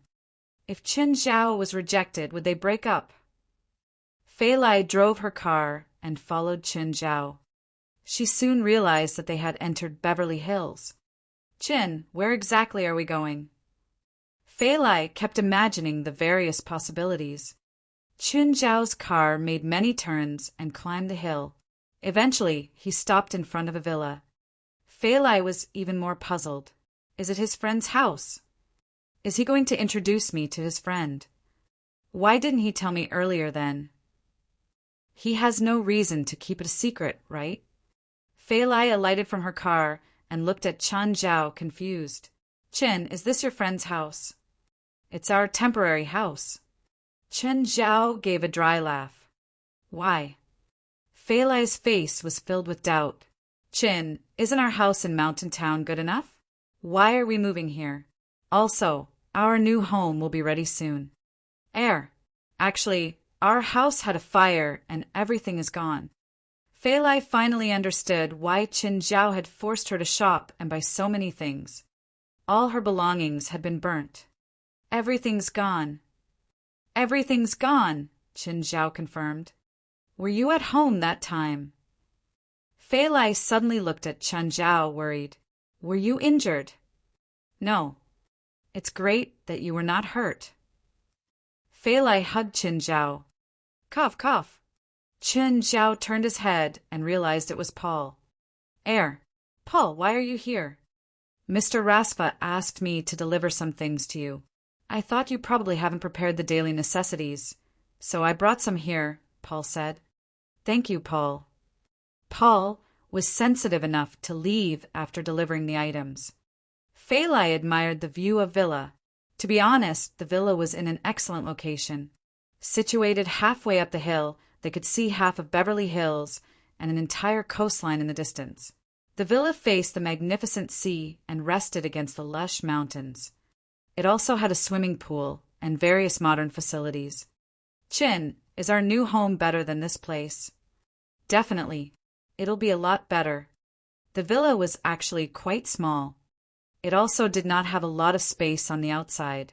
In fact, their original rented house was more spacious outside. Black Ma, White Ma, and the rest could only play on the rooftop. The house Robio had designed for them was 3 to 4 times bigger than this villa. They each had their own geographical advantages. Beverly Hills was one of the busiest places. Mirror Lake was certainly much quieter. If the rivers connected to Mirror Lake could be widened, small and medium ships would be able to pass by their house. Chun Zhao felt that this would make their new home much more lively. Furthermore, Aman would also be able to enter the lake. It would truly be a reunion, unlike now. Chun Zhao's entire family was kind of living in rented properties. At night, Spike was hiding in an abandoned factory with a bottle of red wine in his hand. He already knew that he was being hunted by the police. Attempted murder, arson, burglary. Spike knew that he was done for, unlike his crimes in the past. In the past, he would at most be kept in the police station for 3 days. Nothing would happen after that. Now he would be jailed for at least several years. All he wanted at the moment was to earn some money and then leave the States. He would hide in a third world country. At least he would not be chased by both the police and the loan sharks. Just then he noticed some light outside the factory. Spike immediately lowered his body nervously and looked at the outside carefully. There was a car. A few men in black jackets alighted from the car. One of them was holding a case. Suddenly, Spike's phone vibrated. He turned off the vibration at once to avoid being exposed. "We are already here. Where are you?" Spike remained silent. He had to confirm whether those men were the correct people. To be honest, he really did not understand why someone would spend $1 million on a bottle of red wine. No, it was more like 1/3 of a bottle. Despite so, someone was still willing to pay $1 million for it. Spike felt it was really absurd. After a while, Spike finally said, "I'm in the factory. Only one of you can come in." The person holding the case walked in and looked at Spike, who was hiding in the darkness. "Where's the thing?"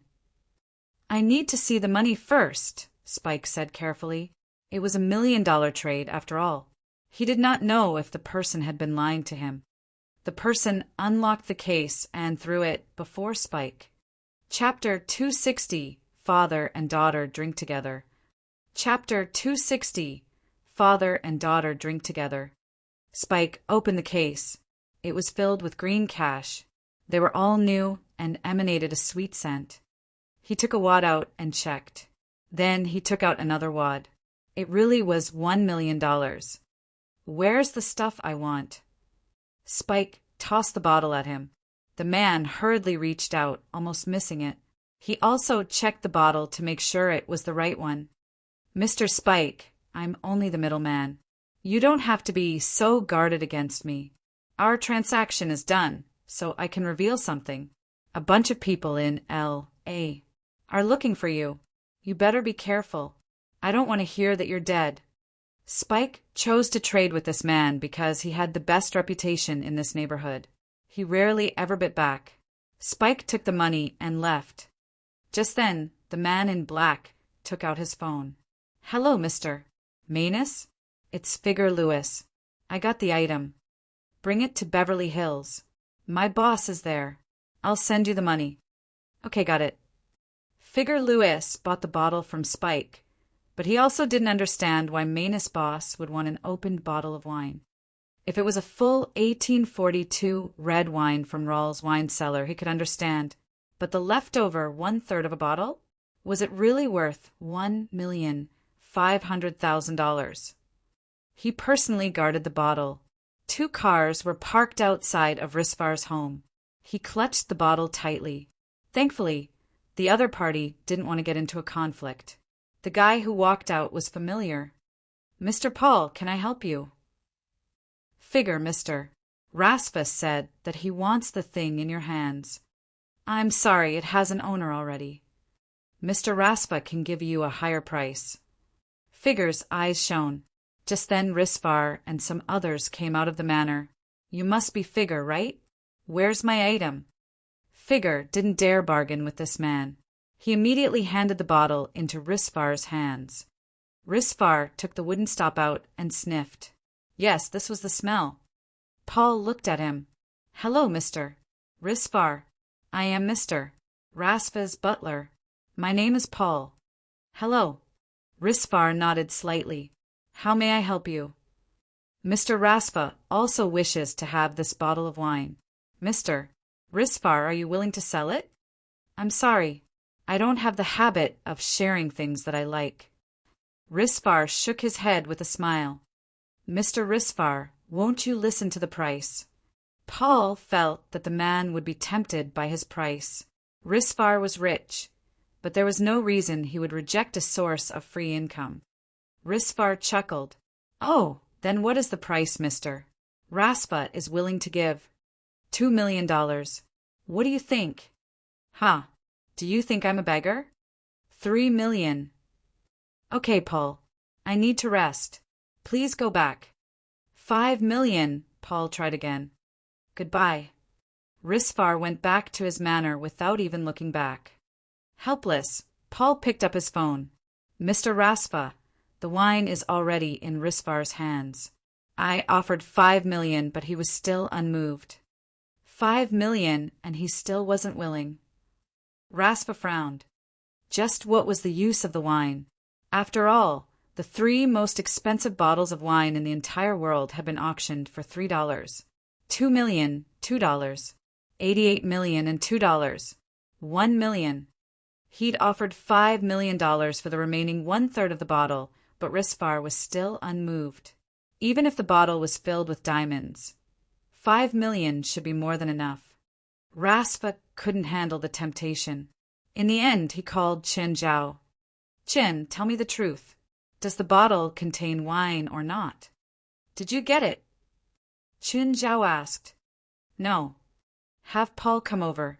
I'll give you a bottle. Drink it with Zola. Tell me, what exactly is it?"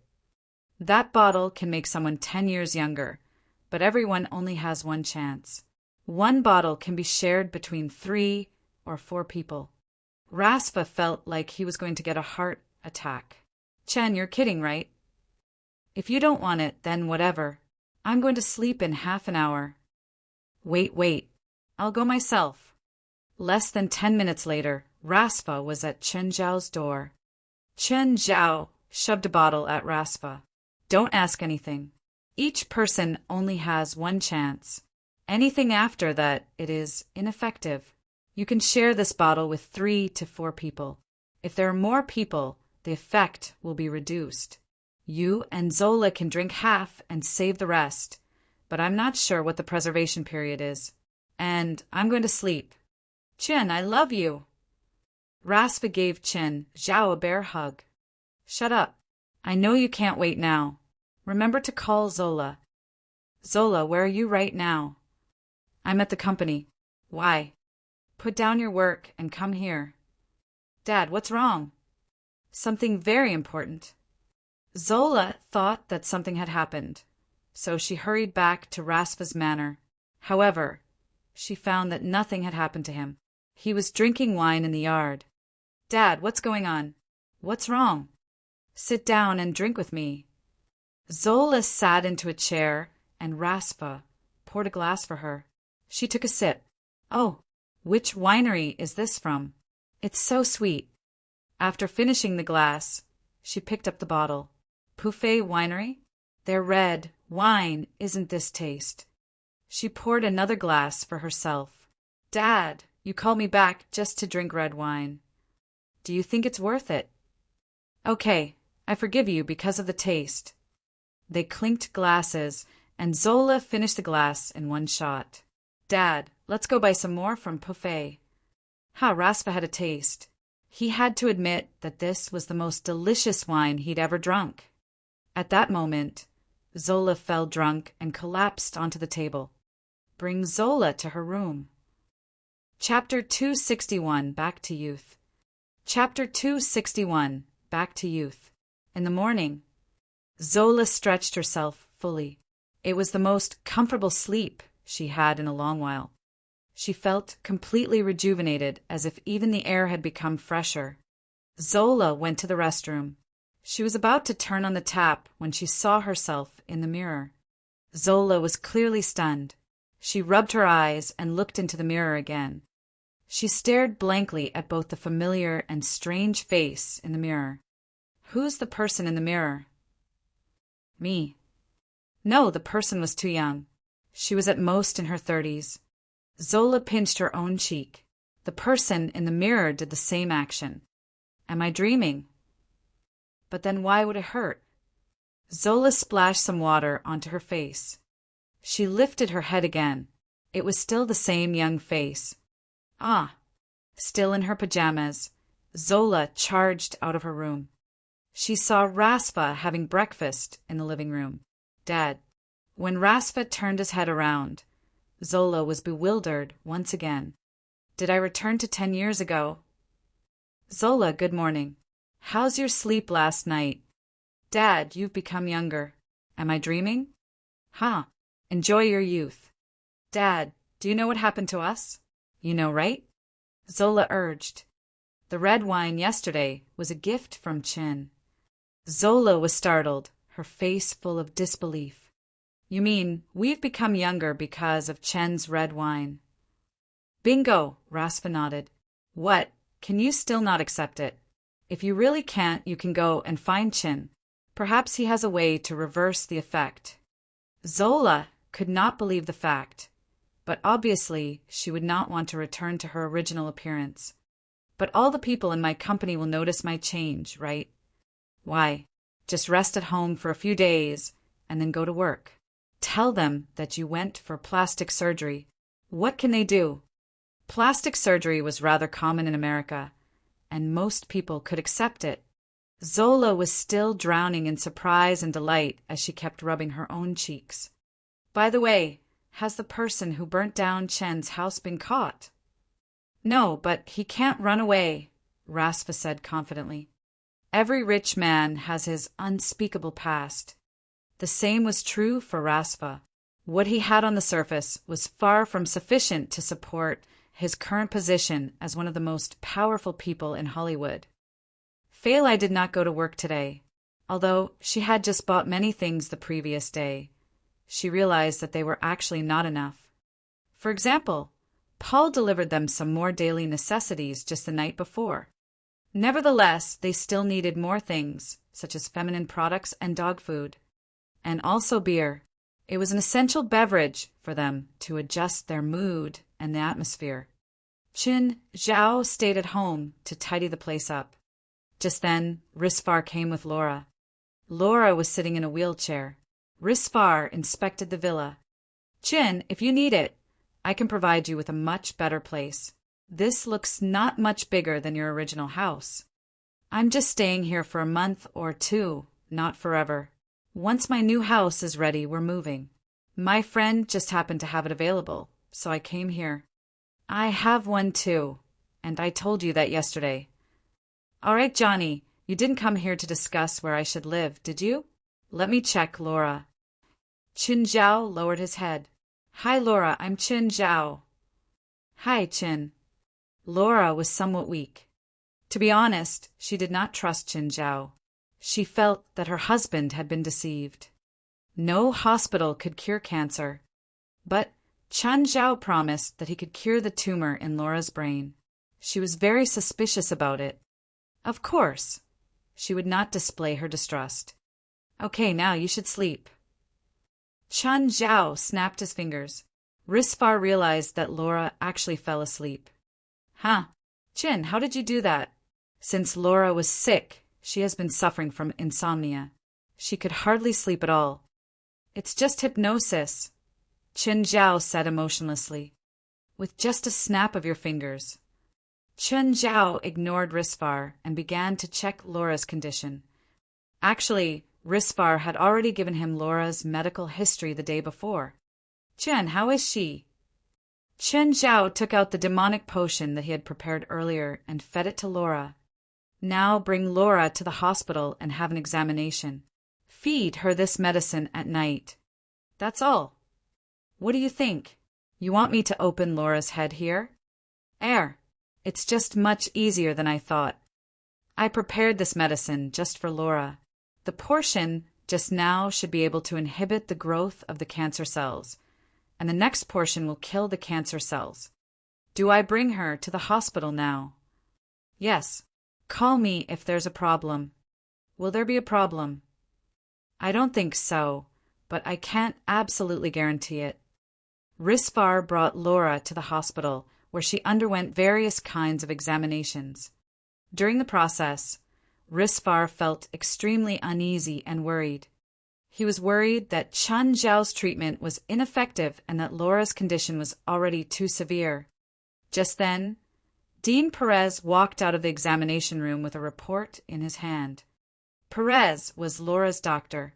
Risvar had invited him just to treat Laura. He was indeed an authoritative expert in this area, a judge for brain tumor patients. If he said that a patient would recover, the patient would very likely recover. However, if he said that the patient could only live for a certain amount of time, the patient would definitely die before that. Mr. Perez, how is it? Perez kept his head lowered, ignoring Risvar's question. He continued to stare at the report he was holding, frowning deeply. It was obvious he was deep in thought. Risvar's heart sank. Was it bad news? Mr. Perez, please tell me the truth. How's Laura? How long does she have left? Let me be prepared. I need to check Ms. Laura again, Perez finally said. Why? Didn't you just do it? Chapter 262, Change for Good. Chapter 262, Change for Good. Maybe we took the wrong sample, Perez said. So there are some mistakes in the test results. In the report, the activity of cancerous cells is quickly weakening. They seem to be going dormant. This doesn't match their development. Risvar's eyes shone. You're saying that Laura's cancer cells are weakening, right? Mr. Risvar, this should be a mistake, Perez said. Perhaps the lab staff took a sample from another patient. This should be the report of someone with benign cancer cells. Right now, Risvar couldn't help but get excited. It was right. It was definitely right. The treatment was effective. Mr. Risvar, are you listening? I'm sorry. Please continue. I wish to test Laura again. Is that okay? Risvar thought for a bit and answered, okay. Thank you. This was just to be safe. What if they really did get the wrong sample? Risvar waited for another hour. This time was faster than the last. When Perez came out with the report, his brows were furrowed deeply. Mr. Risvar, did you give Laura any medicine? No, why? Risvar answered instinctively.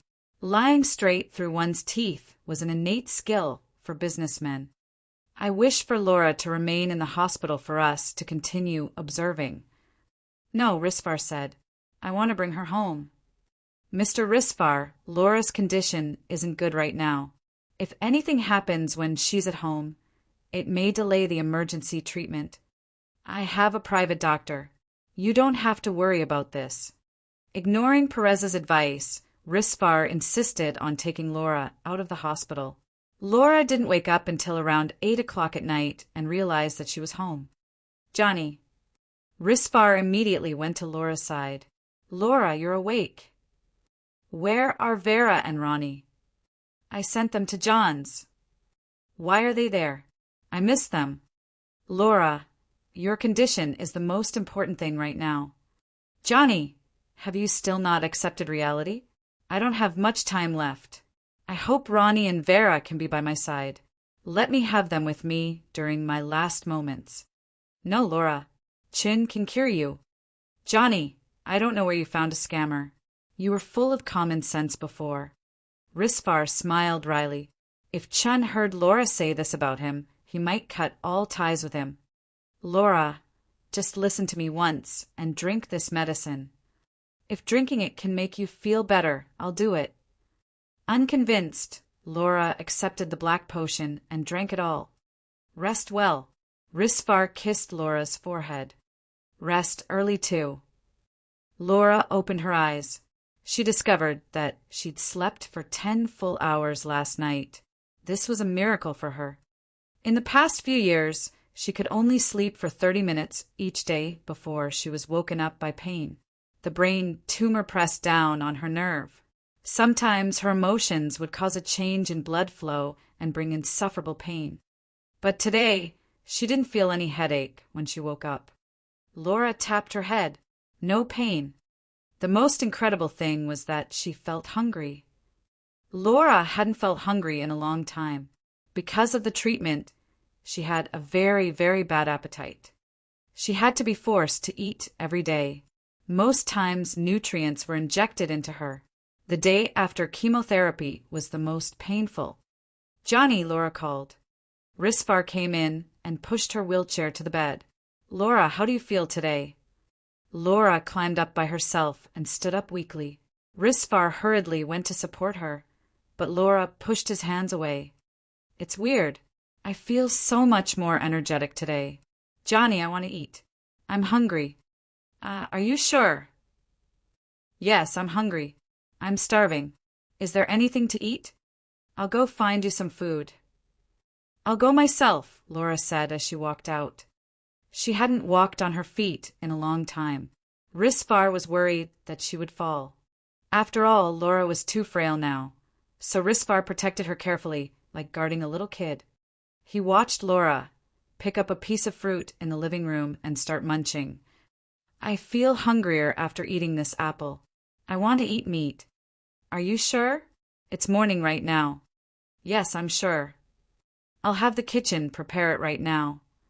After ordering the kitchen, Risvar called Chin Zhao. Chin, Laura seems to be much better. Is there anything I should watch out for? Like what can she eat? What can't she eat? Other than alcohol, you can give her anything she wants to eat. That wine isn't okay either. Give it to her after she's completely recovered, Chin Zhao said. Also, bring her to me again. I need to run a test. Okay, when are you free? Today. Do you have time? Of course, Risvar said hurriedly. Nothing was more important than Laura now. Laura ate steak with big bites. She hadn't eaten so freely in a long time. Now, she realized that her condition was different. Johnny, how is my sickness now?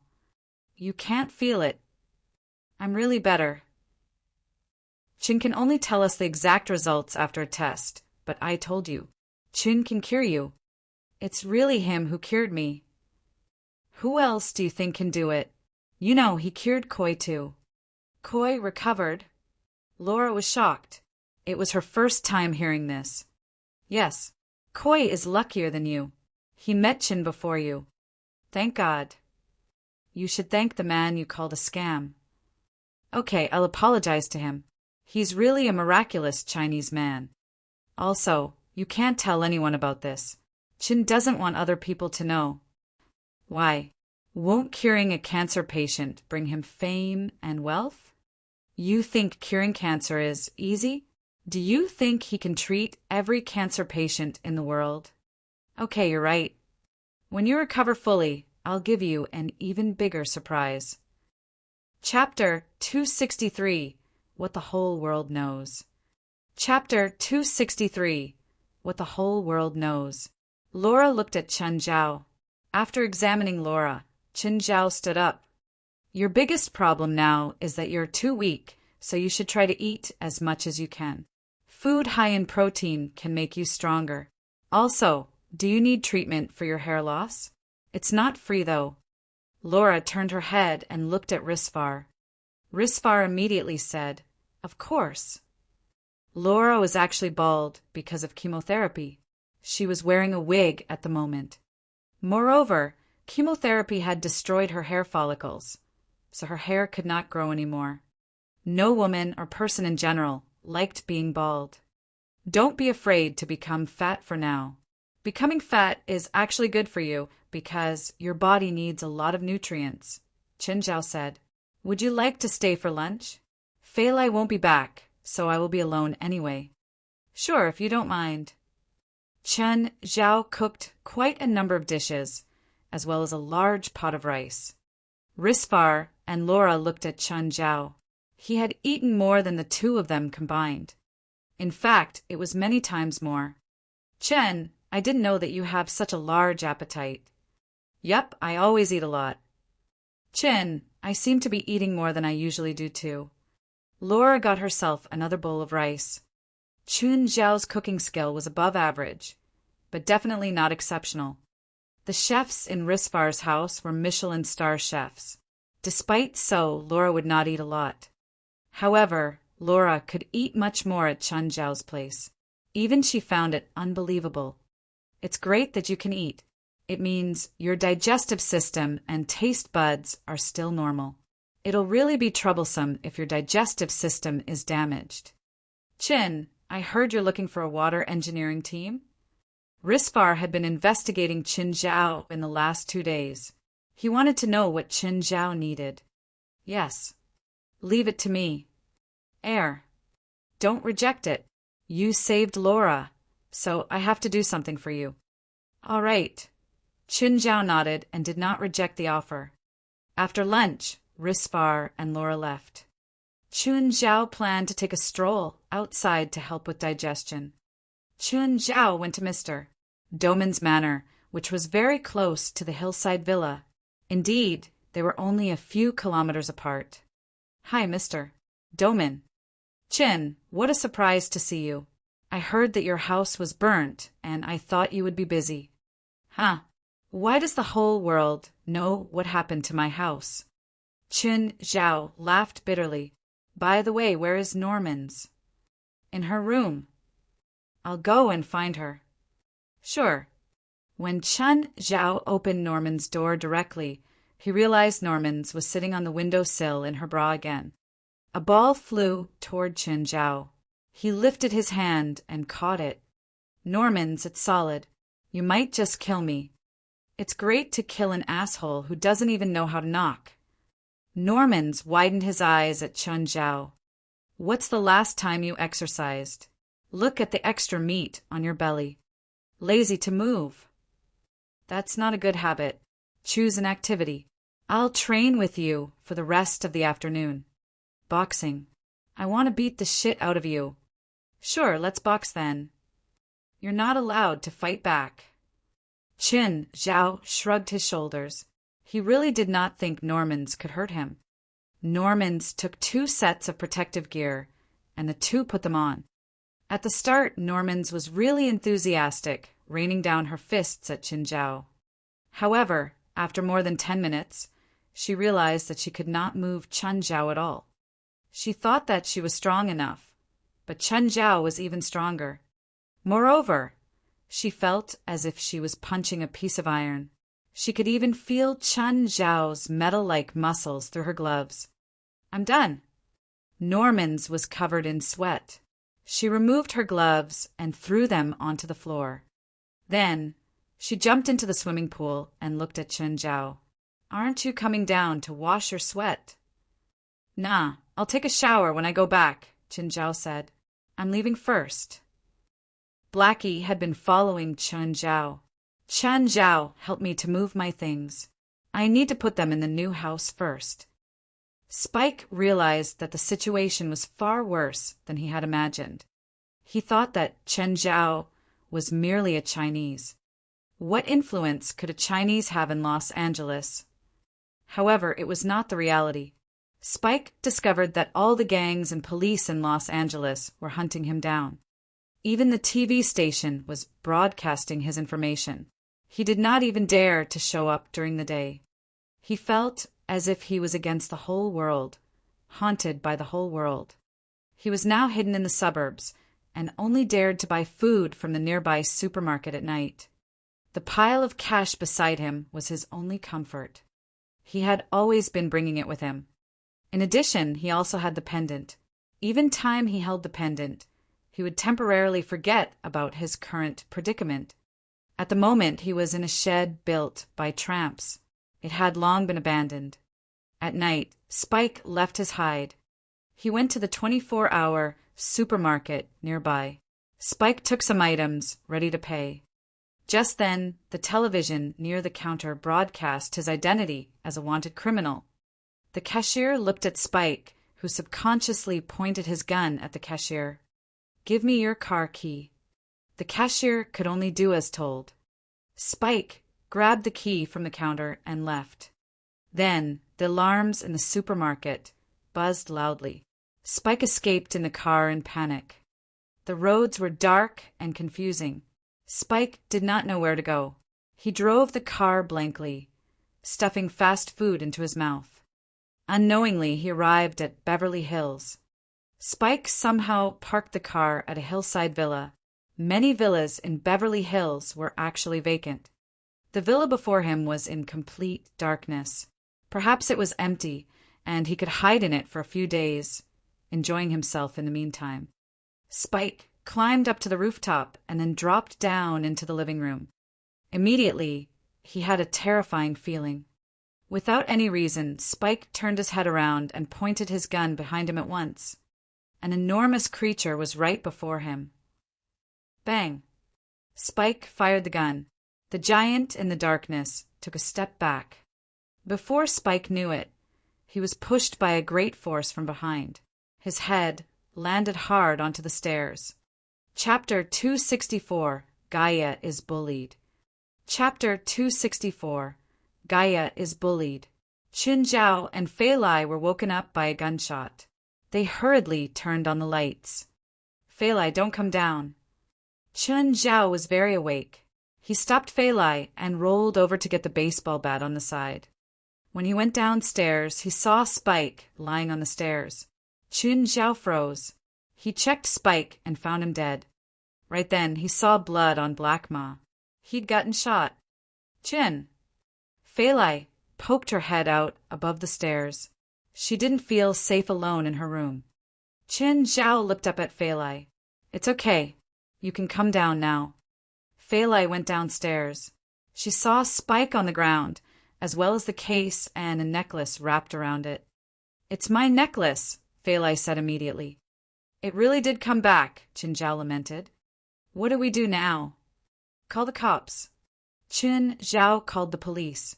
People who broke into homes at night deserve to die. Zola and her lawyer came faster. Qin Zhao didn't know how she could get the news so quickly and hurry over so quickly too. "Zola, how come you're here?" "I have a friend in the Beverly Hills police station," Zola answered. "He told me that there was a shooting at a house under my name. This is my lawyer, Ramon's. He'll help represent you. If there's anything uncomfortable for you to say, you can tell him." "Hello, Mr. Ramon's. My girlfriend and I were sleeping, and this man broke in. He ran into my pet. He shot my pet, but got pounced on and hit his head on the stairs. Is Black Ma okay?"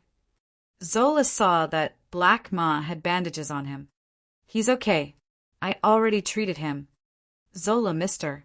Qin," Ramon said. "You're not in the wrong for this, so it's okay even if I don't come." A short while later, the police arrived at the house. They asked for Qin Zhao and Fei Lai's testimonies and took away Spike's body and the case. They didn't give Qin Zhao and Fei Lai any trouble at all. This was a wealthy neighborhood. No one who lived here was simple. The police's responsibility was protecting them. These days, Qin Zhao was busy helping Blackie move. Blackie had to construct a space crevice in the new home. He couldn't transport many of the solid items. He could do it inside the space crevice, but not in the outside world. Thus, he needed Qin Zhao's help. Qin Zhao especially reminded Blackie to clear out his collection entirely. Otherwise, it would be like the space crevice's last owner, leaving a bunch of evil spirits that wreaked havoc in the house. The most troublesome was the three-headed hound. It was honestly too big. It was bigger than Black Ma, White Ma, Walter, and Abitos put together. basically the same size as Chen Zhao's Ford SUV. Even if they moved the dogs out, there was nowhere to hide them. He had to leave them in the crevice for now and move them over when Blackie's new home was done. Chen Zhao went to train Normans every day. She grew slimmer and slimmer. Normans also dared to wear anything in front of Chen Zhao. This was because her confidence recovered with her figure. Today, Chen Zhao came out of Norman's house and saw a familiar person on the road. Chen Zhao parked the car. "Hey, Miller." "Chen, how come you're here?" Ola Miller blocked the sun with a newspaper. She wore stilettos and looked really tired. "Get in." "Where are you going?" "I'll give you a ride." Miller got into the car. The back seat was filled with pets. Chen Zhao often brought his pets to the gym, so Ola wasn't surprised at them. "Take me to the gym." "Oh, you haven't come in a long time." "Something happened at home, so I didn't have time." "Right. How come you're walking under the sun in Beverly Hills?" "My car broke down." Chen Zhao drove Miller to the gym and went up with her. He hadn't come in a long time, so he decided to visit Gaia. When they entered the gym, they realized it was a bit empty. "Where did everyone go?" Miller asked in confusion. "Are they at the ring?" They walked toward the ring. As expected, everyone was there. Gaia was competing with a black man at the moment. However, unlike what Chen Zhao usually saw, Gaia was the one getting beaten up. This wasn't a public competition, but there was still a referee. It was a boxing match. The man was taller than Gaia, around 2 meters tall. He had long limbs too. In the boxing world, the longer one's arms were, the longer his fighting range. Gaia was already on the defense. When she occasionally attacked, the man would be able to dodge easily. Chen Zhao had never seen Gaia in such a pathetic state. The referee finally ended the match. The man took off his gloves and tossed them down before Gaia. Chen Zhao frowned. He thought that the man was friends with Gaia, but tossing one's gloves to the other person's feet on the ring was insulting. None of the students in the gym said anything. Gaia walked down with a dark expression. The man stood in the ring and raised his arms. "Guys, I opened a gym upstairs. If you're interested, you can go check it out. Other than me, we also have Zanla Douglas, winner of last year's WBA Golden Belt, who is the main coach. If you're lucky, you can get taught by Zanla." With that, the man walked down the ring. He turned to look at Gaia. "Girl, fighting isn't a sport that girls can play." Chen Zhao frowned. There were a dozen gyms or related businesses in this building. Everyone saw each other on a daily basis. Rarely would anyone come provoke someone else. Take Gaia's gym as an example. The main service was still fitness. Gaia would also teach some boxing or wrestling, but it was all for amateurs. It wasn't professional training.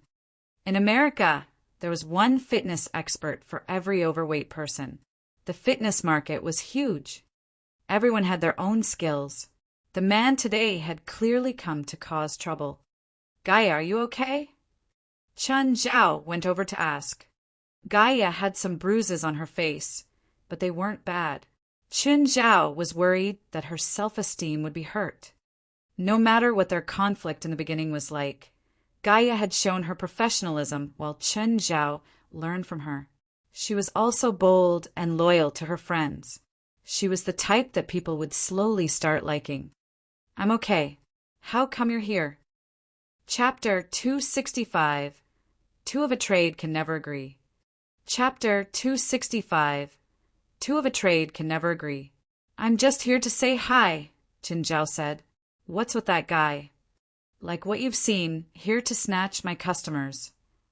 "Why did you box with him?" Chen Zhao really minded the fact that Gaia had lost. He felt that Gaia could have competed with the man in free sparring, in which case Gaia would surely have beaten the shit out of him. "He pressured me with his words. I had to fight," Gaia sighed. "Are you training today?" "Since I'm already here, let's do an hour," Chen Zhao said. "Can you still train with me?" "I'm not injured." Gaia widened her eyes at Chen Zhao. Gaia seemed to be fine, but her mood was definitely affected. Chun Zhao and Gaia started to train against each other. Gaia was rather surprised. Chin, you've actually improved quite a bit despite not coming for a few days. Your boxing speed and power have increased again. Even with her protective gear on, Gaia had a hard time blocking Chun Zhao's attacks. It was not difficult to imagine what would happen if Chun Zhao's punch landed directly on a person. Gaia made a hand signal. Stop, let me rest for a while. You're too strong, especially your right arm. Is your right arm filled with iron? Show me your arm. Gaia pulled Chun Zhao's right arm and squeezed his muscles. Your muscles are very hard. Did you not relax? I'm not using any strength. Then use some strength. Chun Zhao contracted the muscles on his right arm. Gaia pressed them hard, but actually could not move them. They were as sturdy as steel. The two left the ring. Gaia went for her nutritious meal. With her size, she had to eat about 10 meals a day. Do you want some? Sure. Gaia and Chun Zhao were both heavy eaters. Ola Miller prepared a large amount of food for them. Gaia realized that Chun Zhao's appetite was even bigger than hers. Nevertheless, she was not really surprised, given how fit Chun Zhao was. When Chun Zhao was about to leave the fitness center, a bald man in a YB Fitness shirt approached him. Hey buddy, why don't you join YB Fitness? We have the most professional coaches and experts. Our owner was a gold belt winner. I'm not really interested in the whatever gold belt. Bro, you should display your respect toward the boxing champion. The bald man walked closer to Chun Zhao. Please apologize. Are you the boxing champion? Who are you to make me apologize? Chun Zhao was really annoyed by these people. Going to other shops and snatching customers was not the correct way to do business. Even if these uncouth fellows could steal Gaia's customers for the time being, they would not make it in the long run. The bald man was even more displeased. He raised his hand and pushed Chun Zhao's chest. However, Chun Zhao did not move an inch, while the bald man took 2 steps back himself. What a weak ass. Chun Zhao glanced at the man in contempt. He turned around and was about to press the elevator button. The bald man put his hand on Chun Zhao's shoulder. You're not allowed to leave. Chun Zhao grabbed the bald man's wrist and twisted it gently. Do not touch me. Ah, let go of me, the man screamed. Chun Zhao let go of him and pushed him away. The bald man ran around Chun Zhao and blocked in front of the elevator. Meanwhile, he took out his walkie-talkie. Boss, I'm at the entrance to Osby. I was beaten by their people. Just then, Gaia and Ola came out with some people. Chen, what happened? This motherfucker keeps harassing me. Gaia was already in a bad mood in the first place. Now she was even angrier. Let me warn you, do not ever appear in my center again, or I'll let all of you crawl out of this place. Suddenly, the elevator door opened. 7 or 8 people walked out. One of them was the black man who had just fought with Gaia in the ring. There was another black man beside him. Their sizes were similar, but the latter had a fiercer look. Gaia, what do you mean? Bullying our people? You're the ones looking for trouble. You came to my center to snatch my customers. Do you even know the rules? Gaia said with a cold face. Rules? Do fitness centers have rules? Or are they your rules? Zanla Douglas said, We're more professional than you. We are the rules. If you're not happy with it, you can defeat us in the ring or here. Then let's fight. Gaia glanced at Chun Zhao. Chun Zhao nodded gently. He had been quite unhappy recently, so it was a good opportunity for him to vent his anger. Let's fight? You couldn't even beat Dobby, Zanla said with a smile. Gaia is having her period. What? You're going to bully a woman on period? I'll fight with you, Chun Zhao said emotionlessly. Gaia widened her eyes at Chun Zhao, but unlike most of the time, she did not refute him. You? Asian, you're going to fight me? Zanla laughed. In fact, all the people behind him laughed. Chen Zhao was one head shorter than Zanla. They were not even in the same weight range. Most people present had some knowledge of boxing. They knew that a lightweight boxer was definitely no match for a heavyweight boxer. Bigger muscles mean more strength and physical resistance. It was like a racing car and a truck. The racing car would indeed be faster, but if the two were to collide with each other, the racing car would certainly be destroyed. If you don't dare to accept the challenge, then forget it, Chen Zhao said. Just don't kneel on the ground and beg me later, Zanla sneered. Then let's go. Plain fighting would be too boring. How about an official competition? I'll bet 10,000. Zanla looked at Gaia. Gaia nodded. Great, I'll bet 10,000 on my friend too. Choose the location, Zanla said. Whatever. Zanla faced Chen Zhao and made a cutthroat gesture. Since it happened here, let's do it in your center. Asian, you better not run away. Chen Zhao and Gaia returned to the fitness center. Gaia pulled Chen Zhao into her office. Gaia, I even learned my skills from you. You're probably a better boxer than me. Can I really win? As long as you do what I'm about to tell you, you can surely win, Gaia said. Actually, your body is much stronger than me or anyone. He's a gold belt winner, so he is certainly much more skilled. Then just compete with his strength, speed, and resistance. Chapter 266, Amateur versus Professional. Chapter 266, Amateur versus Professional. 20 minutes later, Zanla Douglas brought his men from the gym. Wearing only shorts, all of Zanla's muscles bulged. He looked like a muscle monster. Standing before everyone with that burly figure, he gave off an oppressive feeling. Chen Zhao also put on boxing gloves. He took off his jacket and jumped into the ring. He had nice muscles too, but they couldn't be compared to Zanla. It was like an American lion facing an African lion. Zanla was around 200 pounds and 5 feet tall. The referee also climbed in. He wasn't from either club. He was invited over from another one. There was no time limit in this fight. The referee was only responsible for deciding who broke the rules or not and who was the final winner. Start, the referee uttered. The two men began. To Zanla, there was no point in dragging out this fight. He started with an aggressive attack while Chen Zhao protected his head with both arms. Zanla's attack was belligerent, but it couldn't hurt Chen Zhao. Zanla, change the position. He can block attacks to his head, but not anywhere else. Zanla thought for a moment. It made sense. If he punched a fatal area, the other would be sent to the ground. He took 2 steps back. Building up momentum, he charged forward. Chen, he's coming, Gaia called out. Chen Zhao finally put his arms down. Seeing Zanla rushing over, he pulled his right arm back and unleashed a strong left hook.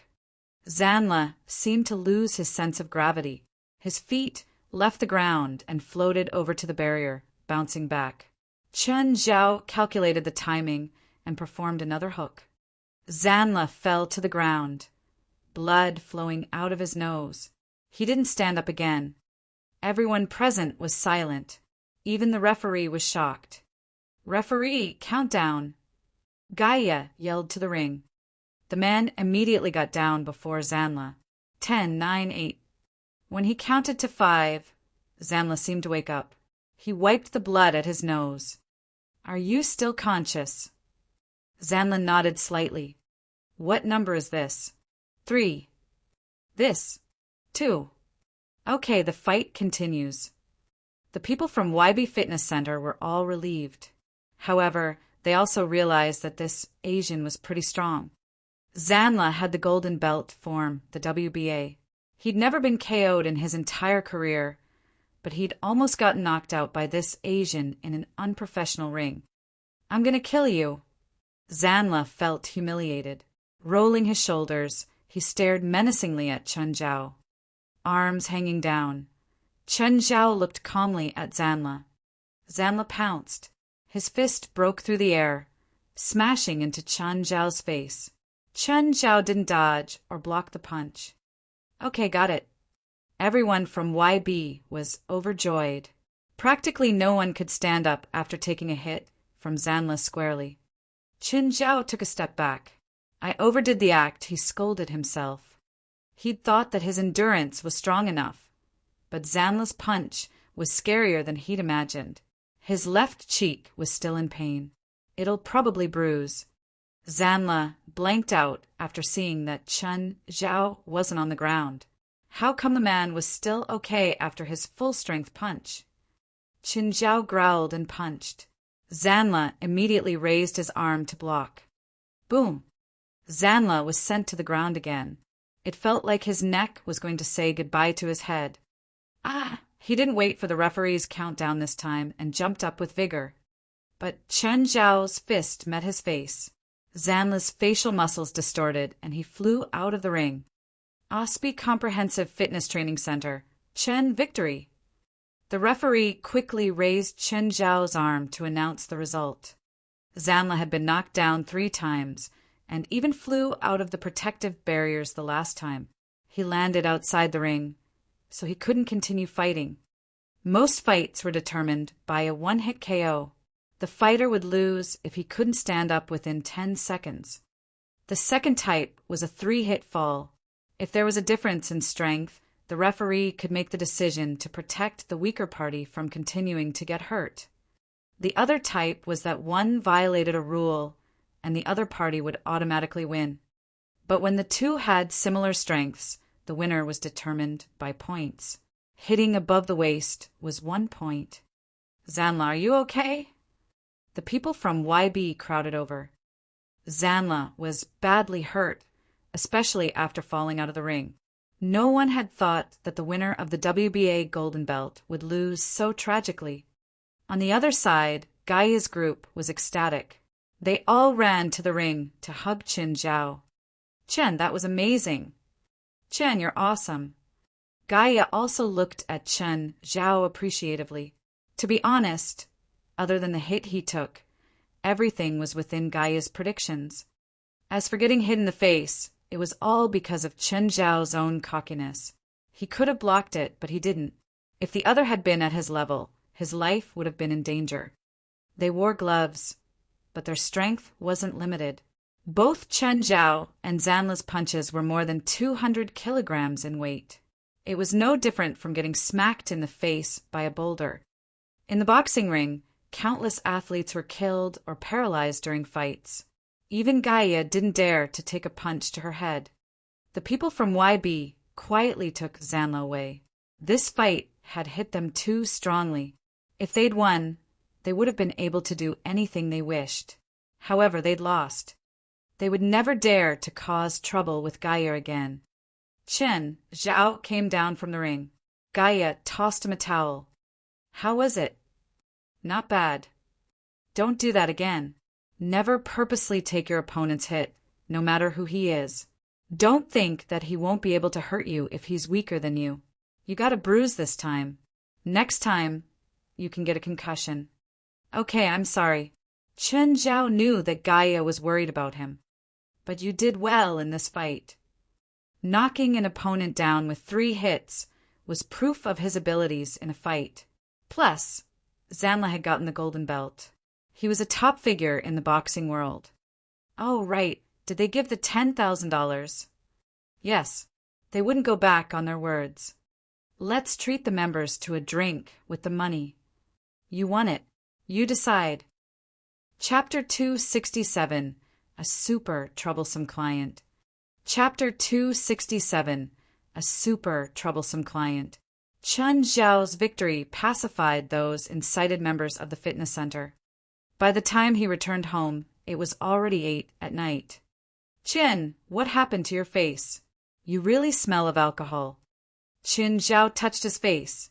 While his homemade medicine was excellent, it still could not remove the bruise in just a few hours. It was an accident in the fitness center. Is it your very strong coach?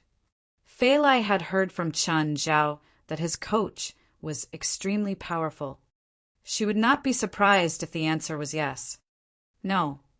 So whoever caused it is more injured, right? Fei Lai clearly hoped that her man was stronger. If he was injured, his opponent had to be more badly injured. She did not say that he should be peaceful and be bullied in silence. I promise it'll be a trauma in his life. That's my man. Go and take a shower. It's already so late. Fei Lai patted Chen Zhao's shoulder and made eyes at him. At this inappropriate time, the phone rang. Chen Zhao picked it up. Ethan, do not tell me that there's a client at this hour. Bingo. I'm not taking it. I'm tired. The client offers 50,000. Chen Zhao began to hesitate. He really did not want to go out. However, 50,000 was not a small amount. You have another client? Fei Lai asked. Yup. You just had some alcohol. Let me drive you there. No need. I'll get a cab myself. Isn't that troublesome?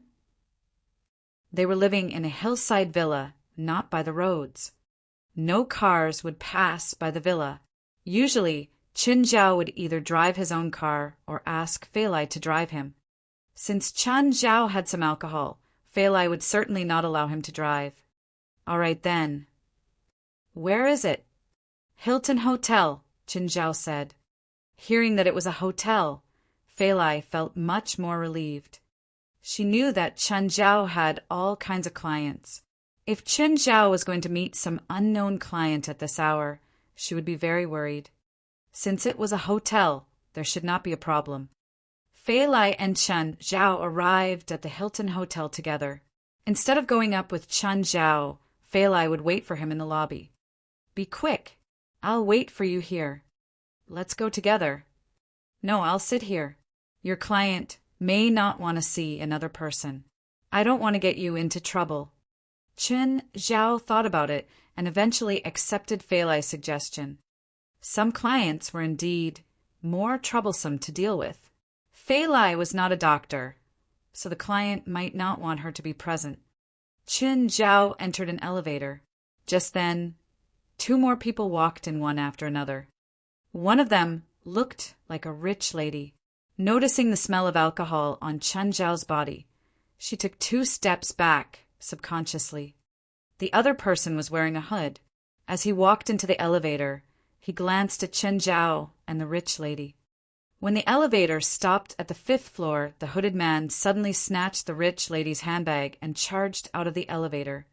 Chen Zhao stuck his leg out. The hooded man immediately fell onto the floor. Enraged, the hooded man took out a dagger and dashed toward Chen Zhao. Chen Zhao grabbed the man's arm and twisted it. The hooded man screamed in misery. His arm bone had just been fractured. Chen Zhao took the handbag and returned it to the rich lady. Madam, it's yours. Thank you. Smiling, the rich lady took the handbag. She just started to inspect Chen Zhao. Are you a doctor? Yes. Is your patient here? Yeah. Chen Zhao and the rich lady exited the elevator on the same floor. He realized that the lady stayed right opposite his client. Chen Zhao knocked on the door. Soon the door opened. A middle-aged man with a thick beard was standing by the door with a bath towel. He stared at Chen Zhao with an unfriendly look. Who are you? The doctor. Are you drunk? I need a doctor, not an alcoholic. Because of the bearded man's poor attitude, Chen Zhao's face also turned cold. That's none of your business. If you don't need me, I'll leave now. Come back, the bearded man shouted. Come in. As soon as Chen Zhao entered the room, 2 guns were pointed against the back of his head. Behind Chen Zhao were 2 bodyguards in black jacket. They were still wearing sunglasses at night. Mister, what do you mean? You're here to treat me, but I need to ensure my own safety too. I don't get it. I don't know if you can be trusted. You called me here, and then you tell me you don't trust me? Are you kidding me? The bearded man looked at Chen Zhao emotionlessly. I'm not kidding. Do you know what floor this is?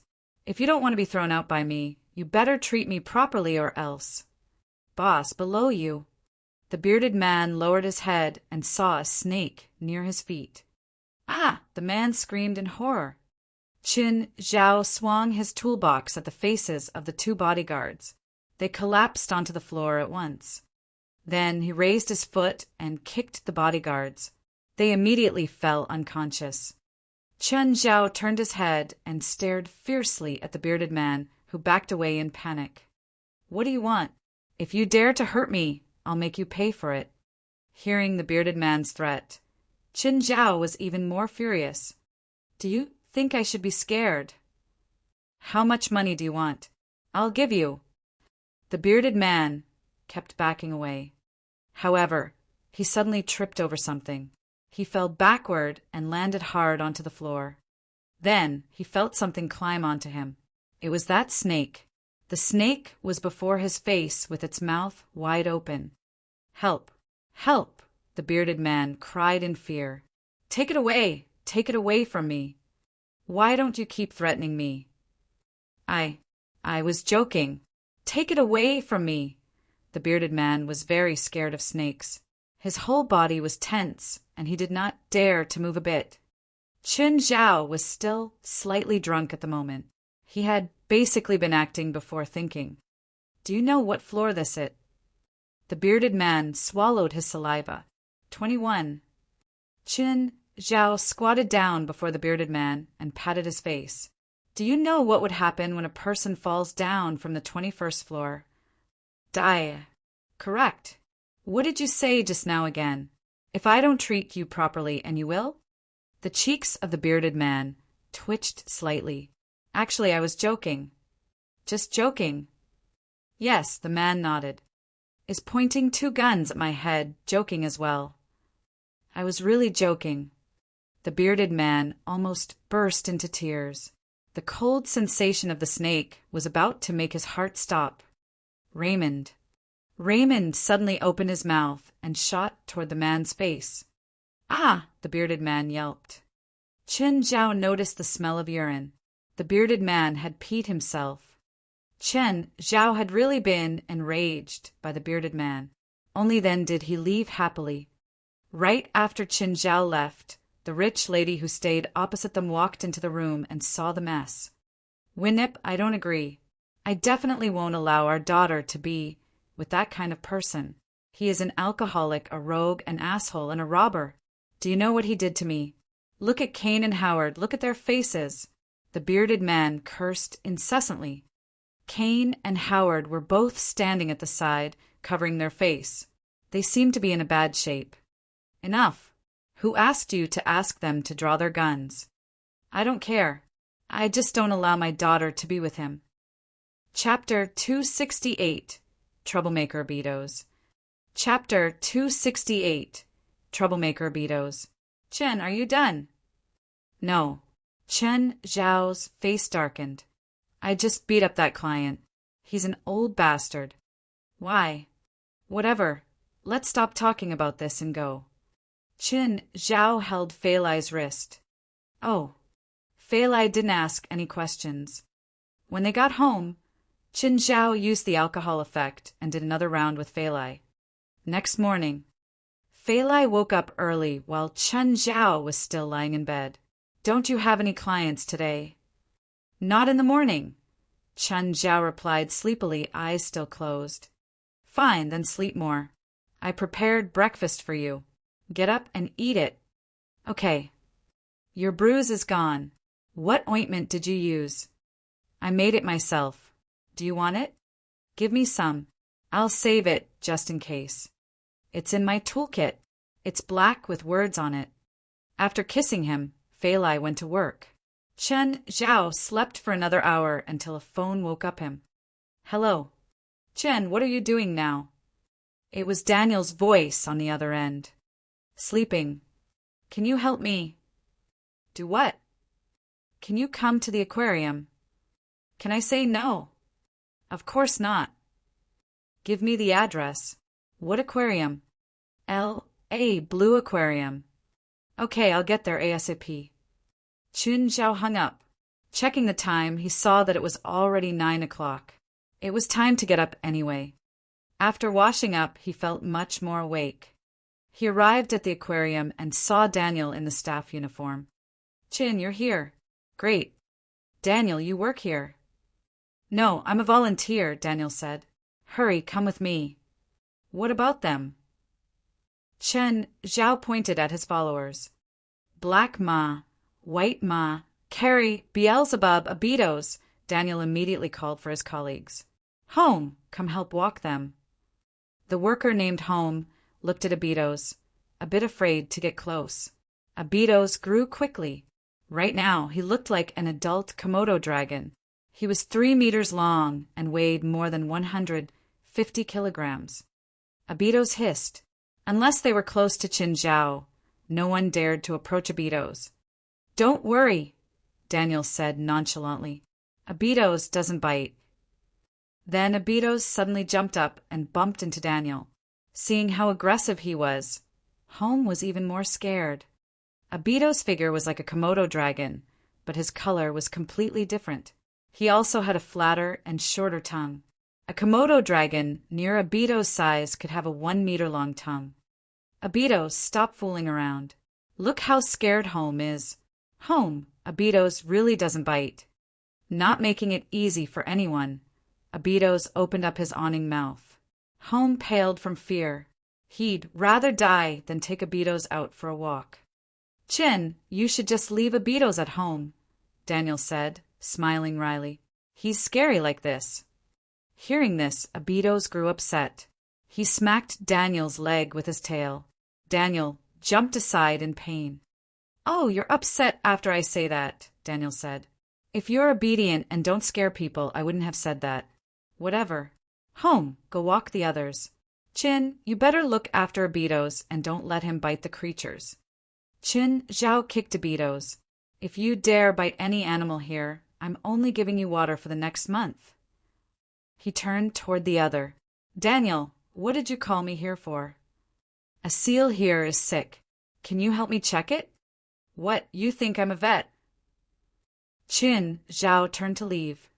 Daniel quickly grabbed him. Qin, you're a druid. Shouldn't you treat animals who are hurt? I'm not a druid, and I'm not a vet. But you're such a good doctor. You can treat the seal. I've never done it before, and I don't know how to. Qin Zhao really didn't want to treat some seal. $10,000. Where's the seal? Take me there. I love animals. Hey, where's Abitos?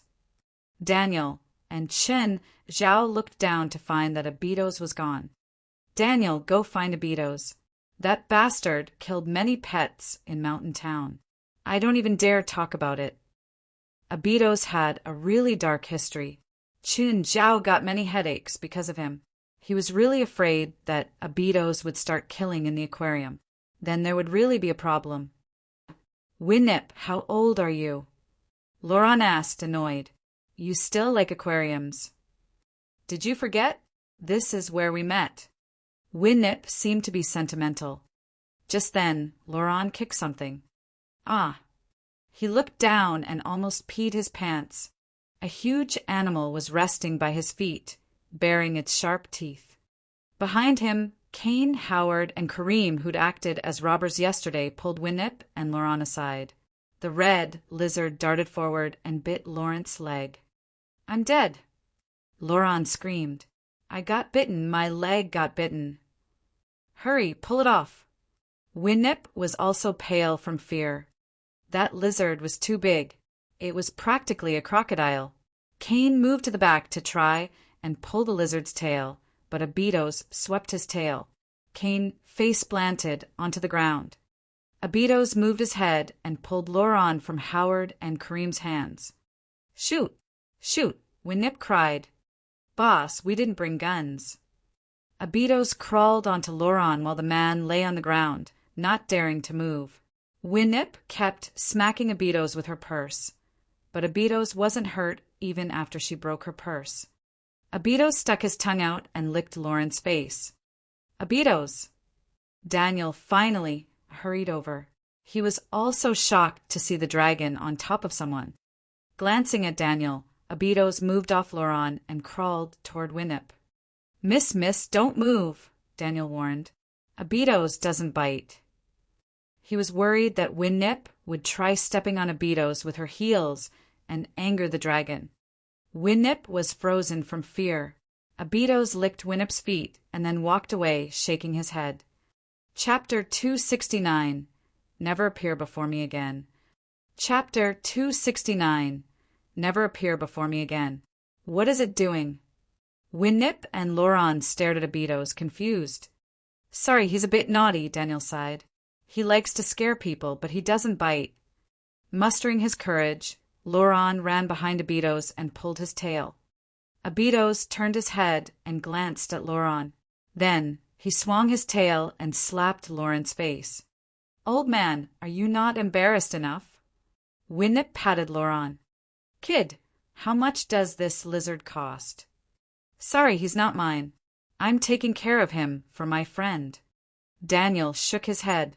Abitos, just wait for Chen's scolding later. Just then, they heard someone shout in the distance. Stop! Stop! Home was frantically chasing a group of dogs, led by Black Ma and White Ma. The group charged toward Loran and Winnip. Black Ma and White Ma each approached a person and then started to lick their hands. Daniel was very puzzled. The silly twins did the same thing as Abitos. It seemed like they really liked the two people. Woof! Fools, they're not madam, Beelzebub barked at the silly twins. Stop embarrassing me demons, you idiots. But they really smell like madam. Loran gently touched Black Ma's head. It was furry and felt really good. Winnip, they really like us. Let's buy them. Sorry, they're not for sale too, Daniel said. They have the same owner as Abitos. Bring us to their owner. I believe their owner will be happy at our price. That's impossible.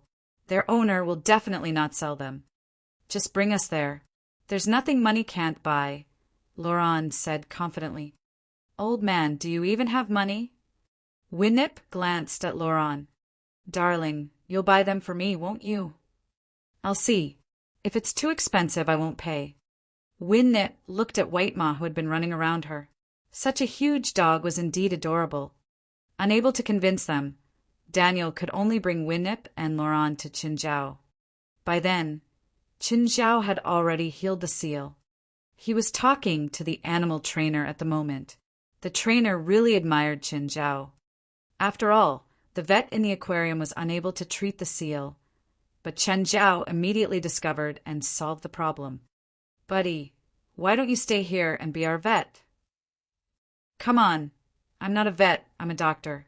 This is just temporary. I don't plan to switch. Just then, Daniel arrived with the others. Chen, they would like to buy Abitos and the other pets. You? It's you. Qinzhao frowned. Kid, it's you.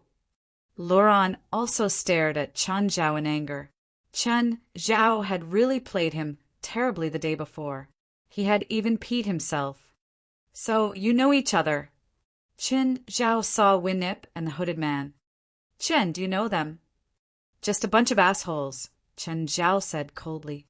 Why did you bring them here? They want to buy Abitos and the rest. Don't even think about it. Never appear before me again, or else. Qinzhao opened his toolbox and Raymond stuck his head out. Loran took 2 steps back in fear. He was really scared of snakes. Raymond was huge and colorful. As he hissed and opened his mouth, his pair of venomous teeth extended out directly. Indeed, he looked really fearsome. Smiling, Winnip looked at Qinzhao. Are you sure? I am absolutely sure. If you appear before me again, I'll make you pay for it. Kid, I'll remember this line. You better not regret. Regret? Huh, who do you think you are? Qinzhao glanced at Loran and the rest in contempt. Is trash-talking the only thing you can do?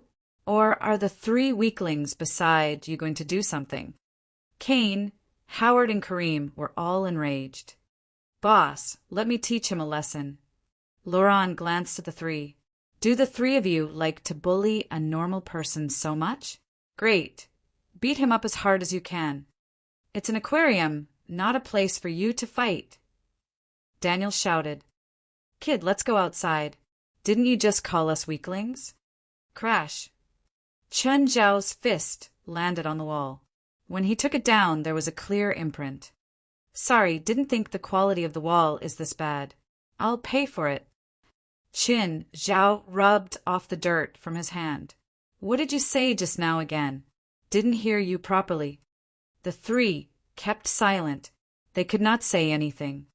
They understood themselves very well and knew that they were certainly no match for Chen Zhao. Getting hit by that kind of punch would mean at least multiple fractures. Trash! Laurent kicked Canes, but in anger. Actually, they would rather be kicked by Laurent than be punched by Chen Zhao. How much force was needed to leave an imprint on a concrete wall? Laurent, let's go. Winnip glanced at Chen Zhao and left with a gentle smile. Hey, bearded old man, Chen Zhao suddenly called. Laurent turned his head to see Chen Zhao with his middle finger. Gift for you. You'll regret this. You'll regret. Laurent screamed wildly. Sir, here's your prescription. You may now proceed to the pharmacy to take the medicines. There are 3 of them, all to be taken once after lunch and once after dinner. If you have any questions, you can ask the people in the pharmacy, for explained to her patient. Okay, thank you, doctor. 4. For heaved a sigh. When she raised her head again, she saw Laurent and Winnip enter her office. Dad, Mom, why are you here? For was clearly surprised. Although they had informed her earlier that they were coming to Los Angeles, it was too sudden. They also did not tell her the exact date. Of course, we're here to see you. How's work? Just fine, For said. Why don't you take a stroll outside first?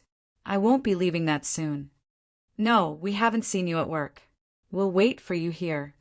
For had no choice but to continue seeing her patients. She really felt uneasy that Laurent and Winnip were present. Actually, I'll apply for leave, For finally said. When they left the hospital, For looked at the two. Where are we going now? You know where your sister lives, right? Indeed, they were just here to see Fei Lai. They must have come to Los Angeles because Fei Lai was dating. Chapter 270, appearing again. Chapter 270, appearing again. For was very experienced. From high school to college, she changed boyfriends faster than she changed her outfit. On the other hand, Fei Lai was more introverted. She hadn't grown into her features back then either and was a bit below average. Especially compared to the brilliant four, Fei Lai seemed plain. When she went to college, she suddenly became beautiful.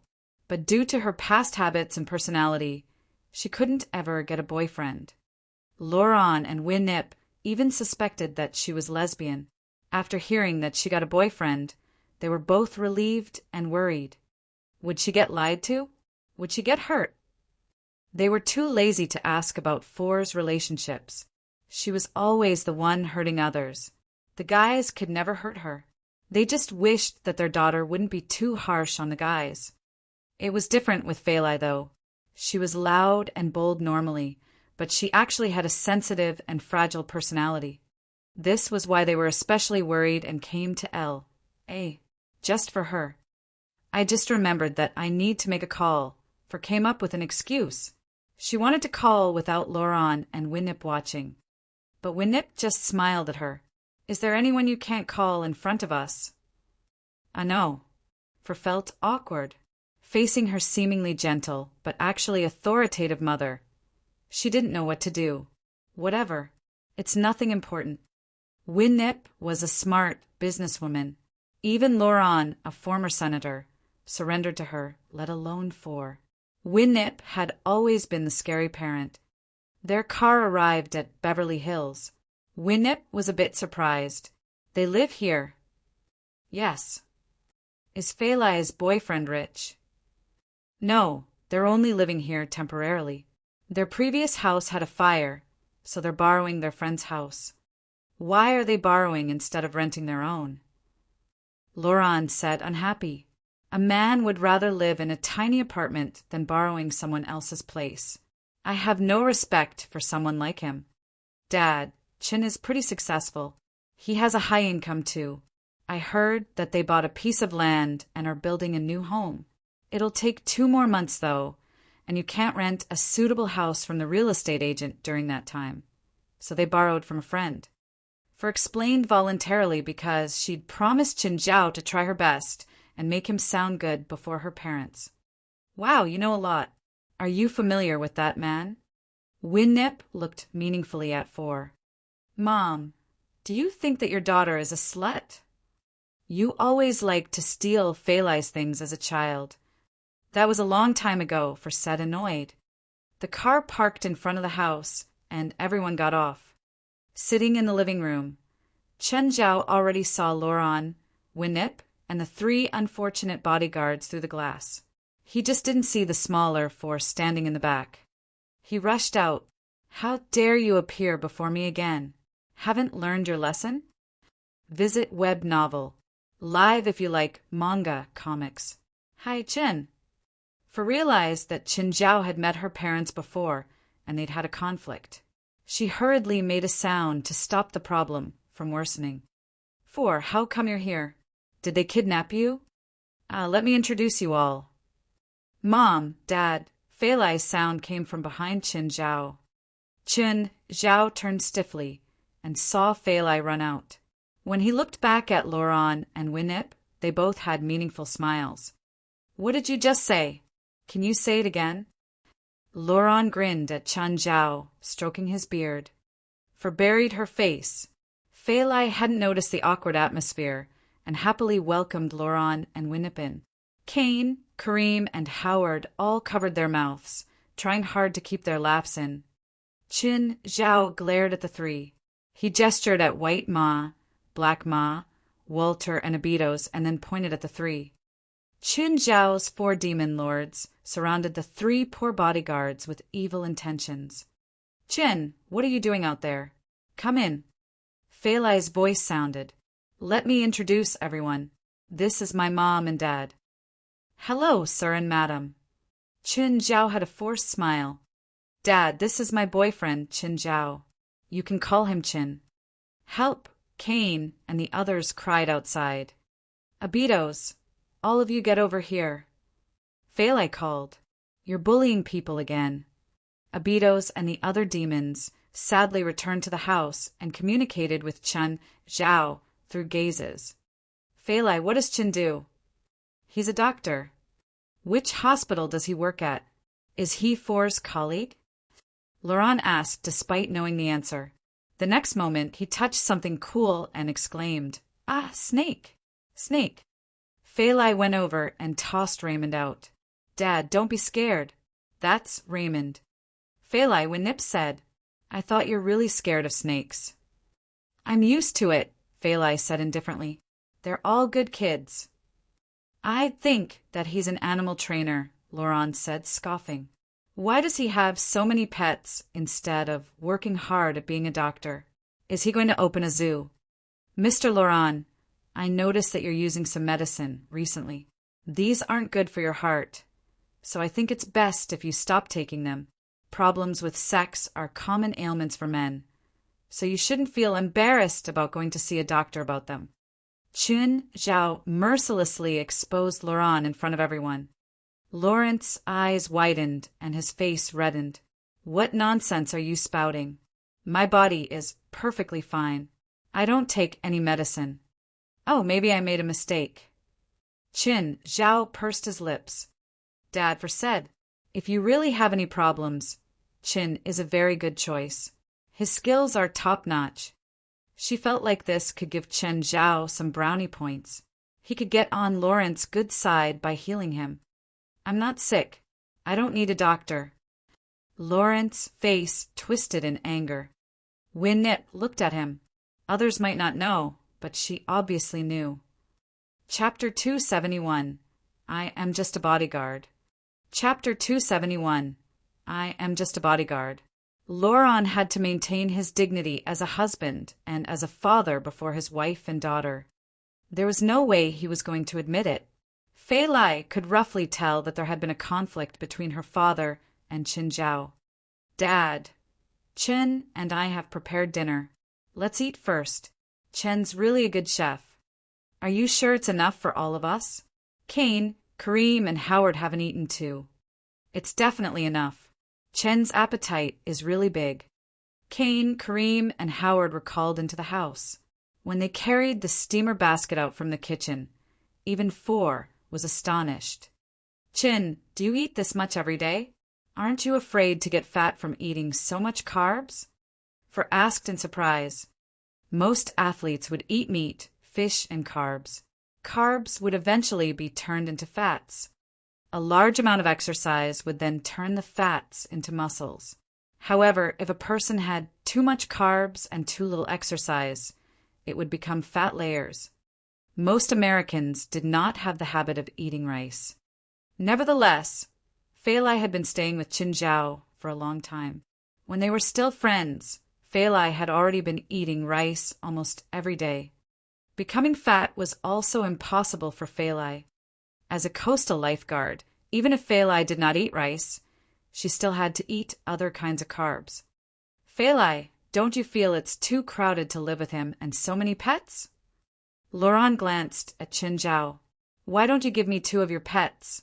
Say those 2 huge dogs. Dad, they're not dogs. They're wolves. Cough, cough. Laurent almost spurted some rice out from his nose. They're wolves. Yeah. It's too dangerous. You should send them to the zoo immediately. I definitely don't allow my daughter to stay with wolves. Or you break up with him now. Dad, I hope there is a valid reason before you interfere with our relationship. Fei Lai's face darkened. I feel really happy with Qin. I'm not going to break up with him because of such a ridiculous reason. Chen Zhao glanced at Laurent with the corner of his eye with a smile of victory. As a bystander, For could clearly see the silent war between Chen Zhao and her father. For sighed, they surely would not be able to get along with each other. Laurent was almost mad. With a stern face, he said, "He's not for you. He's just not good enough." Dad, also enraged, Fei Lai slapped the table. "Please respect Chin." "Laurent, that's too much," Winnip also said. She was not really helping Fei Lai. She just wanted to resolve the conflict between Laurent and Fei Lai. If it continued, they were probably going to argue further. Actually, Qin Zhao was also having a headache. If he knew it was Fei Lai's father, he would have acted much more calmly. However, the conflict had already happened. It was too late to regret. Nonetheless, Chen Zhao did not want Fei Lai to argue with her parents because of him.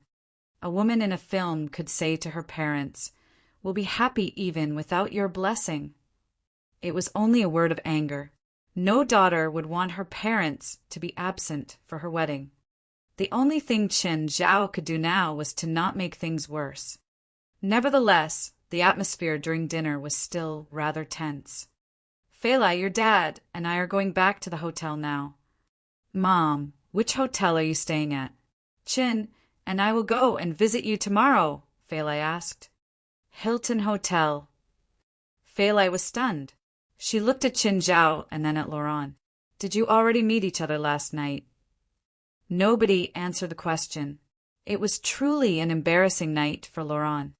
It was the first time he peed himself in fear, a really unspeakable humiliation. "All right, we should leave now. Don't come to the hotel tomorrow. Your dad and I want to go out and play ourselves. You'll only make things inconvenient for us." "Okay then." Winnip looked at Four.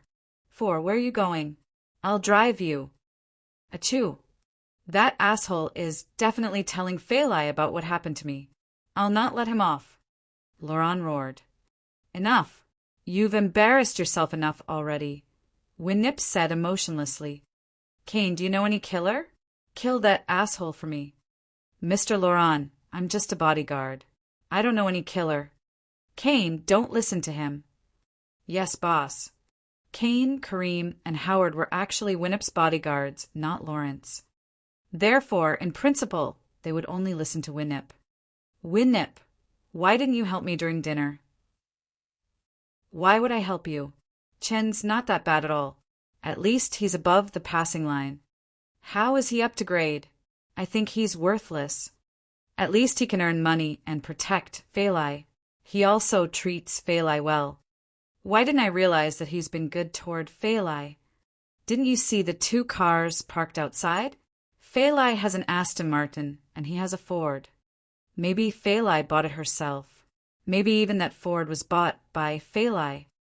Winnip rolled her eyes. Phalai once asked me for money, but the next day she told me she didn't need it anymore. That kid is surely eyeing your money.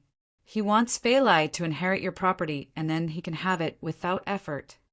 For had been sitting in the front passenger seat. She could not even be bothered with her father. She felt that the older her father was, the more childish he was. 4. Are you sure Chin can treat your father's illness? Winnip asked. Yes, absolutely. He's the best doctor I've seen. Then why would he become an illegal doctor? Because illegal doctors earn more than legal doctors. At least he's earning more than me. Did you hear that? He's just a greedy bastard. The only thing in his eyes is money. Lauren, do you really not need his treatment? He's not the only good doctor in the world. Why must I find him? He will treat you for free, Winnip said. Lauren was speechless. Kane, do you know any gang? Find someone to beat him up. Mr. Lauren, if you want to beat him up, you better find an entire gang. A few people probably ain't enough. Aren't you professional? Can't you beat him? He's very strong. Chapter 272. How much money to leave my daughter? Chapter 272. How much money to leave my daughter? Okay, old bastard. You're already retired. If you don't want to be exposed by the political newspapers for hiring gangs to hurt others, then you better calm down. Lauren was just an old guy with no money or power, but he still had the temper from when he was a senator. He just didn't like Chin Zhao. It was the man's fault for fucking his daughter. As for Winnip, she didn't have a good impression of Chin Zhao, but it wasn't to the point of wanting to separate the lovebirds. At the moment, Chin Zhao and Phalai were having sex, but Phalai kept asking, Chin, what exactly happened between you, my dad, and my mom last night? Nothing. Can we not talk about this? Was he supposed to tell Phalai that he made her dad piss his pants? Chin Zhao worked hard, so Phalai didn't have the chance to speak. Lauren and Winnip said that they wanted to spend the day alone, but Phalai still brought Chin Zhao over to visit them. Mom, Dad, where are you two going today? We'll just walk around, Winnip said indifferently. Go on with your day. No need to accompany us. Phalai looked at Chin Zhao, who immediately said, Madam, Phalai took a day off work just to accompany you too. I don't have work today either. When a parent said that they didn't need accompaniment, it was never true. Parents always said the opposite of what they wanted. Time had to be squeezed out. Even if you had no time to sleep, you still had to accompany the parents. Chen Zhao would never make a basic mistake like that. If he couldn't get on Lauren's good side, then he'd try to win Winnip over. This is a family thing. Why are you coming? Lauren looked at Chen Zhao with dissatisfaction. Don't be like that, Lauren. Phalai will go shopping with me today. You and Chen go have fun. Winnip felt that she should help build their relationship. Both Chen Zhao and Lawrence faces twitched. Was she trying to make them fight? Mom, Phalai quickly said, that's not the best. Chen only came to L.A. half a year ago and Dad isn't familiar with here. Where will they go? I suddenly feel like this idea is good. Let's do it. For some reason, Laurent changed his mind and accepted the suggestion. Chin Zhao looked at him unkindly. What was this old asshole planning?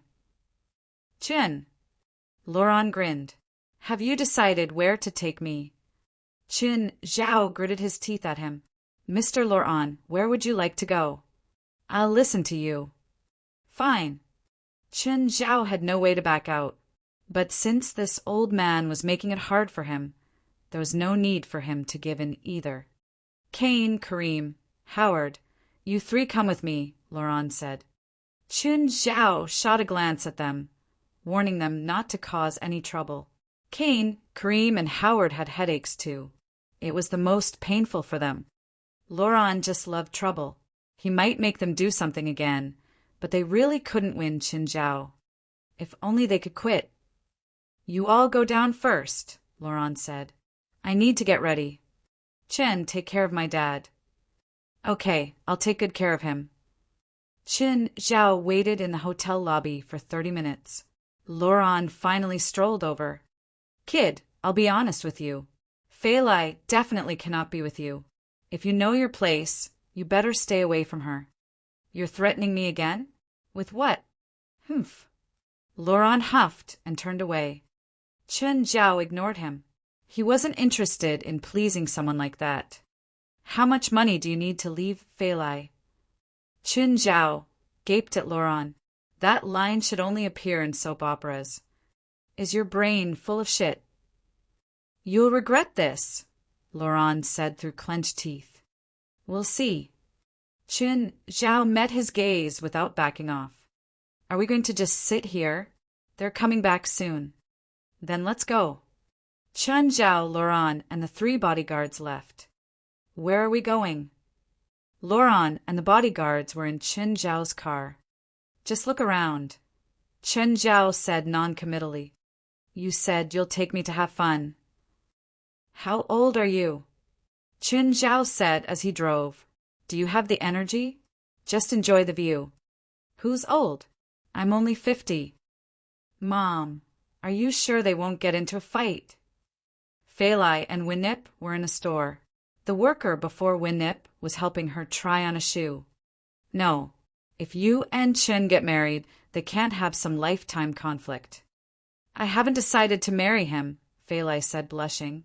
We've only been together for less than a month. Your eyes are full of him. I know those eyes. Winnip sounded very experienced. Qin is like that. He makes you feel reliant on him without realizing. As long as you like him, I'll support you. But Dad, he's not important. He's an old asshole. How can he judge someone else? Winnip's reply was filled with authority. Achoo. Laurent, are you sure you don't have a cold? I have medicine in my kit. Do you want it? Laurent felt that he'd gotten a cold from getting driven out of bed last night. He opened the toolkit beside his seat. Ah! Crying out, Laurent almost pissed his pants again. Raymond slithered out of the case, and Laurent yelled, Kane, give me my gun, my gun! I'm gonna shoot this asshole. Mr. Laurent, we didn't bring out guns. Boss didn't let us. Laurent, how did you pursue Fei Lai's mother when you're such a coward? Or did she grow protective of you because you're so cowardly? I must admit, that's a unique idea. It's not your place to judge my relationship with Winnip. Also, you better give me basic respect. I'm your elder. You should add Mr. when calling me. Okay, Mr. Laurent. Just then, Qin Zhao's phone rang. Hello. Qin, I have a client. I'm busy. I have an old guy with a horrible temper. I don't have time today. Wait, Laurent said. I'd like to see who your clients are. Take it. Chapter 273, being plotted. Chapter 273, being plotted. Unable to stop Laurent's persistent pestering, Qin Zhao could only accept the client. Qin Zhao, Laurent, and his 3 bodyguards came to an old street. Qin Zhao turned his head and glanced at Laurent. Laurent, are you sure you're coming with me? Call me Mr., Laurent said with his eyes wide. Qin Zhao ignored Laurent. Although there was no one around, the place looked like those gang assembly points in movies. If something were to happen to Laurent, Qin Zhao really did not know how to explain to Fei Lai. You 3 better protect this old man properly, Qin Zhao said with a dark look. Mr. Laurent, I think we should leave now. Kane seemed to be worried too. Why did I hire you?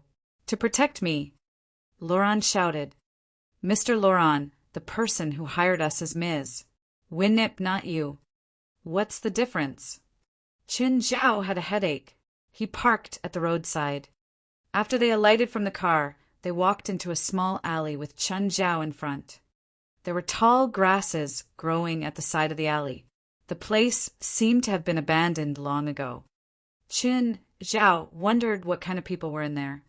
Finally, they came to a building that looked like a factory. The door was filled with rust, and the windows had also been sealed off. Chen Zhao was unsure if his client was really inside.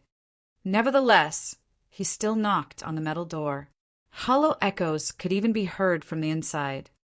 Just then, the door opened slightly and a person stuck his head out.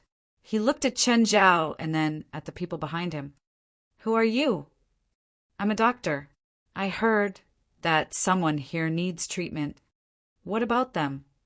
"They're new and going to learn from me." The person hesitated for a while, after which he threw Chen Zhao a black mask. "Wear this." "What do you mean?" "There are things inside that you shouldn't see." Indeed, the factory was used by a gang to produce some illegal stuff. Arms or drugs. "Why don't you bring the patient out?" "That's even safer," Chen Zhao said. "He can't really move," the person said again. Chen Zhao found it really troublesome. "Then forget it. I won't treat the patient anymore. Bye." "Wait, why are we leaving now?" "I want to go in and take a look," Laurent said. "Laurent, do you have any idea where this place is? Do you know what we might encounter?" "I don't care. I just want to go in." "Give me a mask," Laurent said. Chen Zhao already regretted bringing this troublemaker with him. Really want to just kill him now. Laurent was not considerate at all. "Fine." Chen Zhao could only wear the mask. "Give me your phone as well." Chen Zhao sighed and gave his phone to the person. With his mask on, he was led into the factory. There was complete silence. It felt very uncomfortable. After 3 or 4 minutes, Chen Zhao felt that he was brought into a room. It seemed to be an ice storage room. Then, Chen Zhao heard the door close with a bang. He waited for quite a while. "Have we reached already? Can I take off the mask?" "Hello." Chen Zhao thought about it and took off the mask. He realized that he was really in an ice room. Behind him was a thick iron door. Then he saw Laurent's face through the insulating glass on the door. Chen Zhao tried to turn the handle on the door. It was probably locked from the outside. Chen Zhao knocked on the door. "Open it." Laurent waved his hand from the outside. "Kid, how do you feel inside?" "It's all arranged by you?" Chen Zhao's face darkened. "Of course. Aren't you surprised?" Laurent stared at Chen Zhao with a complacent look. Bang! Chen Zhao punched the door, causing it to rumble, but his hand also felt very painful. The iron door was thicker than he thought. The glass was also a piece of 10 centimeters tempered glass. Moreover, it had clearly just been installed, probably on the same day. The whole place was but a trap for Chen Zhao. "Kid, if you promise me that you'll leave Feilai, I'll let you out." "Laurent, stop playing such a childish game. It's not funny." "Call me Mr. Laurent." Laurent said with a serious voice, "You can't keep me here forever. Open the door, and I'll pretend that nothing has happened." "I indeed can't keep you here forever, but I can make you suffer for now." Laurent looked at Chen Zhao happily. "But after I go out, I'll make you suffer too." Chen Zhao stared at Laurent, gritting his teeth. "Then we shall see who can smile till the end." Laurent left the window. The temperature kept dropping. Chen Zhao's long-sleeved shirt and jacket could not provide him with enough warmth. However, Chen Zhao could eat food to maintain his body temperature. He still had a lot of roasted wyvern meat. Indeed, he would not starve for a long while, not to mention just a day. "Kane, are you sure he'll surrender?" "Mr. Laurent, I can't promise you anything." "How long can we keep him in there?" "No more than 3 hours, or his life will be in danger," Kane answered. "All right, look at the time. I don't plan to kill him." "Mr. Laurent, if he dies, it's your problem, not ours." The 3 bodyguards clearly did not want to be responsible for it. "Don't worry. You said that he'll be fine as long as it doesn't exceed 3 hours." "I didn't say he'll be fine. The temperature in there is 14 degrees Fahrenheit. It's easy to get frostbite. Frostbite's fine. Teach him a lesson so that he'll stay away from my daughter. Mr. Laurent, are you sure this will make him leave Ms. Feilai? Yes. Laurent was actually unsure himself. It was more like revenge for what Qinzhao had done to him. After half an hour, Laurent approached the ice room and looked inside. Dong. Laurent knocked on the door but still did not see Qinzhao. Bang! Suddenly, the iron door produced a loud bang. Laurent almost fell backward in shock. Qinzhao had been hiding just behind the iron door below the window. Laurent looked at him in anger. Kid, you still want to scare me now? Are you planning to stay there forever? You're going to let me out sooner or later. I'm not in a hurry. After eating some wyvern meat, Qinzhao felt a hot current flowing in his body. He did not feel cold at all. I'll see how long you can persist. Don't let me catch you. Qinzhao gritted his teeth. Only in your dream.